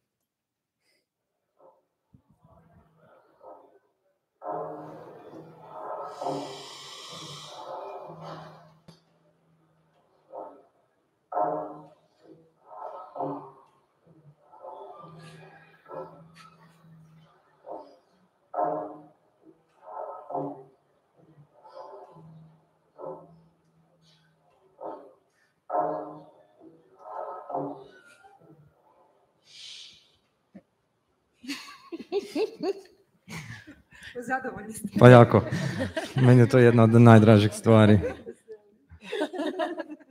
Ja bih samo htjela nadodati da svaka naša izvedba u kazalištu ima i svoju verziju za vanjske prostore. To je onako isto nešto na čem inzistiramo. Pa zapravo, mislim da je to inzistiranje došlo iz situacije gdje nam predstave ne preživljavaju u kazalištu duže od jedne sezone, što uključuje maksimalno 10 izvedbi, mislim do sada da smo nakupili sa Ne čujem te mrake, i onda ta predstava nekako nestane. I zapravo ovaj tip rada, premještanje ili misli koje stoje iza predstave ili nekakvih koreografskih alata van, omogućava toj predstavi da zapravo i dalje igra. I nama Ne čujem te mrake je, mislim da prošle godine kao i dalje igra predstava, ali u ovoj verziji za van. I nekak, da, imali smo nekoliko gostovanja, sad i bazen, čekamo bazen u parku, u Klanjcu, tako da eto, predstave nekako još uvijek postoje, iako su u tim verzijama. Imamo par fotki samo. Ovo je, znači, Ne čujem te mrake ispred HNK, to nam je bila prva takva situacija gdje smo predstavu prebacili vani. Ovo je Koprivnica. Ovo je bazen u Humu na Sutli. I ovo je bazen u dvorištu ZPC-a za dan plesa. I sad se radi nova varijanta bazena u Bjelovaru. A ono što je isto nekak, ja mislim, bitno za spomenuti, jer mi smo generirali video radove i neke site-specific intervencije u pandemijskoj godini mi vjerojatno ne bi tu količinu ili uopće razbili i te neke komunikacijske vještine prema van, jer je naprosto smo morali naći smisao u godini koja je bila potpuno besmislena. Pa smo i na taj način nekako probali održati nekakvu i radnu etiku da mislim, nismo imali drugu opciju. Mogli smo samo ne raditi ništa. To je bila najgora opcija u tom trenutku. Tako da, bazen je predstava koja je trebala igrati, mislim, igrala je ali u pandemijskoj godini. Tjedan dana prije premijere smo ušli u prvi lockdown, tako da zapravo ne relativno, nego na početcima karijere smo imali dosta nesretnu ishod situacije, tako da zapravo sad nam je krenula ponovno osjećam uzlet da je krenula neka vrsta sezone koja će vjerojatno takva i ostati. A za otvaranje sezone radimo u garaži Kamba. Nakon skoro 5 godina postojanja i maštanja o velikim prostorima i kazalištima, dospjeli smo u prostor za jedan auto u kojem radimo autorski projekt i bit će to dosta zanimljivo. Zapravo je kombinacija, ja mislim to će biti kao uvezeno u jedan rad, u principu je praktički triple bill. Ema radi video instalaciju, odnosno video instalaciju, s obzirom da je započela svoj master studij u Antwerpenu. Marta Habulin radi jedan dio i Una Štalcar-Furač radi drugi dio. Moj dio je opet nastavak punopravnog koji se sad radi u toj garaži i najvjerojatnije će se zvati Preživjeli. Tako da, i Emini videi su zapravo dio mog rada kao još jedna izvođačica koja je preko videa sa nama. Sad ništa intenzivno boravimo u garaži i nadamo se da neće padati kiša više.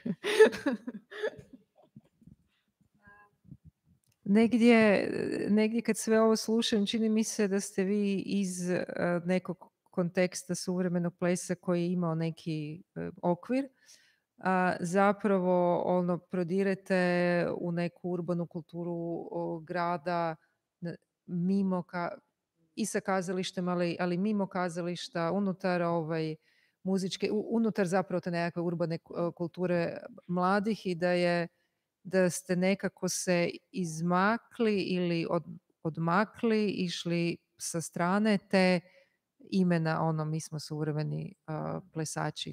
Tako nekako vidim da pokušavate obuhvatiti nekakav prostor javnosti. Pa ja nekako mislim da i nas same i naše suradnike ne stavljamo u nikakve ladice stvari. Mislim da smo jako otvoreni onako, i da ljudi to prepoznaju i zato nas i zovu i tako, lijepo je to da te Bjelovar pita hoćete doći raditi intervenciju bazena, a ti si mislio da gotovo je s tim. Ili tako neke stvari su stvarno ta prepoznavanja koja vidiš nakon par godina, a ti to uopće ne doživljavaš kao nešto, jako je to naše. I nesiguran si, koliko si siguran i imaš neke autoritete koje si imao kroz život, koji znaš da će ti doći na te predstave. Svašta se tu nešto povlači. Ali onda prođe 5 godina i vidiš sve stvari koje se dešavaju i misliš si pa fakat smo izgurali nekak sami tu mašinu smo i to nas mislim i dalje goni. Koliko god imamo i frustracija i teško je biti u demokraciji od 9 ljudi. Imamo mi svojih ups and downs, ali nekak nas uvijek drži taj uzlet koji se desi. I to, na primjer, kad smo došli raditi za vrijeme pandemije, kad nas je Kulturni centar Medika zvala da radimo video, to nam je zapravo bilo prvo otvorenje. Mi smo bili ko mali klinci u osnovnoj školi, kao mi radimo, a zapravo bilo minimalno što smo mogli raditi. I da. Pa nas to možda ta neka zajedništvo i ljubav i neko to, mi smo svoji, drži možda na tom nekom malo sitnom paralelnom putu od ostalog. Iako mislim da se ne izdvajamo i da smo prisutni i trudimo se biti prisutni i zvati što više suradnika i kao i suradnike stavljati ispred nas u smislu i financija i nekog što boljih uvjeta za rad. A mi ćemo se snaći, taj neki, da, ne znam čime. A što se tiče tog i pozivanja suradnika i uopće to što smo spomenuli, integracije u nekakav urbani alternativni svijet, mladi svijet i sve te nove ideje koje sa tim dolaze, zapravo vidimo ogromne poveznice između katastrofa koje se dešavaju samo na plesnoj sceni, tako se to preslikava i na svijet, glazbeni svijet, nekako je počelo biti vrlo popularno gasiti prostore kulture i ugasiti ih potpunosti bez nekakve alternative, tako da mi se čini da ovdje sad malo prije u usputnom jednom razgovoru smo baš spomenuli tu nekakvu hermetičnost plesne scene i tu nekakvu glupost s kojim se borimo i mislim da se i uspješno i hrvamo, ali to je jedna realnost da nekak nije dovoljno samo podržavati jedni druge, iako je to sastavni dio rađenja, nego koji su još sociološki nekakvi aspekti, što još ulazi u sliku nekog rada ili neke vrste djelovanja. Tako da na neki način smo se pokušavamo probiti koridor i tamo, koliko god se zapravo želimo, jer ne želimo se mi odmaknuti od toga kao to mi tako radimo i sad ćemo biti po vani i bla bla bla, super, haha. Voljeli bi mi itekako biti ukorijenjeni ili barem imati nekakvo institucionalno sidro. A to je pak neka druga vrsta rada, to je ta druga vrsta kopanja tunela, a ova je nekako jednako bitna za neko pozicioniranje ili redefiniranje pozicije plesa u još nekoliko kontekasta.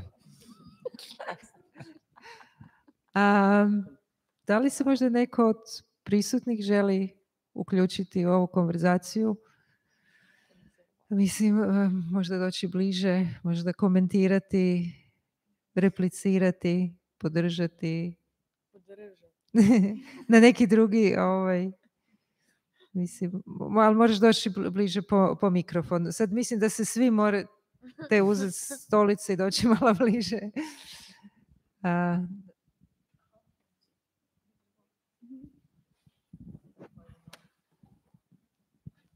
Sjedi s nama na stolu.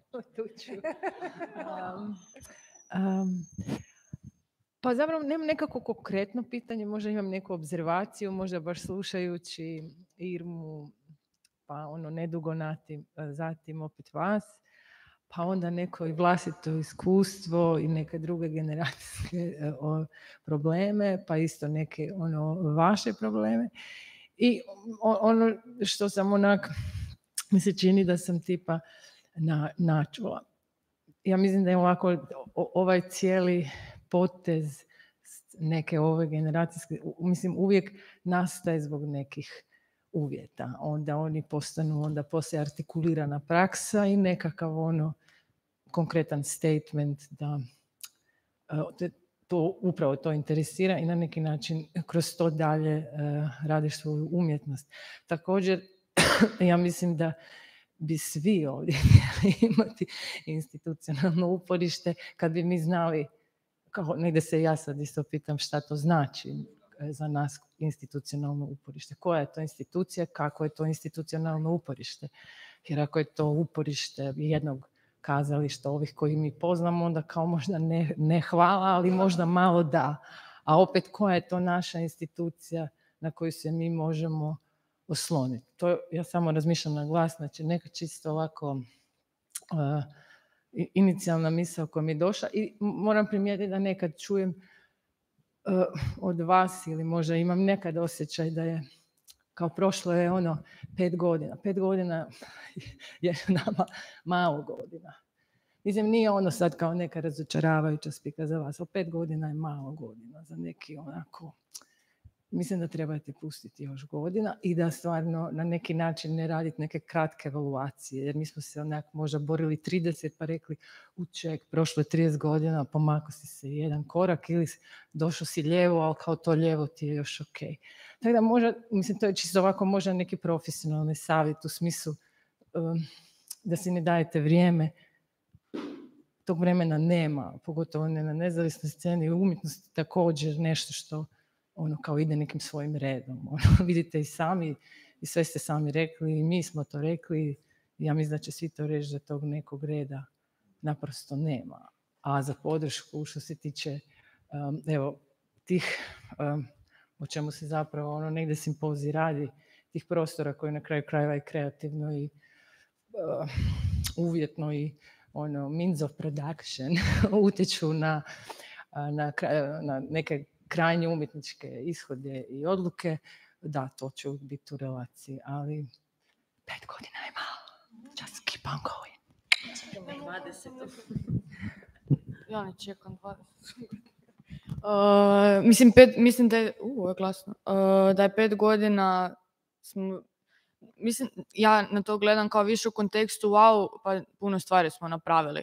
Kad gledam, kad sam trebala birati materijale za ovaj simpozij, pa kao kuda krenem, pogotovo vanjski prostori, pa imamo pa kako, pa u tom kontekstu smo nekak fakat zadovoljni. Super. I dosta je zapravo apsurdno, samo razmišljajući o tome nekao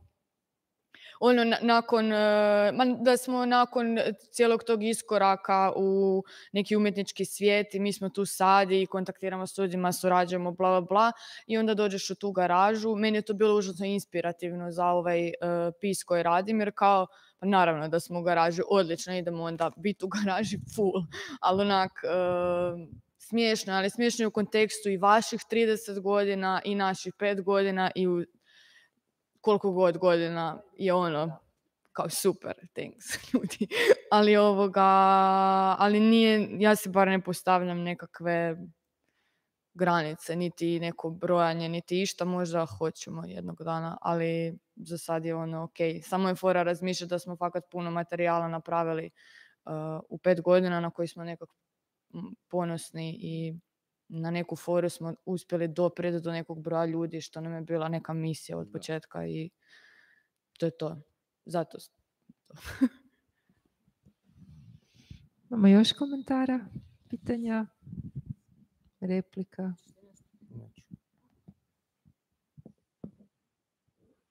Dok razmišljate, ja bih pitala Irmu šta dalje radiš? osim ispitni rokovi. Sad prije pisanja aplikacija moram javno izreći svoj projekt. Ne moraš. Pa mislim, moram priznat da se ovaj simpozij jako nekak naslonio na daljnji rad koji pripremam i baš smo jučer Jasna, Žmak i ja bile na kavi i pričale o novom projektu i danas slušam ove vaše goste i onako kao wow, na koji način se nekako ideje nadograđuju ili mislim postaju kompatibilne i sad neko mi je rekao, neko je rekao tu sad na kavi, pa što želiš čut, to i čuješ zapravo. Da, Sonja mi je to rekla. Tako da, mogu samo reći da iz jedne makro pozornice koja je bila u zadnjem projektu Nevidljivi ples, pozornica da je pozornica izvedbeni prostor, cijeli kvart, krećem na neku mikro varijantu. Evo, samo to. Ne znam koliko kvadratnih metara, ali malo.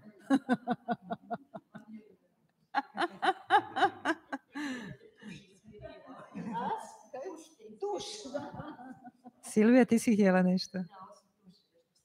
Tuša i krletki. Mislim, ja sam se htjela samo nadovezati na ključnu riječ prostori, koja je kao glavni naslov ovog simpozija i negdje čini mi se da, ako sad razmišljamo generacijski, iako ja zaista pokušavam izbjegavati razmišljati generacijski, jer mislim da je to isto poprilično ograničavajuće, ali ajmo reći, ok, to je neko činjenično stanje. Ako razumijete što hoću reći, znači ne želim uopće govoriti sad iz pozicije ja sa svojih 47,5 i vi sa svojih 22,5, nego razgovaramo kao kolege, ali generacijski naravno postoje neke razlike, kao što je rekla Alex, jer svako vrijeme ima neke svoje datosti koje onda upisuje naravno u potrebe. Ono što mi se čini da je velika snaga ove naše plesne zajednice ovdje kod nas, pa kad kažem kod nas, možda mislim na Zagreb, možda mislim na Hrvatsku, možda mislim na, nisam zapravo sigurna, možda mislim na samo jedan dio toga, vrlo je to neodređeno, ali čini mi se da ono što je snaga je da se zapravo neprestano izmišljaju i promišljaju i utjelovljuju neki novi prostori u simboličkom kao i u fizičkom smislu, pa sada u fizičkom smislu je tu možda najbolji primjer naša Larisa, koja je tu stvarno svojim rukama izgradila ovo gdje mi sad jesmo i gdje ćemo vjerojatno za 5 godina imati bolje uvjete, kao što smo malo prije uz ručak zaključile, za rad u kazalištu nego što ga imamo bilo gdje u ovome gradu, jer će Larisa to napraviti za razliku od javnih struktura koje to neće napraviti za nas, pa do nekih simboličkih, pa do prostora koje, evo, od kad sam ja u Zagrebu, a to je sada od 2002. dakle punih 20 godina, pa su to bili prostori ekscene koje smo pokušavali otvarati, pa prostori unutar SC-a koje smo pokušavali otvarati, pa prostori unutar MSU-a koje sad pokušavamo otvarati, pa neprestano neki prostori koji se, pa evo još jednog novog prostora za ples, jučer mi je pričala Ivana Bojanić, oni sad rade puno u Voćarskoj, evo još neki novi prostor. Ono što vama kao Škvadri mi se čini da imate stvarno puno pravo biti ponosni na sve što ste do sad napravili, ono što mi se čini da je najveća vrijednost iz moje neke iz onoga što ja želim čuti, je to da ste jako autentični u tome koje prostore vi otvarate. Znači, mislim, svi se ti prostori negdje naslaguju na tu jednu veliku sliku svih tih prostora koje mi ovdje zajednički zauzimamo, tako da budite autentični u svojim potrebama i u tome što onda vi doprinosite zapravo otvarajući taj prostor za sve, isto tako i za ostale. Mislim, to je sve dio neke zajedničke slike, čini mi se. I čini mi se da je jako važno razmišljati progresivno u tom smislu, čini mi se da smo svi svjesni da neki prostori i neke strukture jednostavno više ne funkcioniraju. Mogu biti vrlo konkretna, na primjer, meni se čini modeli ansambla, prostora kojeg zauzimaju, evo ga, nemam pojma, evo ga sad možda nije pravo mjesto da se o tome razgovara, ali čini mi se da stvari treba fakat nanovo promisliti. I mislim, šteta je da neke strukture koje imamo propadnu u ništa. Ja mislim da se moraju transformirati. Ja ne mislim da treba ukinuti strukture koje postoje, trebaju se transformirati. Mislim da ste vi jedan lijepi, svježi primjer toga na koji način se neke nove strukture mogu promisliti i stvarno čini mi se da je velika vrijednost toga isto da razmišljate ne hijerarhijski u tom vašem odnosu, vas 9, pa to je što kažete, mučite se s tom demokracijom, vas 9 mogu misliti. Meni ih je teško stroje, ali kamoli s 9. Tako da, evo ga, da, svaka čast na tom. I ajmo otvarati nove prostore svi skupa. A ove stare koje ne donose više to što bi trebalo donositi, ajmo ih transformirati. Jej! Ajmo.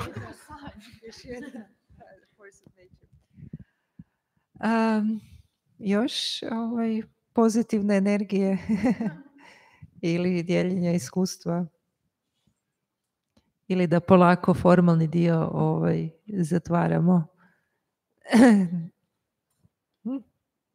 Ja mislim da smo sve rekli. Pa puno hvala da ste došli i da ste sve skupa ovo podijelili. Meni je stvarno jako drago da se ovo desilo, koliko god da nas je bilo. Nadam se da su puno više ljudi planiralo doći, ali sutra nastavljamo. Negdje moja ideja i potreba bila na ovaj način okupiti ljude, ovo što vi govorite, malo proširiti, pa i način na koji mi razgovaramo, jer kada sam razgovarala sa Irmom, pa onda kao pa zovi Škvadru, onda sam kao pa znam što Škvadra radi, ma zapravo nemam pojma što radite. Mislim, znam vrlo vidim da nešto radite, gledala sam iskreno 1,5 predstavu, ali ima i unutar našeg jako puno podrazumijevanja da znamo što će Alex napraviti, zaista ne znam, i da znamo što će ne znam. I evo i kako se sada otvorio ovaj prostor, bilo bi zaista, nadam se da ćemo uspjeti otvoriti to što zovemo interdisciplinarnost, ali ajmo maknuti uopće tu disciplinarnost, nego zaista, što Silvija govori, gledati i slušati možda jedni druge, pa i treće sa nekim s nekim novim interesom i sa nekom novom znatiželjom. Recimo, ja bi to voljela vidjeti u sebi u sljedećih 5 godina, jer smo i sa svim ovim situacijama i krizama, mislim, prostori u ple se zatvaraju u posljednjih 70 godina. Ne u posljednjih, nego evo, nedavno sam razgovarala sa Majom Đurinović, pa smo rekli da ćemo 2024. napraviti ogroman du u Hrvatskoj, jer je 100 godina da je Rudolf Laban prvi puta došao u Zagreb i imao izvedbu u umjetničkom paviljonu, ja mislim i na Cmroku i tako dalje. Znači 2024. zapravo možemo bilježiti 100 godina od modernog pristupa plesu i mislim da nikad nije baš bilo jako dobro, bilo je malo nekakvih iskoraka u nešto bolje. Pa ajmo vidjeti šta možemo u sljedećem razdoblju invigorate, otvarati. Isto tako jedno je pitanje kako mi osvajamo prostore i koje su naše te pozornice za naš rad i ono što nas zanima, ali isto tako ovo što vi radite i što svi skupa isto razmišljamo, na koji način mi onda definiramo te prostore i za druge ljude. I mislim što znači i drugim građanima i građankama i zajednicama i srodnim praksama kada odjedanput vide, što su Ana i Giovanni govorili, neku drugu poeziju, neko drugo oplemenjivanje, neki drugi san, taj hovering, to neko zajedništvo koje dolazi, ili iskustvo sebe kao human being, kroz imaginaciju, kroz neki poezij koji nije samo odnodnevno idemo od točke A do točke B i jedva nosim cijeli život sa sobom. Tako da mislim kada smo govorili o prostorima i kao alternativnim svjetovima, je to create meaning through circulation of our creativity i tjelesnosti i za neke druge i dati nekakva druga moguće teksture života, koje čini mi se je upravo to što samo mi kao umjetnici, umjetnost može dati. Tada. Možda da sada ja isto prestanem govoriti. Zahvaljujem. Always welcome. Hvala svima. Hvala Sindri koja je sve ovo danas održala, sve ove žice, 2 kamere, live stream, komentara na YouTube-u, pretpostavljam da nije bilo. Dobro. Super, vidimo se sutra u 2 ko dolazi na radionicu i u 6 sa... kako se zove tvoj rad, Alex? Sa Trijumfom praznine i sa The Mothers in Spring in Autumn. Hvala svima, idemo pojesti što je ostalo.